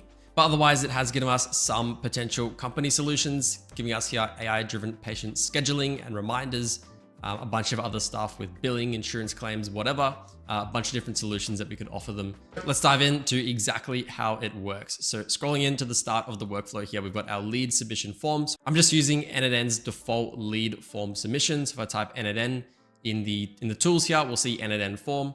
And that is, once again, just for demo purposes, you would likely want to connect this into something like Calendly to immediately trigger this system when a new lead comes through. Right after this, we're jumping into our AI interest research agent. So once again, this is specific to our company. We sell AI services, so we're doing some research about their potential interest in our services.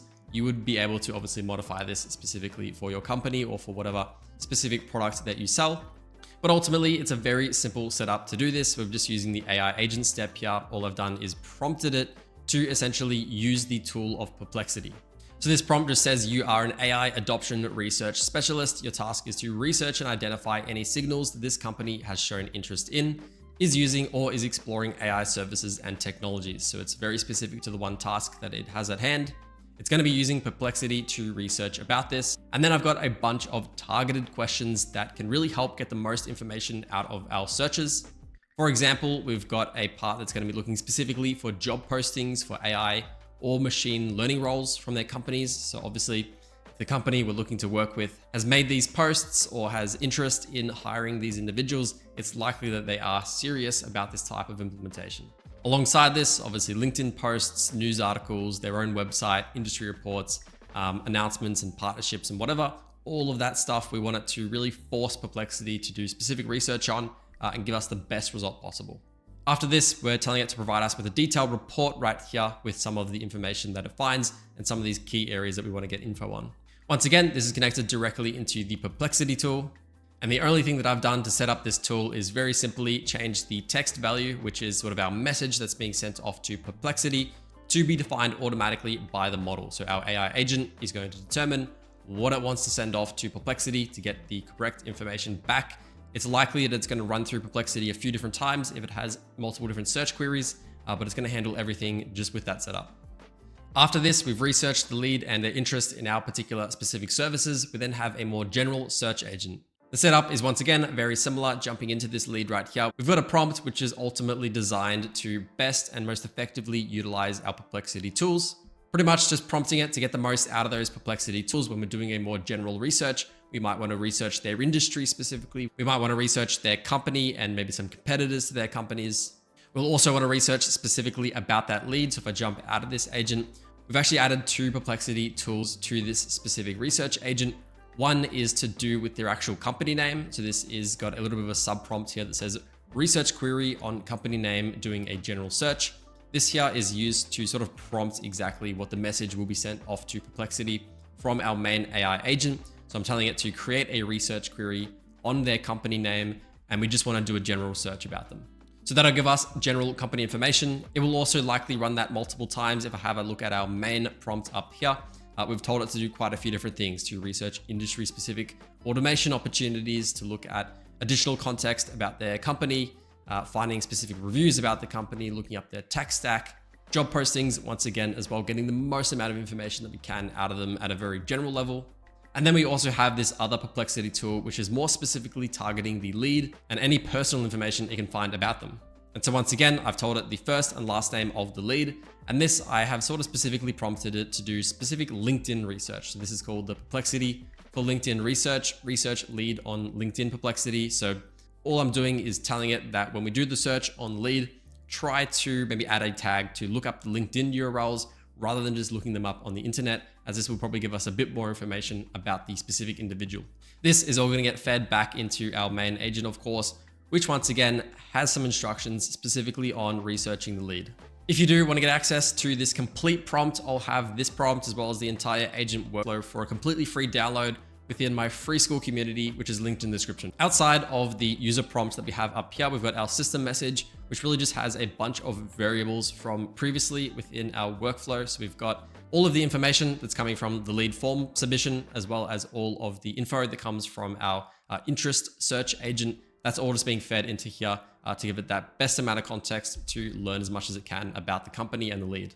Connected into our lead intelligence agents right here, we've got an output parser. More specifically, what we're looking to get out of this agent is all of the information that we do want to store within our Google Sheet later on, and the way that we can really target it to specifically output a really specific set of values. So rather than outputting a big chunk of text that tells us about the lead, we want to split that up into some key areas that we can obviously give to myself on the Google Sheet to get some good insights out of.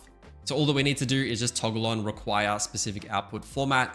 And this makes it so that we can really tailor it to output specific values. You'll see the output parser will pop up on the agent itself, and then you can connect the output parser module directly into this. Then what you'll get is this JSON example, and all this is doing is telling our agent, here's an example of the output that we're looking for, and use this for your output. So here we've got a date, we've got an email, lead name, company name, monthly revenue, the AI interest summary, potential company solutions, a score, and decision maker. So our agent is just going to look at this. It's going to understand this is the type of output that we'd be looking for. We want to populate all of these fields as such. The score in this case is going to be a number. It's not a string like all of the other values. And we're going to be able to reference all of these values and variables specifically within our Google Sheets. One quick thing, I just removed the score. That was actually not necessary to be in this particular agent, as we've got a specific agent for that in the next step. So we can remove the score from here. Everything else though is exactly what we need. So once that's done, we can jump into the lead scoring agent specifically, which is pretty much, once again, it's taking all of the outputs from all of the previous agents and steps. We're feeding that into the system message for this agent, and then we've prompted it with a bit of a qualification criteria to give us a score from 0 to 100 on whether or not they're going to be qualified for our specific services. And very simply, it says you're a lead qualification specialist for an AI agency. Score this lead based on their fit for our AI implementation services. And then we've got our scoring criteria. So we want to make sure that they're doing over $50,000 a month. We want to have a look at their business maturity. How established are they? How many years have they been in business? Have they shown any interest in AI or automation or anything like it before? How big are they? What's the industry? What's the likelihood that that industry has any sort of need for this? And that's all going to contribute to that score. And on this agent specifically, we do also have the requirement for the specific output format with the structured output parser on here as well. And all I've done is given it an example here, which says that we're looking for a score. For example, it could be 50. And we've given it a numeric value, so we know that we're getting a single number every single time, and it's not going to give us a sort of a hallucinated big long chunk of text that we can't do anything with. And then finally, we're jumping into the notification agent. We're sending all the information off to Google Sheets. So Google Sheets is very easy to connect to n8n. Just go through the OAuth and log in with your email and password. I've added a brand new sheet that I've created. So this one right here, I've given a bunch of column headings that I want it to be able to populate with. You can really come up with whatever column name you're looking for. It doesn't have to be specifically these ones. The AI itself is going to be populating all of these fields. So there's no field that you need specifically. Obviously, it means that you do need to update the output parser from a couple of the previous agents, but otherwise you can just funnel that information directly into this sheet very easily.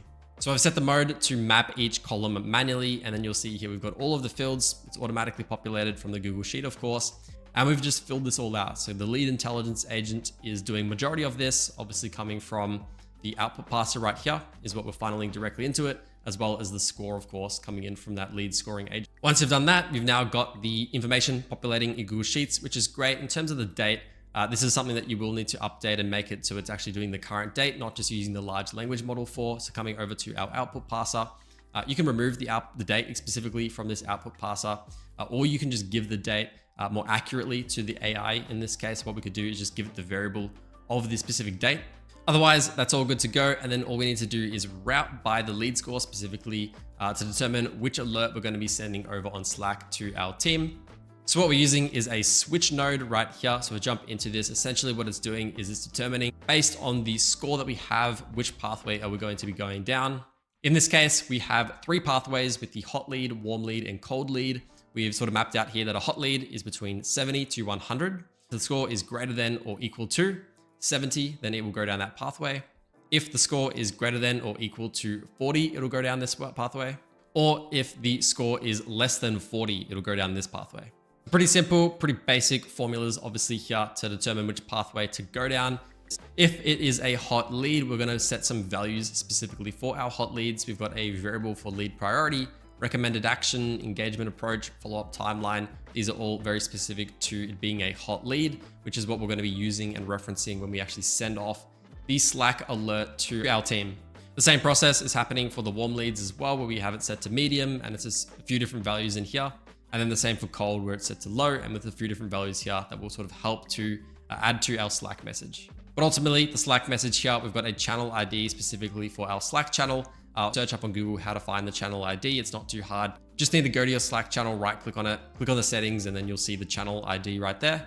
And as for the actual setup for the message, if I just drag Slack back into the screen, you'll see here with this latest message that I sent through for the hot lead alert, you can see that this sort of structure is coming through and looking like this. We've got a really cool red alert on the left side here to give us, an extra bit of importance to it. Even got some emojis, just really letting you know that this is a hot lead and that this lead probably needs to be actioned pretty quickly. We've got a few different boxes here. We've got a fallback text, and a title. The fallback text, I believe, is just if the formatting of the message gets changed or shrunken or whatever for like a notification.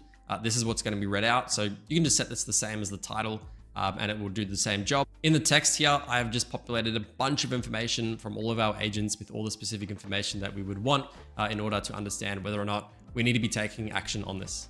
And then you'll see with the color at the bottom here, this is to do with that, line on the left-hand side of the message.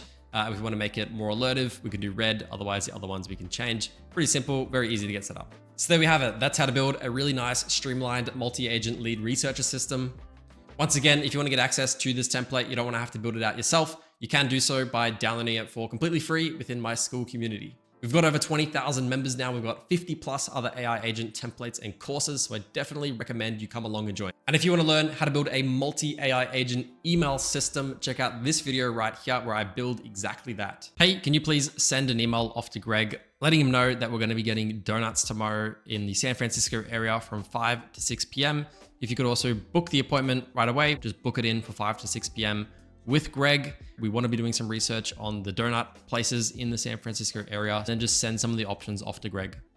And there we go. All agents were just triggered in that request. We got some emails sent out, we got a calendar booked in, and we got our research agent going as well.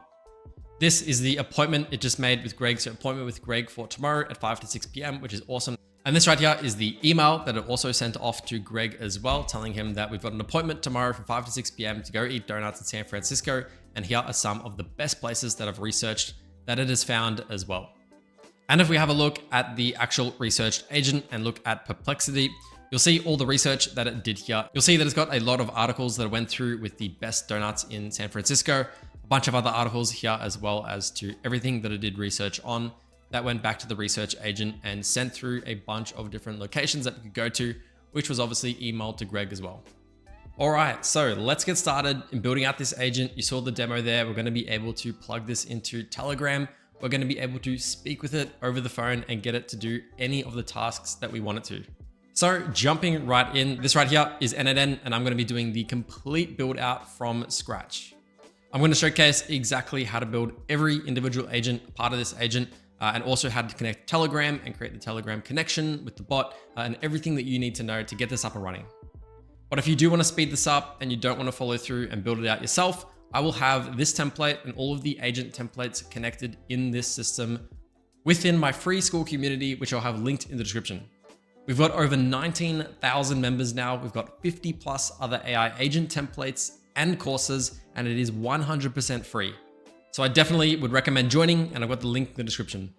All right, so to kick it off, the first thing that we're gonna go ahead and do is get our Telegram agent bot set up so that we can send it messages and send it those voice messages as well so we can talk to it. And then we're gonna connect this to n8n. So to get the Telegram bot set up, you'll have to go over to Telegram.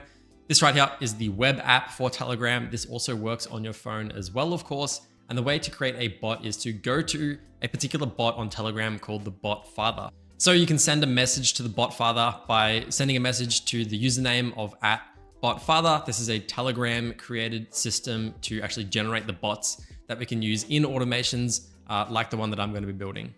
And all that we need to do is just follow the instructions that it gives us when we start the conversation with it. And you can see here that it has a bunch of pre-made messages that you can send off to do a bunch of actions. So in our case, we want to create a new bot, and all we need to type is /new bot. So I can type /new bot. This is going to allow us to trigger the process to create that new bot. It's going to ask us what we'd like to name it. And I can name this whatever I would like. And then it's going to ask us for actually creating a username for it. So I'm just going to add the same name and then put _bot, pretty much just following the instructions that it gives us. And then the next message is going to be giving us an access token. We can copy this access token and then use it on n8n in just a second. Overall, pretty simple to get that up and running. But once we're on n8n, what we need to do is jump into add a first step and then type Telegram. So Telegram is a native module here on n8n, which is nice. And we can just click into the triggers of Telegram and then just click on message. So that just means that on a new message, when it's received, we are going to be able to trigger this workflow and handle that message and then eventually respond to it. Once you've got this on the page, just double clicking into this actual step here. At the top, you'll see credential to connect with. So in here, this is where you're going to connect your actual credential for that Telegram bot. So the access token is the access token that was generated right here. Just copy and paste it directly into this box and hit save. A green box will pop up telling you that it's connected, and that's all you need to do. So I've connected my agent. That is all ready to go, and we should be able to now send a message into n8n. And if you want to test it, you can just hit the execute workflow button right here, jump into Telegram and just send it a message. And once you've done that, clicking into the step right here, you'll see that the actual message will come through. And all the way at the bottom, you'll see text, and that is the message I just sent through. So hello, I just sent that through. And that is obviously working now. The next module that I'm going to throw in here is going to be a switch step. So the reason we're adding in a switch step in this case is that we're going to have two different pathways based on the message that is sent through for Telegram. So I want this to be able to handle voice messages that are sent through so we can talk to it very naturally over the phone on Telegram. But we also want to be able to actually just send it some text. And so we need to create a condition to split those pathways so that we can handle them just a bit differently. So making sure to connect the Telegram message here, you can just drag it and connect it directly to the switch node. And then jumping into the switch node right here, we're just going to be setting two routing rules for our conditions. So if I click add routing rule right here and I jump out of this, you'll see we've got two pathways now added. So depending on the conditions that we have in the switch node, it will go down one path or the other. So to do this, we're going to go ahead and go down to the bottom left right here where the text says hello. I'm going to drag that into the first routing rule. And all I'm going to do is swap this condition tab right here, go into string, and then put it on exists. So if this string of json.message.text exists at all, so that would only exist if we actually sent it a message and that value could be populated, then we know that we've received text and we can continue down and actually respond to that text. Jumping out of this, we're going to go ahead and hit execute workflow once again. And the reason that I'm going to do that is because I am now going to send it a voice message so we can detect it in our switch as well. So if I just hold down on this button right here, hey, this is just a test of the Telegram voice. There we go. I just sent through a voice message on Telegram. This has just ran through automatically. We can see it's already trying to go down this pathway. So we could actually leave it empty and it potentially might still work. But what we can do is look down at the bottom of this request where we see voice. So this is obviously only going to populate if a voice message has been sent through in the first place. So there's a few different things that we can do. But what I'll do is grab this file ID right here, throw it into this, and then I'll say if this string exists at all. So obviously, if we get a voice file ID, then that means that a voice message was sent through. So now we've got our two different pathways, and now we can start to do something with them. I'll continue to build out the actual voice-based message flow right here. So I'll click on the plus button of the bottom, which was for the voice. And I'm going to type in Telegram once again. What we need to do is go down to file actions and do get a file. So obviously this text or this voice that we're sending through isn't automatically getting transcribed into text. That is something that we have to do ourselves. So this is something that we can do by using this particular module for get a file. And jumping into the file ID, you'll see that we've been given a prompt to provide a file ID. And as you can remember, the voice does give us this file ID. So I can drop that into this, and that is going to be able to look at that file, get that file, and bring it back into our flow so that it's actually usable for other stuff.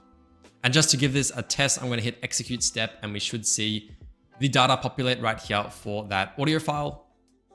And if I just click view, You'll now see this audio thing pops up right here, and I can hit play and listen to it. Hey, this is just a test of the Telegram voice. So perfect, that's exactly what I just sent through, of course. And now we can use it throughout the flow. So next, I'm going to jump into doing an OpenAI transcription of audio. So in the OpenAI step here on n8n, if we just type transcribe, you'll see that we've got transcribe a recording. And so all this does is that we're using this specific ChatGPT module to listen to our recording and then transcribe it using AI. And this is going to give us the exact text that we can then use to send to our agent to do the rest of our actions later and throughout the flow.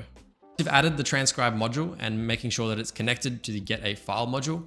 This is pretty much automatically all set up for us. There's nothing we actually have to do to set up or configure this, as long as the input data field name is set to data, and that is the exact same as what's coming from the getter file. It's pretty much going to be set up for us.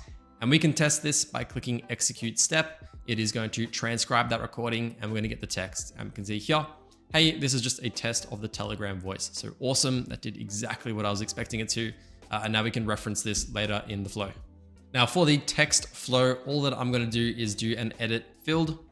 So if I grab this right here, the edit fields module, all I'm going to do is take the Telegram text message and I'm going to assign it with a specific variable that we can use and reference later on in our flow.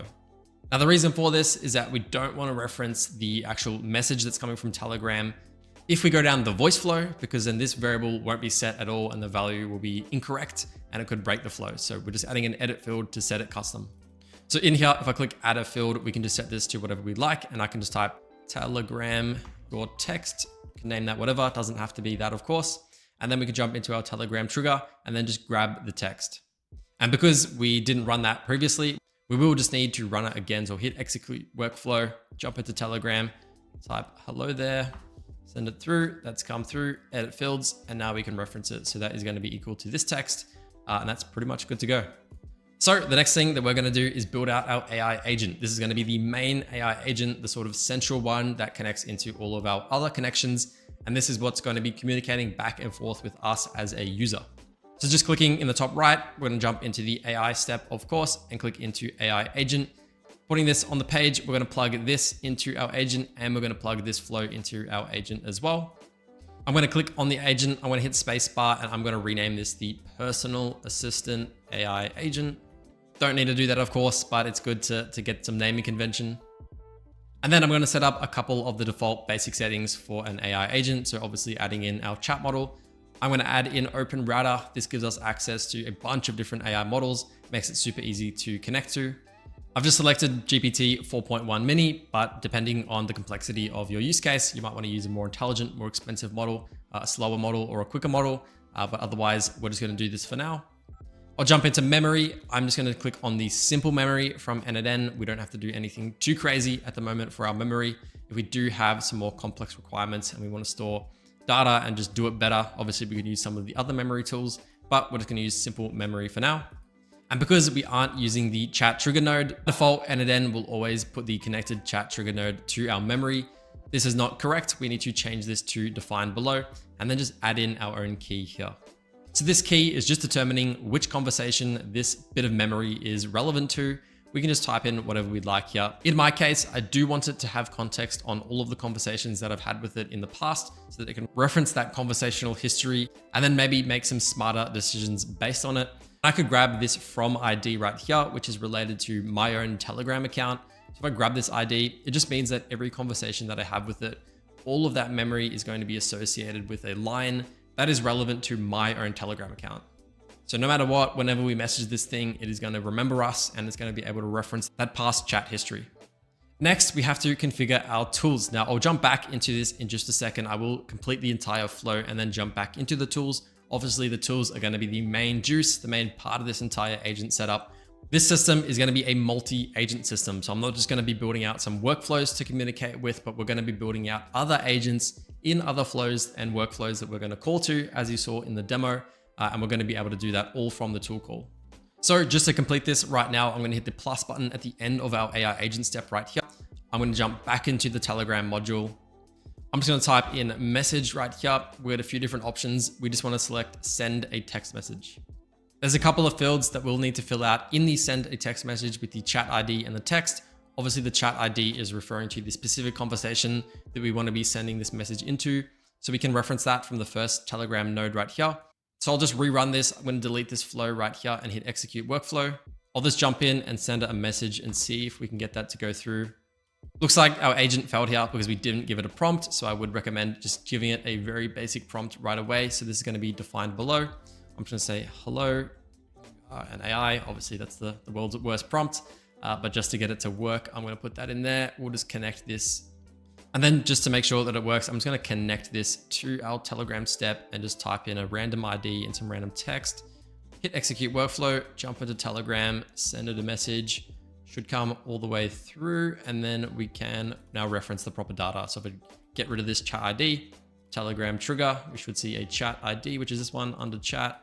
Put that in there, and then the text is going to come from our personal assistant AI agent, which is going to be the output. So cool, that's good to go. I can hit execute step and it should come through on Telegram. Oops, that didn't work. That's just because my credential is actually on the wrong one. I'm going to swap it over to the one that I just created. Execute step, and that has just come through. So here we go. Hello, yes, I am an AI. How can I assist you today? You'll see that it actually has a bit of sort of a watermark at the bottom. This message was sent automatically with n8n. We can get rid of that by going to the bottom here, click add field, and then go to append n8n attribution. Click that and turn it off if we don't want it. So at this point, we can hit save. We obviously don't want to lose it at this point, but we're going to be now building out our tools, building out the main juice of this particular agent so we can start to communicate with real tools, get some real value out of it, and have them all talk to each other. So this can literally be my own personal assistant AI agent. So the first two areas that I want to cover, as you saw in the demo, will be an email function so that I can tell our agent to send emails off, draft emails, do whatever I would like it to related to my Gmail inbox. I want it to be able to handle that.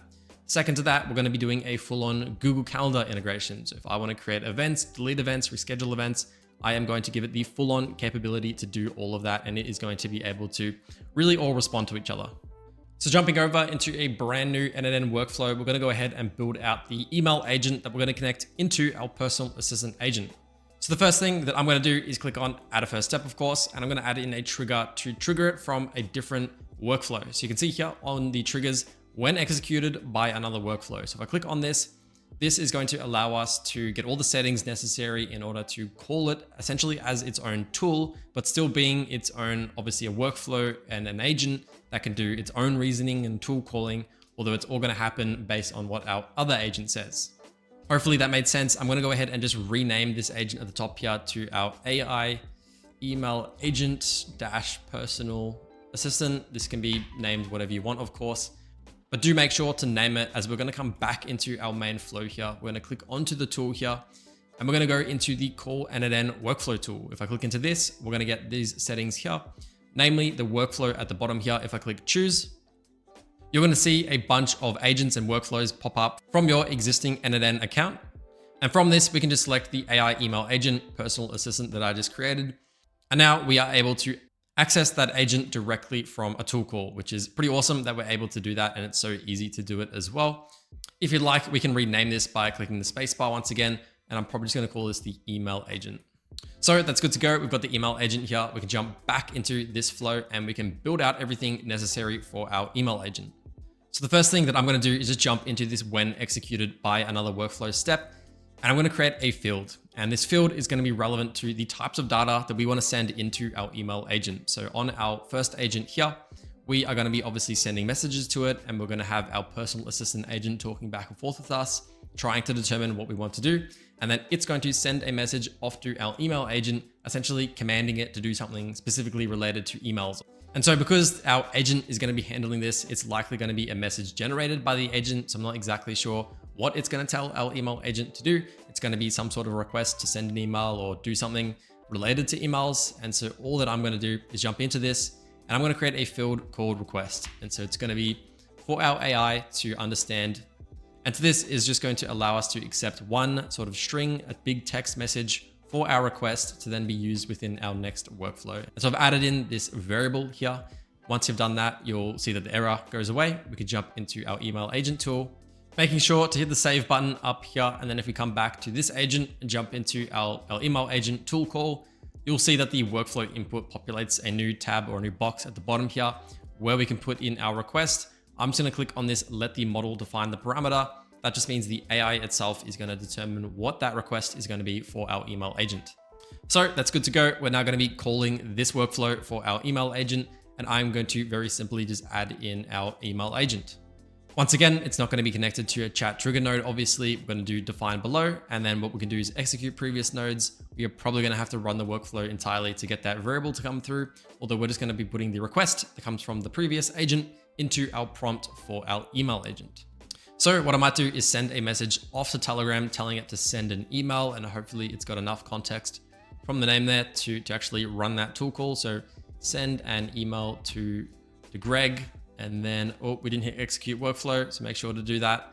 Looks like it's coming through now. And then we go, okay, so it doesn't look like our tool call was actually ran in this case. So it looks like we will need to do a little bit of prompting. So I'm going to tell it, please use the email tool when the user requests it. So once again, world's worst prompt, although we're going to be coming back and doing a better job there.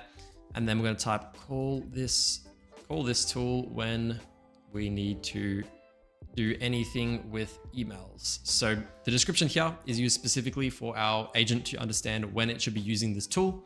And the prompt up here is the main system message prompt that we're going to be using to shape the conversation and to really give context to our main agent as to what its purpose is overall. So I'll give that a go. I'm going to hit execute workflow. Please send an email to Greg, see if that goes through. Running again, and it hasn't hit our tool call still. That's a bit annoying. I'll try add some better prompt conditioning here. And so the reason that it's actually throwing up this error that I just realized is that we're actually not referencing any of the text and messages that are coming through from my messages in Telegram for this agent. This agent's actually got no context as to what I'm even saying in the first place, which I should have assumed. But what we can do is just add our system message in the options here. We could probably take this as our system prompt and just paste it down here. The system message is more to do with the actual structure as to how our agent works and responds. And so the system message is best to have that type of context. And our user message is going to be the user message, of course, so pretty straightforward. We'll grab the Telegram text and put it in here.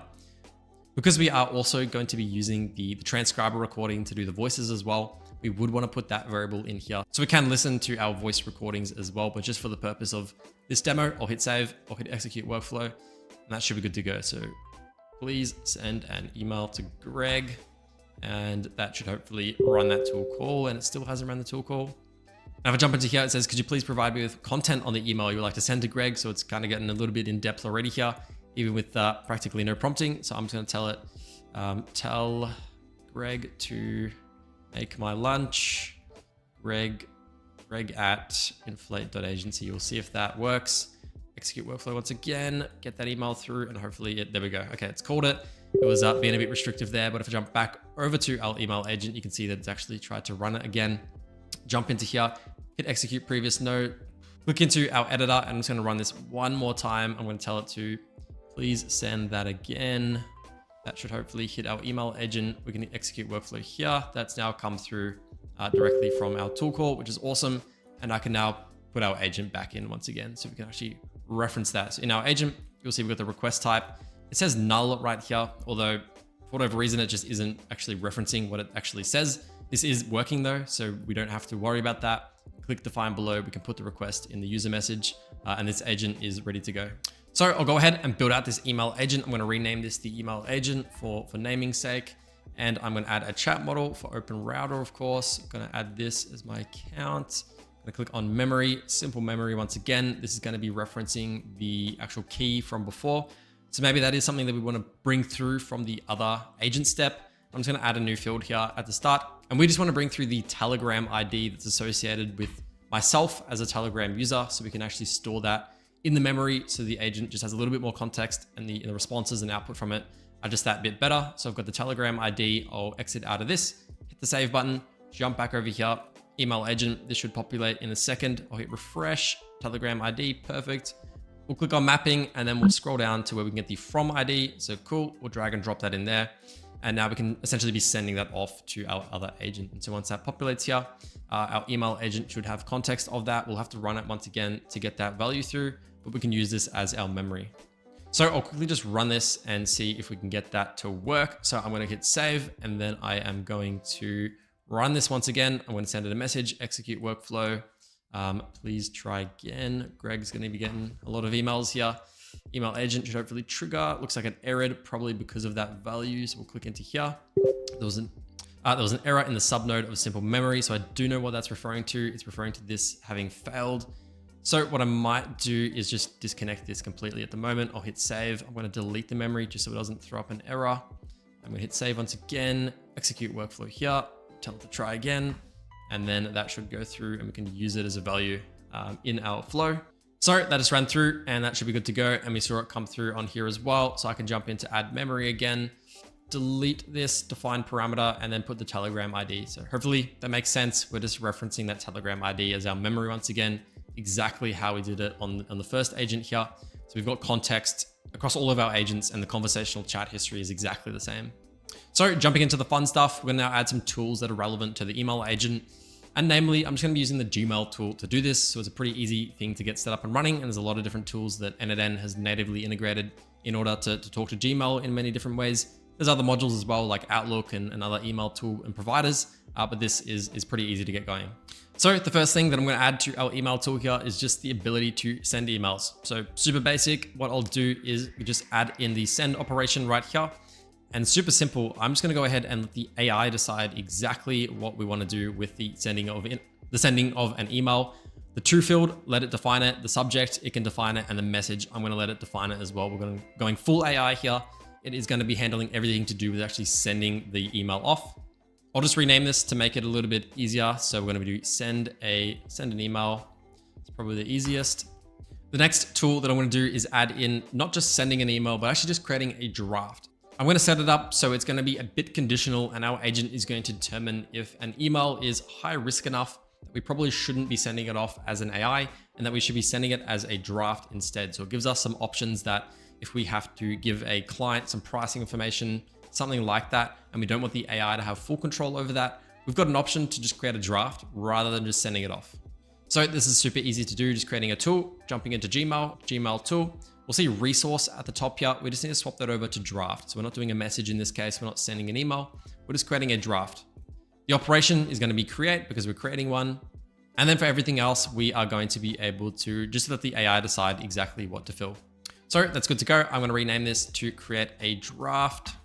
And then lastly, I want to be able to get some emails from my own inbox. So if I have a question about an email that I received at some point, or I have a question about a potential email I may have received, or I'm trying to get context, we want to be able to retrieve some emails as well. And this is just as easy as the rest. Jump into the Gmail tool. We're going to be able to change the operation from send to get many. And get many is literally just getting many emails. So it's going to be getting all of the most recent emails for a certain limit that we set it to.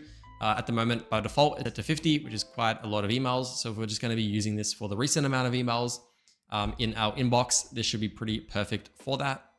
And then that is good to go. So I can rename this to get emails from inbox. And now with just these three tools added, we are going to be able to not only send emails, create drafts if we need to, but also get all of the emails from our inbox as well. And they can all work together. So it's not just a workflow where one tool is going to get run. We can look at our inbox, determine what kind of emails we have in there. Based on that, we can send a draft, we can send an email, we can write up emails based on that. Really, whatever we tell it to do, it will be able to handle it. So now in order to actually respond back to our main agent from this particular email agent, I'm just going to do an edit field. So if I jump into the end of the step here, we'll type edit fields. We'll be able to set a field that we want to specifically send back to our agent. So we get a lot of control over this. But for the most part, I'm just going to be sending back the AI response to our main agent. Once that's added in, we're just going to create a new field here, and I'm just going to call it response. And that is going to be then read by our main agent as the actual response that's coming back. We're going to populate this field here with the AI output. We do need to run it though in order to actually get that field to be able to actually populate. So I'll hit save and I'll go and try to give this thing a run once again. So I'll hit execute workflow, try and see if I can get it to send Greg an email once again. That will get sent off. Trigger this tool, that should come through. Doesn't look like I've set it up enough to actually use it. So I'm going to jump into the email agent. So that ran through perfectly. And what I can do is just hit copy to editor, and then we can actually use those values that ran through with. So it hit our email agent. It sent an email off to probably Greg. So in this case, we can have a look at this and see what it did. It sent an email to Greg for a lunch request. Please make my lunch. Great email format there. And that sent it off. And then it hit this edit field. we can jump into here and just take the output and drag it in. So we'll hit save and then jump back to our main agent right here. We do need to configure the email here to actually get the response back as well. So that's all good to go. If we jump into our email agent, we can actually see the response coming back from the output with the response from our email agent as to what actually occurred in the last run. And now we can use that and reference it in the text message that is sent off to the user on Telegram. So we're all good to go now on that connection. I'm now going to do some prompting to make sure that this system works really well and can communicate with all the different tools. And it's going to be, actually useful for us. So if I jump into the email agent right here, we can add in a main system message if we click into the options here. And this system message will just be pretty much telling it that it's specifically an email agent. It's got access to these 3 different types of tools, and based on the user request, use it appropriately, use the ones that you think is going to be most relevant. So you are an email AI agent.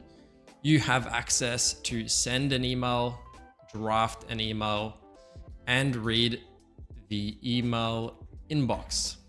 If an inquiry is not very important or seems easy to respond to, please use the send an email tool. If an inquiry is critical or seems important, please use the draft an email tool so a team member can respond to it.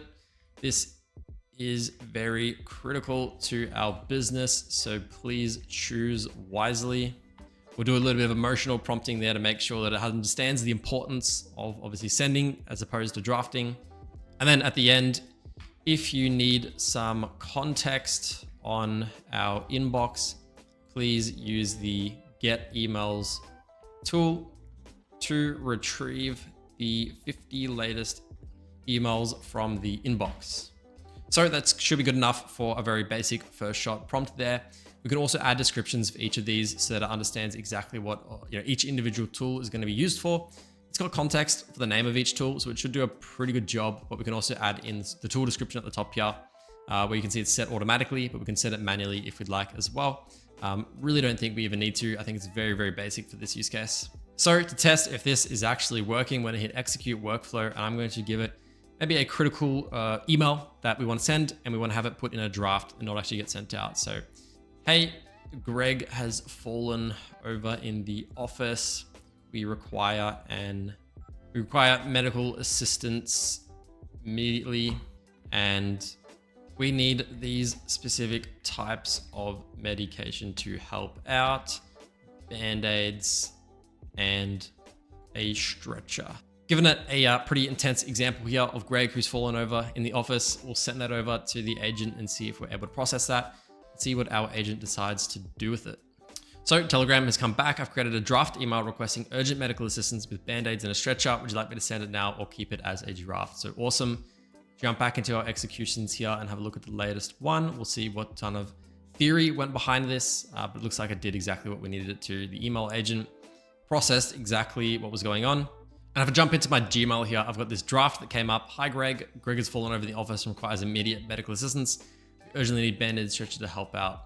So obviously there is, obviously you wouldn't be sending an email to Greg if Greg is the one that's fallen over. So a little bit of context mismatch in that case. I didn't really give it a good message to tell it who to actually send this email off to, which is something that I should have done. But otherwise, this is pretty much done exactly what you'd want it to. It's given us a good email format. Doesn't really look too AI generated at all. It looks very standard, and we can just jump in here, put a recipient and send that message off. So that's perfect, doing exactly what we'd expect it to. And I'm going to leave that for our email agent for now. And we're going to jump into building out our calendar and appointment booking agent. Once again, creating a brand new workflow for our appointment booking flow right here. I'm going to click on add a step. We're going to be using the when executed by another workflow. We're going to add in 2 different fields, one for our request and one for the Telegram ID. Once that's done, we're going to now create our AI agent by jumping into the agent step. We're going to swap it over from the chat trigger node to being a define below. I'm going to rename this agent to be our appointment booking personal agent. Whatever name doesn't really matter. We can jump back into our main agent. We're going to create the brand new tool. We're going to click into here, call n8n workflow tool. We're going to then select our appointment booking personal agent. We've then got our 2 fields down here. We're going to We're going to let the AI define this, and then the Telegram ID is going to come from our from ID. I'm going to drag and drop that right in there. Once again, I'm going to just call it appointment booking to make it super simple. Now that is mostly all connected. Jumping into here, I'm probably just going to delete this agent just so we can actually get the fields to populate, so we can make it easy for ourselves. So I am going to hit save. I'm going to come over here and I am going to prompt this into our workflow so it actually knows that this exists. So I'm going to tell it that please use our calendar tool when you need to use it. Once again, that's probably the world's worst prompt, but it will get it done at least once for us. And I probably am going to rename this from the appointment booking tool to the calendar tool, because it's not just going to be used for appointment booking. So just to make it a little bit clear across all of our different flows, I might rename this calendar booking as well. And then we might just need to update this as well to be calendar booking. Done that automatically. Awesome. Hit save and we'll give it a go. Hi, can you please book in a doctor appointment for Greg? See if that goes through. See if we can hit the calendar. There we go. Awesome. Calendar has been hit. Jump back into here and our executions should have ran. There we go. I will then copy to editor if we can get the right values through. And if we look into here, we'll see that we've got the request and the Telegram ID, which is awesome. We'll then click plus AI agents, and then define below. And then in here, request is coming through. Perfect. So we'll just add a chat model once again, open router as always. We're then going to be adding in our memory, simple memory. This is then going to be coming from our Telegram ID. So define below, Telegram ID as the key, all good to go once again, like we did it before. I'll rename this agent the calendar agent just to make it super nice for our naming convention. And then we can jump into the main stuff for our calendar agent, which is going to be looking at Google Calendar. So I can just type for the Google Calendar, and once again, really awesome. They've got all of the Google tools and whatever functions you'd need pretty much all here on n8n. So we can click Google Calendar tool, and now we can jump into this, which is very similar to the setup of the Gmail agent. It's going to allow us to book in appointments. It's going to allow us to look up calendar events on our actual calendar and do whatever we want with it. So make sure to connect your Google Calendar account at the top here with your credential. Pretty easy to do. Actually, it just allows you to do a direct authentication login. So you just log in with your email and password, and then it's good to go. Then below this, we've got the resource, which is going to be creating an event. And then we've got the operation, which is going to be create. So we're creating an event. And then below this, we've got calendar. If you use multiple calendars on your one Google Calendar, you can select the specific one. In my case, I want to set some meetings. And then below this, we've got a start and an end time. And I'm just going to let the AI decide this. Obviously, the time of the appointment booking is going to be dependent on what the user wants. And we can very easily just set this to let the AI decide when it should start, when it should end, and just we can prompt the rest of it. So I'll rename this once again. We'll do create event just to make it super simple. Now, one really important thing to note is that because we are using the AI to define when we're going to be looking at the events on our calendar, our AI doesn't have any context as to what today's date is. So we do need to give it some context. We do need to tell it what today's date is, so it has some context as to when to look on the calendar. So if we ask about the events that are happening tomorrow, we want to be able to have context of today being Friday and tomorrow being Saturday, or whatever day, obviously. We can do that by giving it that context. And so I'll jump into the calendar agent right here and just add this into the system message and just give it more prompting as well to make it really well-rounded. So you are a calendar agent. You have access to create calendar events as well as check our calendar for events. You need to ensure you check the right dates with the current time. This is the current date and time. And if I just quickly look over to the left-hand side where you see variables and context, if I just click into this, you're going to get a drop down with some values that come through. And you're going to see that we've got a now and a today field. So this is for our sort of current dates. And this is what we're going to be using to reference in our system to have that context that we need for it to be relevant for the dates. And so I can either put today, which is just going to set the time to 0, or we can put in now, which is going to do the exact time. We'll use the exact time. I think there's no reason not to, so we'll drag and drop that in here. And now this has context on the exact date and time.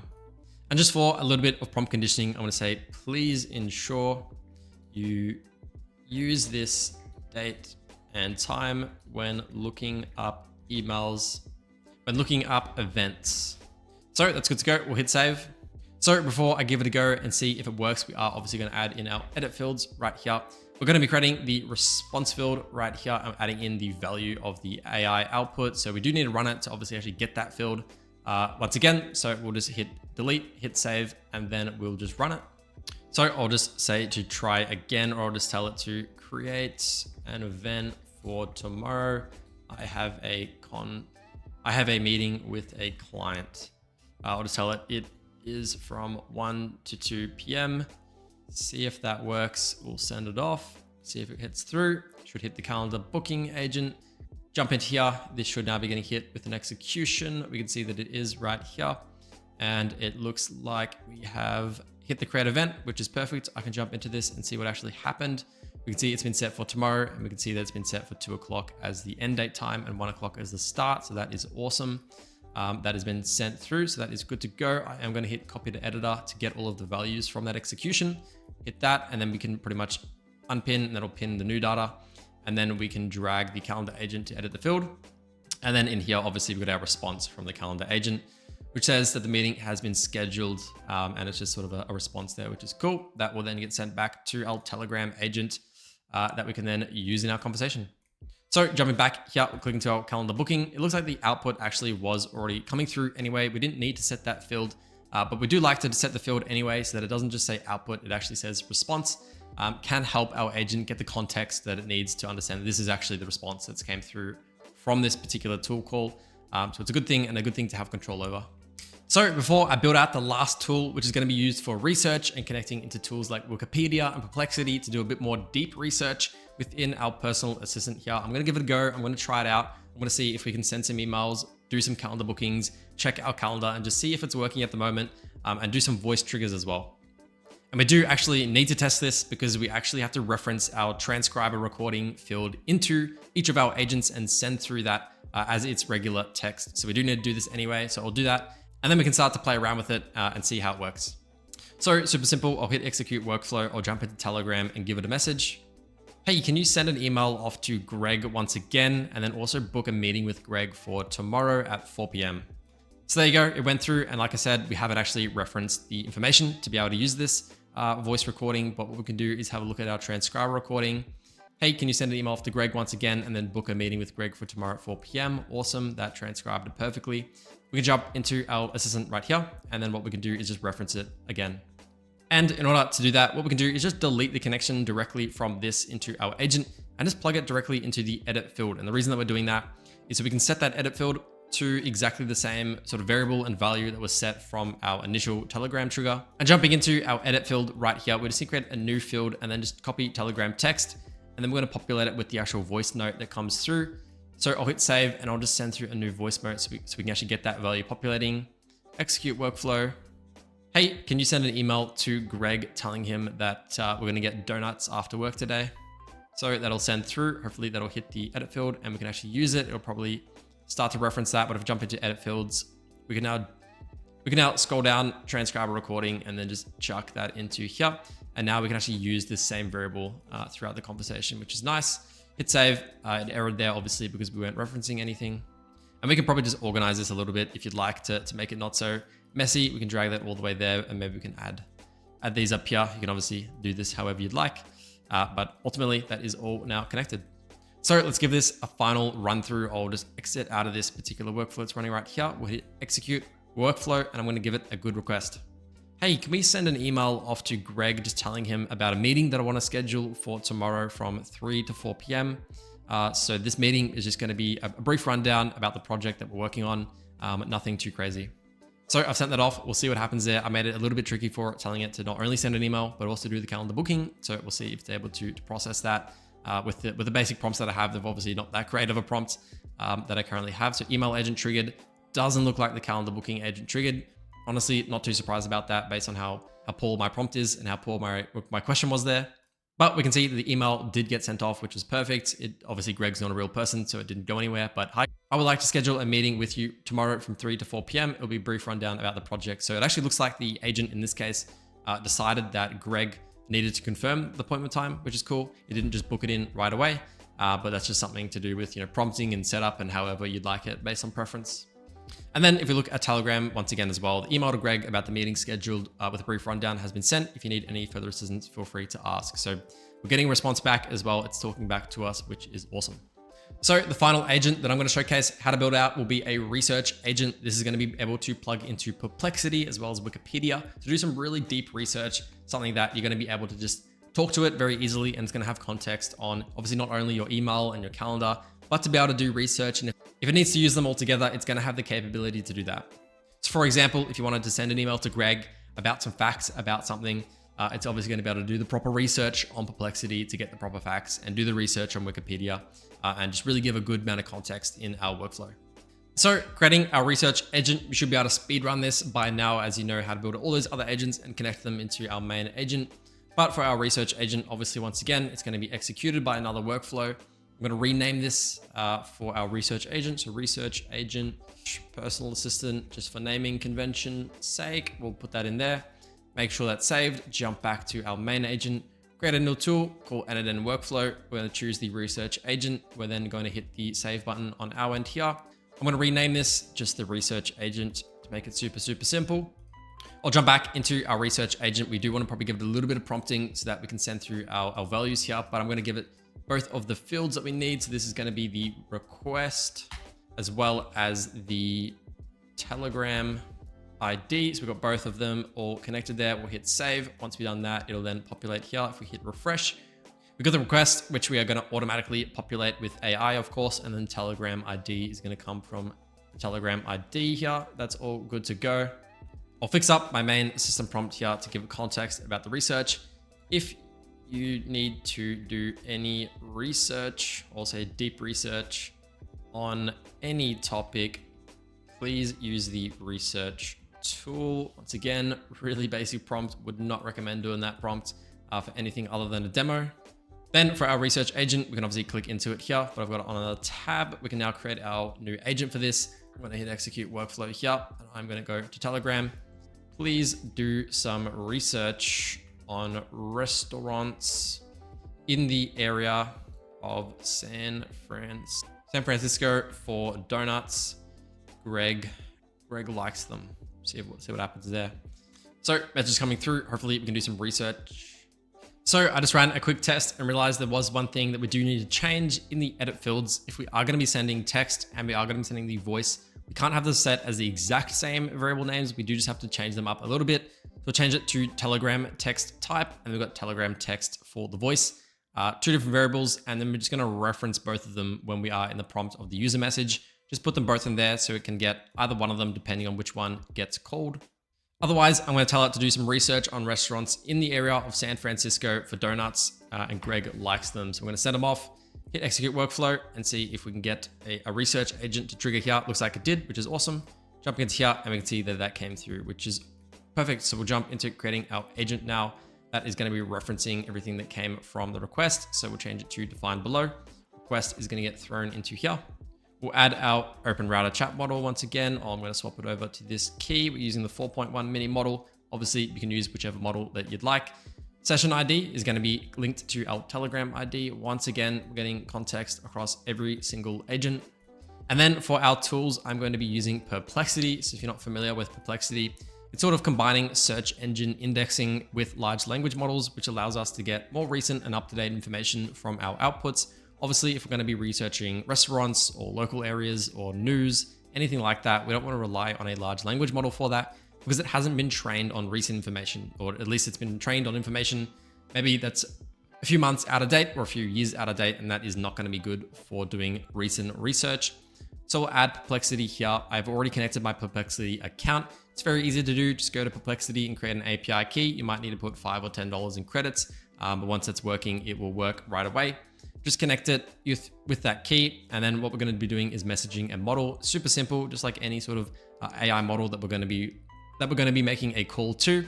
For the model, they've got a few different models here with deep research, pro, reasoning pro. I don't know why they have so many different names here for different types of models. You can do the research as to which one's best for which. I'm just going to keep it on the basic one. I'm going to let our AI agent define what we're going to be sending off to our research agent here. Otherwise, that's pretty much all that I'm going to be configuring for this. And if you do want to take it up a notch and have images come through, this is something that Perplexity can help out with as well. Because we are indexing real URLs, you can pull back real websites and sources and images and everything through this. If we click on add an option down here, you will see return images is something we can turn on and just toggle that on, and it will return those URLs that we can reference. And if you want to, you can have them sent back to the main agent, and the main agent can provide images in the Telegram response for whatever reason that you want to do that. Or if you want to have those images then sent back to your email agent to send them off to Greg in an email for whatever reason, you can start to think of the use cases and capability and flexibility of this system really all talking to each other. Otherwise, I'm also going to be adding in the Wikipedia tool. So jumping into here and looking into Wikipedia, I did go ahead and add in the Wikipedia module. Although it looks like this module has been deprecated, or for whatever reason, it's just not working on my particular instance here. It says that this node does not have any parameters, which is a bit of a shame. I used to use this quite a bit for doing research through just, particular Wikipedia articles, although it looks like it may have been deprecated on n8n. Not sure what's going on here. Otherwise, we're just going to be referencing Perplexity. So I'll rename this agent to be our research agent. Once again, doesn't make a difference really to the actual functionality, just a naming thing. And then we can prompt this if we'd like to tell it that you are a research agent. You will expand on what the user is looking for and send this into Perplexity to look up the latest information on this request. Please be detailed and get the most out of the response. So just getting it to expand upon it, send it to Perplexity, get as much as we can out of it so that we can get the most detailed response possible. And now that is pretty much all set up. We're able to talk to Perplexity pretty easily just through this particular agent here. Jumping back, we can now obviously call our research agent when we need to.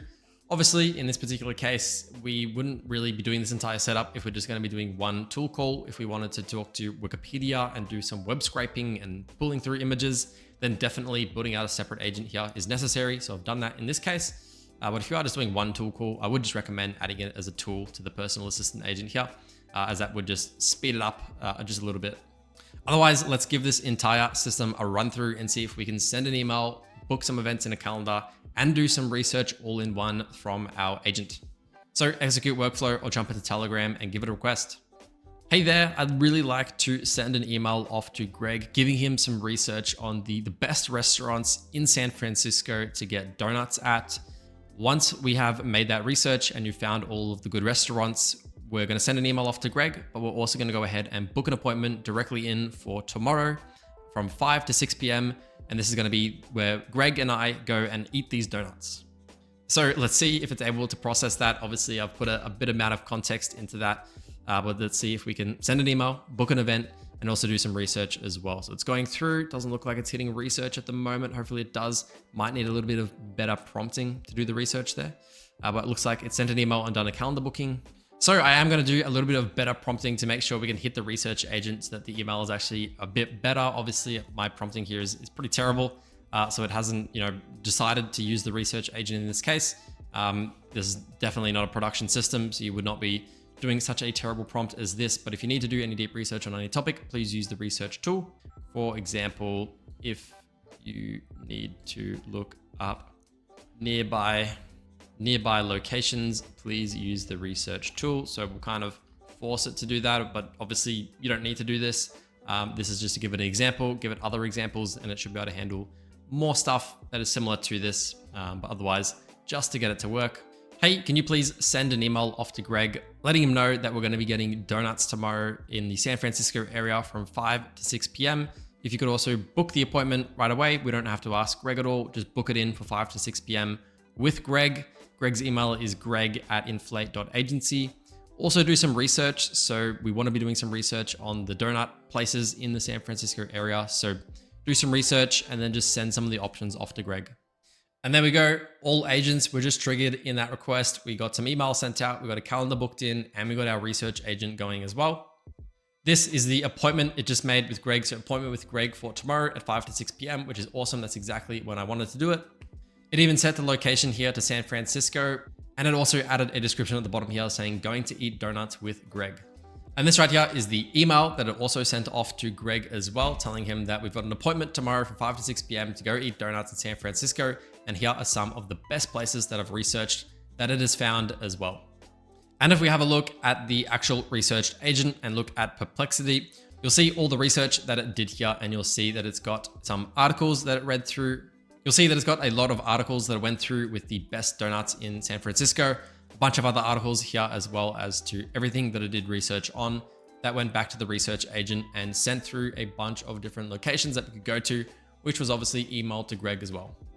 So there we have it. We've now got our multi-AI agent personal assistant system, which I can get on Telegram on my phone, wherever in the world I am, and I can tell it to send an email to whoever. We can get it to book appointments whenever, and we can get it to do some deep research and all be interconnected with each other as well. So we can research stuff and then send it off to people, book events, and it can all talk to each other. And not only that, but it's going to have memory of everything that's happening as well. So each individual agent will have memory on the entire Telegram transcript that I had as well. Now, just a quick note, I just checked my YouTube analytics and it turns out that 80% of you are actually not subscribed. So chances are, if you check the subscribe button, you're probably not subscribed. So if you could subscribe, that would be awesome. And if you could like the video, that would be amazing as well. And if you do see a hype button, which is kind of like a new feature by YouTube, click that button because it actually really helps out.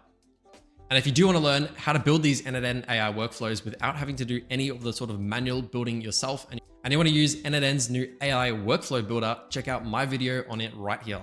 Today, I'm going to show you exactly how I was able to generate this presentation and slide deck right here, all using an n8n workflow and AI agent. I was able to simply prompt the exact slide deck that I was looking for, and it was able to generate this entire multi-page document with all of the details and more that it thought that I would want.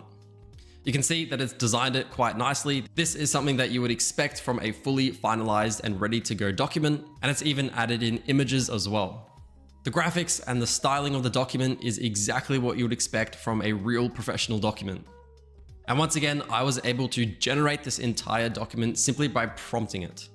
Here's another example for professional cat care. Once again, is exactly what you would expect from a real professional document that somebody has created. We've got really nicely styled boxes. Nothing really seems out of place. Everything really does just fit in. And these right here are the two n8n workflows that we need in order to start generating these slides. And if you do want to get access to these workflows, but you don't want to have to build them yourself, I'm going to have both of these templates within my free school community linked in the description. We've got over 18,000 members now. We've got 50 plus other AI agent templates and courses. And once again, it's completely free, so you can jump in and just download them right away. So jumping right into it, I'll just do a quick walkthrough of everything that's going on the page right here. And I'll also run through each of the nodes just to give you a good understanding as to how this works. So the first thing that I am going to do is just go ahead and just delete all of these right here, because this is just for sort of demonstration and showcase purposes. But what we have is this one workflow right here with an AI agent to write up the content for our slides. And then what we have is a secondary workflow on a completely separate workflow page here. And this is being triggered as a tool from this agent. So just to make it super clear, we've got two different templates essentially right here, and they talk to each other. I'm going to go ahead and send it a message. I'm going to send it a request for a slide deck, and you're going to see in real time exactly how this works. So I might say, hi, can you create a slide deck for a premium luxury car washing business based in Melbourne, Australia? So I'll send it off to this agent right here. It's going to process that request. And initially what it's going to do is write up a better request to get sent off to the agent. And you can see down here with the slide prompt, it's expanded upon what I've talked about, obviously to get more detail out of it, to make it better and better. That is going to get sent off to the other agent right here, which if I jump into the executions, we're going to see it running right here. And that is now going to be being processed and the actual template is going to be generated here. But once that's done, we are going to get the link to access that particular slide deck popping up in the chat down below here. And there we go. This agent just completed, and I can see here it says I have created a professional and visually striking slide deck presentation for the premium luxury car washing business. You can view and download the full presentation right here. And I've been given a link which I can copy right here and look at the presentation. This video is sponsored by Buzzy. If you're looking to build an app or a website, Buzzy is an all-in-one platform to vibe code iOS, Android, and web applications. You don't have to worry about maintaining the code as it's a completely no-code platform. Buzzy offers pre-built web and mobile app templates to help you get started easily. If you do want to learn more, please check out the link in the description. And here we go. So this is the slide deck that I just generated from that simple request that I just gave it. We've got the Elite Auto Spa Melbourne Premium Luxury Car Washing. Scrolling down a bit, our mission, our vision, premium services, really good graphics that it's using. All of them, I believe, are AI generated. It's auto-populated pretty much all of the text. Obviously, I only wrote really one sentence in order to generate this entire slide, and it's gone through and generated all of the copy necessary based on the request that I gave it. Once again, more images that it's using. The format of it is really nice. It doesn't look AI generated whatsoever. We've got pricing that it's thrown in here as well. We've got testimonials. We've got more images. And this is honestly really something that you could expect from any one of these companies. Just from looking at this, other than the images, there's really no way to tell that this entire deck was generated by AI. And obviously all of the content was generated by AI, so you would want to update all of that. But if you had all of that information beforehand, you could just send that into the n8n agent and it would be able to use that in its context to populate everything within the document properly. And the best part about this is that it's actually really easy to set up, and I'll show you exactly why. So when we actually call this workflow right here from this agent to access this workflow right here, all that we're doing is sending off an API request to an application called Gamma.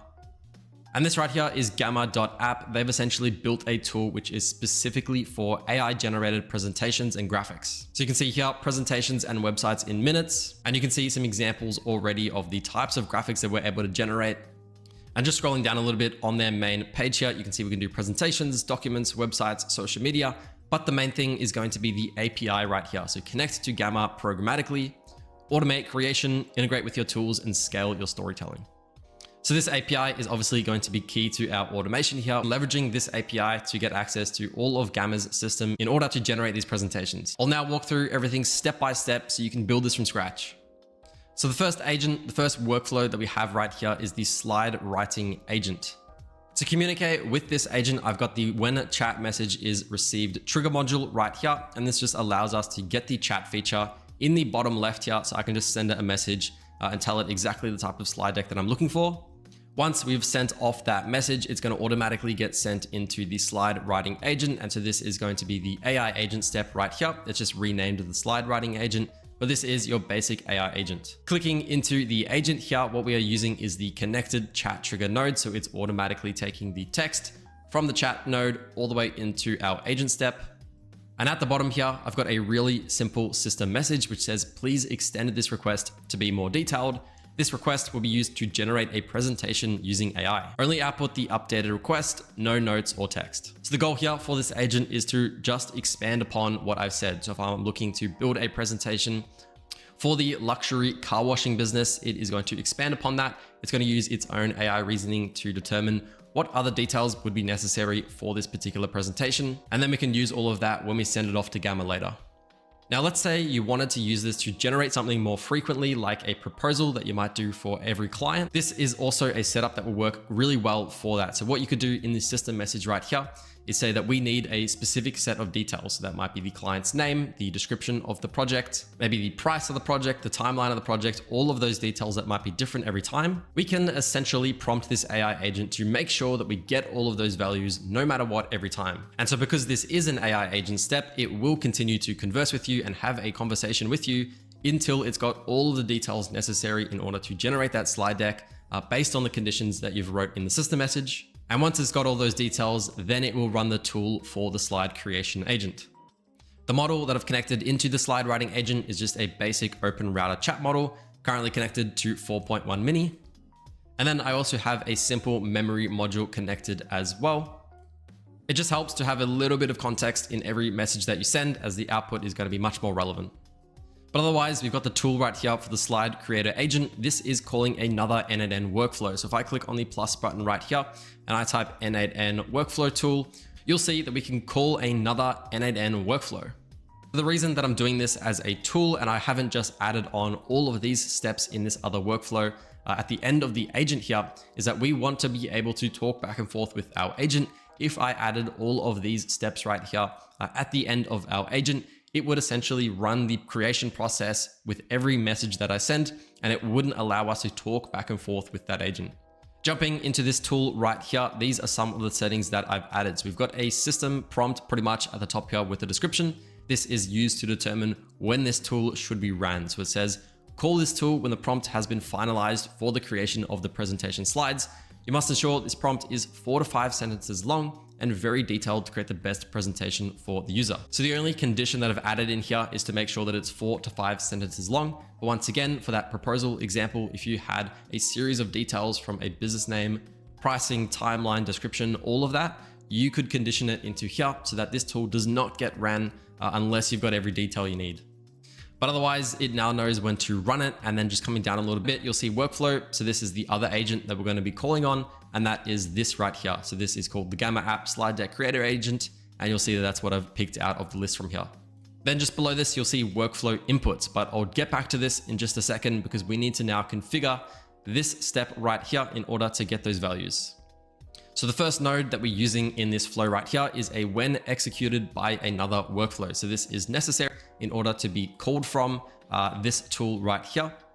So once we've added this in, we can jump into here and then you'll see the workflow input schema. This is essentially determining what are the types of data that we want to receive from the other agent. And in our case, the only thing we really need is the prompt that we're going to be using to generate those slides. I just added in a string variable right here called the slide prompt. And once you've added in the field right here, if we go back to this and we jump into our tool, this will automatically populate itself coming from the workflow that you put it on. And then what I did is I just clicked the button on the right here that has this sort of star logo, and that just makes it so that the AI agent itself is going to be defining what the prompt is going to be. And then you'll see a description below this, which says, do not include any new lines or code that will mess up the API call. So one thing that we do want to make sure is that our agent, when it generates this big prompt that we can use, is to not include any new lines or any code for whatever reason that it might do that, because that will usually mess up the API call that we're going to do in the next step. Now that that is all set up, that is essentially going to be sending that prompt now into this sort of when executed workflow step, and we can reference this in the rest of the workflow. So once that is set up, we're going to move on to the start creation process. So this right here is a HTTP module, and all we're doing is sending off a request to an API endpoint. So quickly jumping into Gamma's API documentation right here, this is really easy to use. Right away, we've got this main endpoint right here, which says generate a Gamma, and this is going to be that slide deck. So right here, create a Gamma using this endpoint. We've got the actual endpoint right here as well. This particular request is a post request, of course, because we're going to be sending off some information related to the presentation that we want to generate.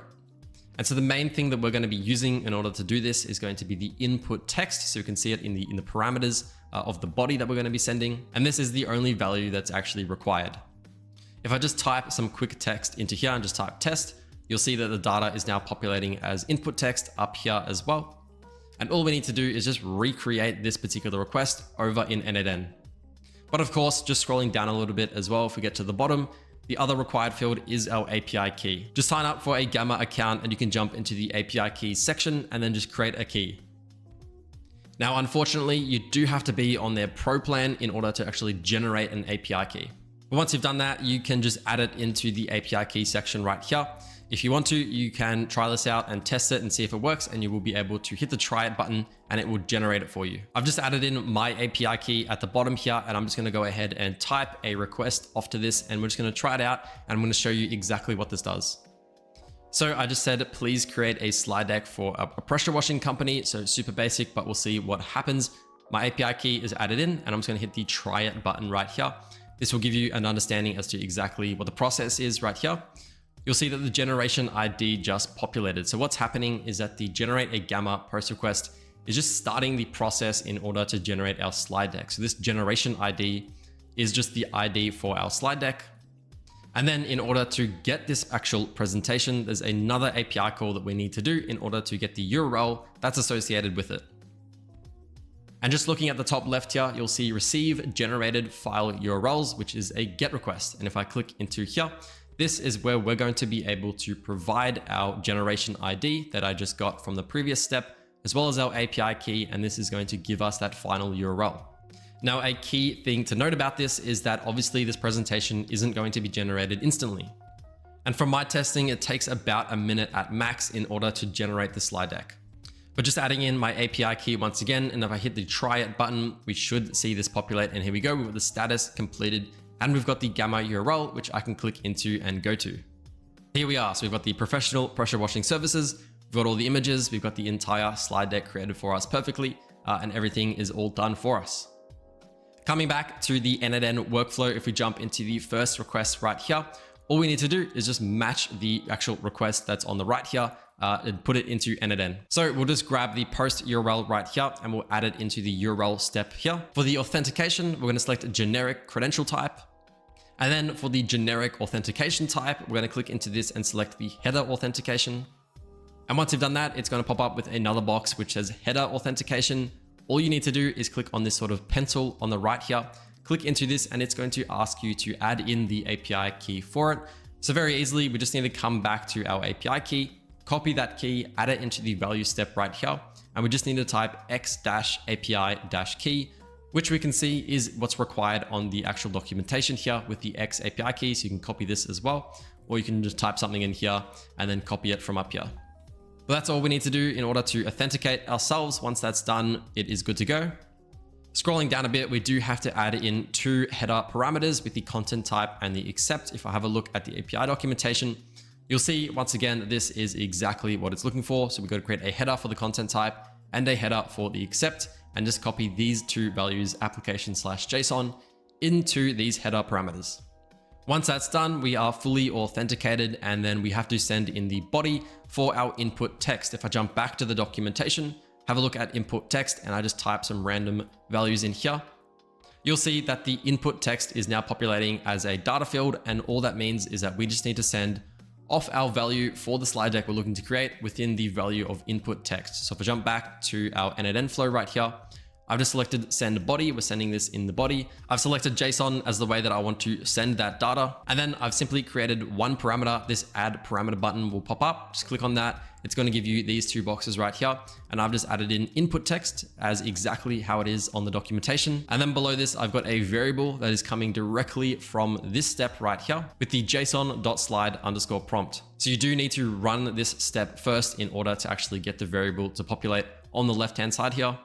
So that just means come back to this workflow and run it, and then it should trigger this particular slide creator agent, and then the value will pop up and you'll be able to use the value to populate in the request here.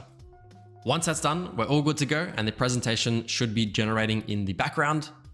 The next step that I have here is a wait step. And the reason that we have this wait step, like I mentioned earlier, is that it is not going to generate the slide deck instantly. We do have to wait a little bit of time. Just from the tests that I've been doing, I haven't seen it take more than a minute to generate the slide deck. So I just added in 60 seconds as the amount of time to wait, but you can play around with that and make it shorter or longer or whatever, but it seems to do the job at the moment. And once this wait step is completed, it will then continue on after it's done. And all we're doing is using the final get slides API request. Coming back to the documentation, this is going to be the GET request for receive generated file URLs.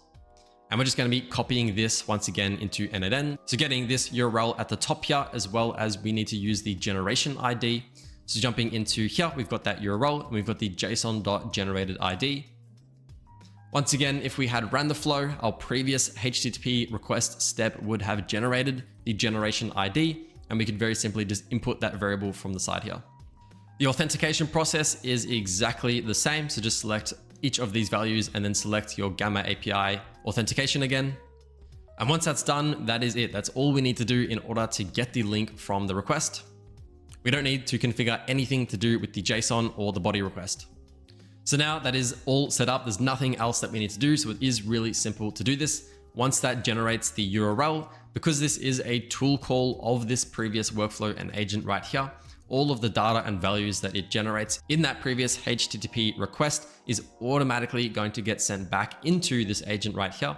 And then as you saw at the start of the video, it is going to send me that link in that message. And once I've got that link, I can just have a look at it, and then we've got the entire document. So there we have it. That is literally all that we need to do in order to start generating these pretty awesome looking slide decks using an agent like this. If you're looking for an even easier way to build these n8n workflows, Check out this video right here where I showcase the brand new n8n AI workflow builder, which allows us to simply type the workflow and the agents that we're looking for, and it can generate them all automatically.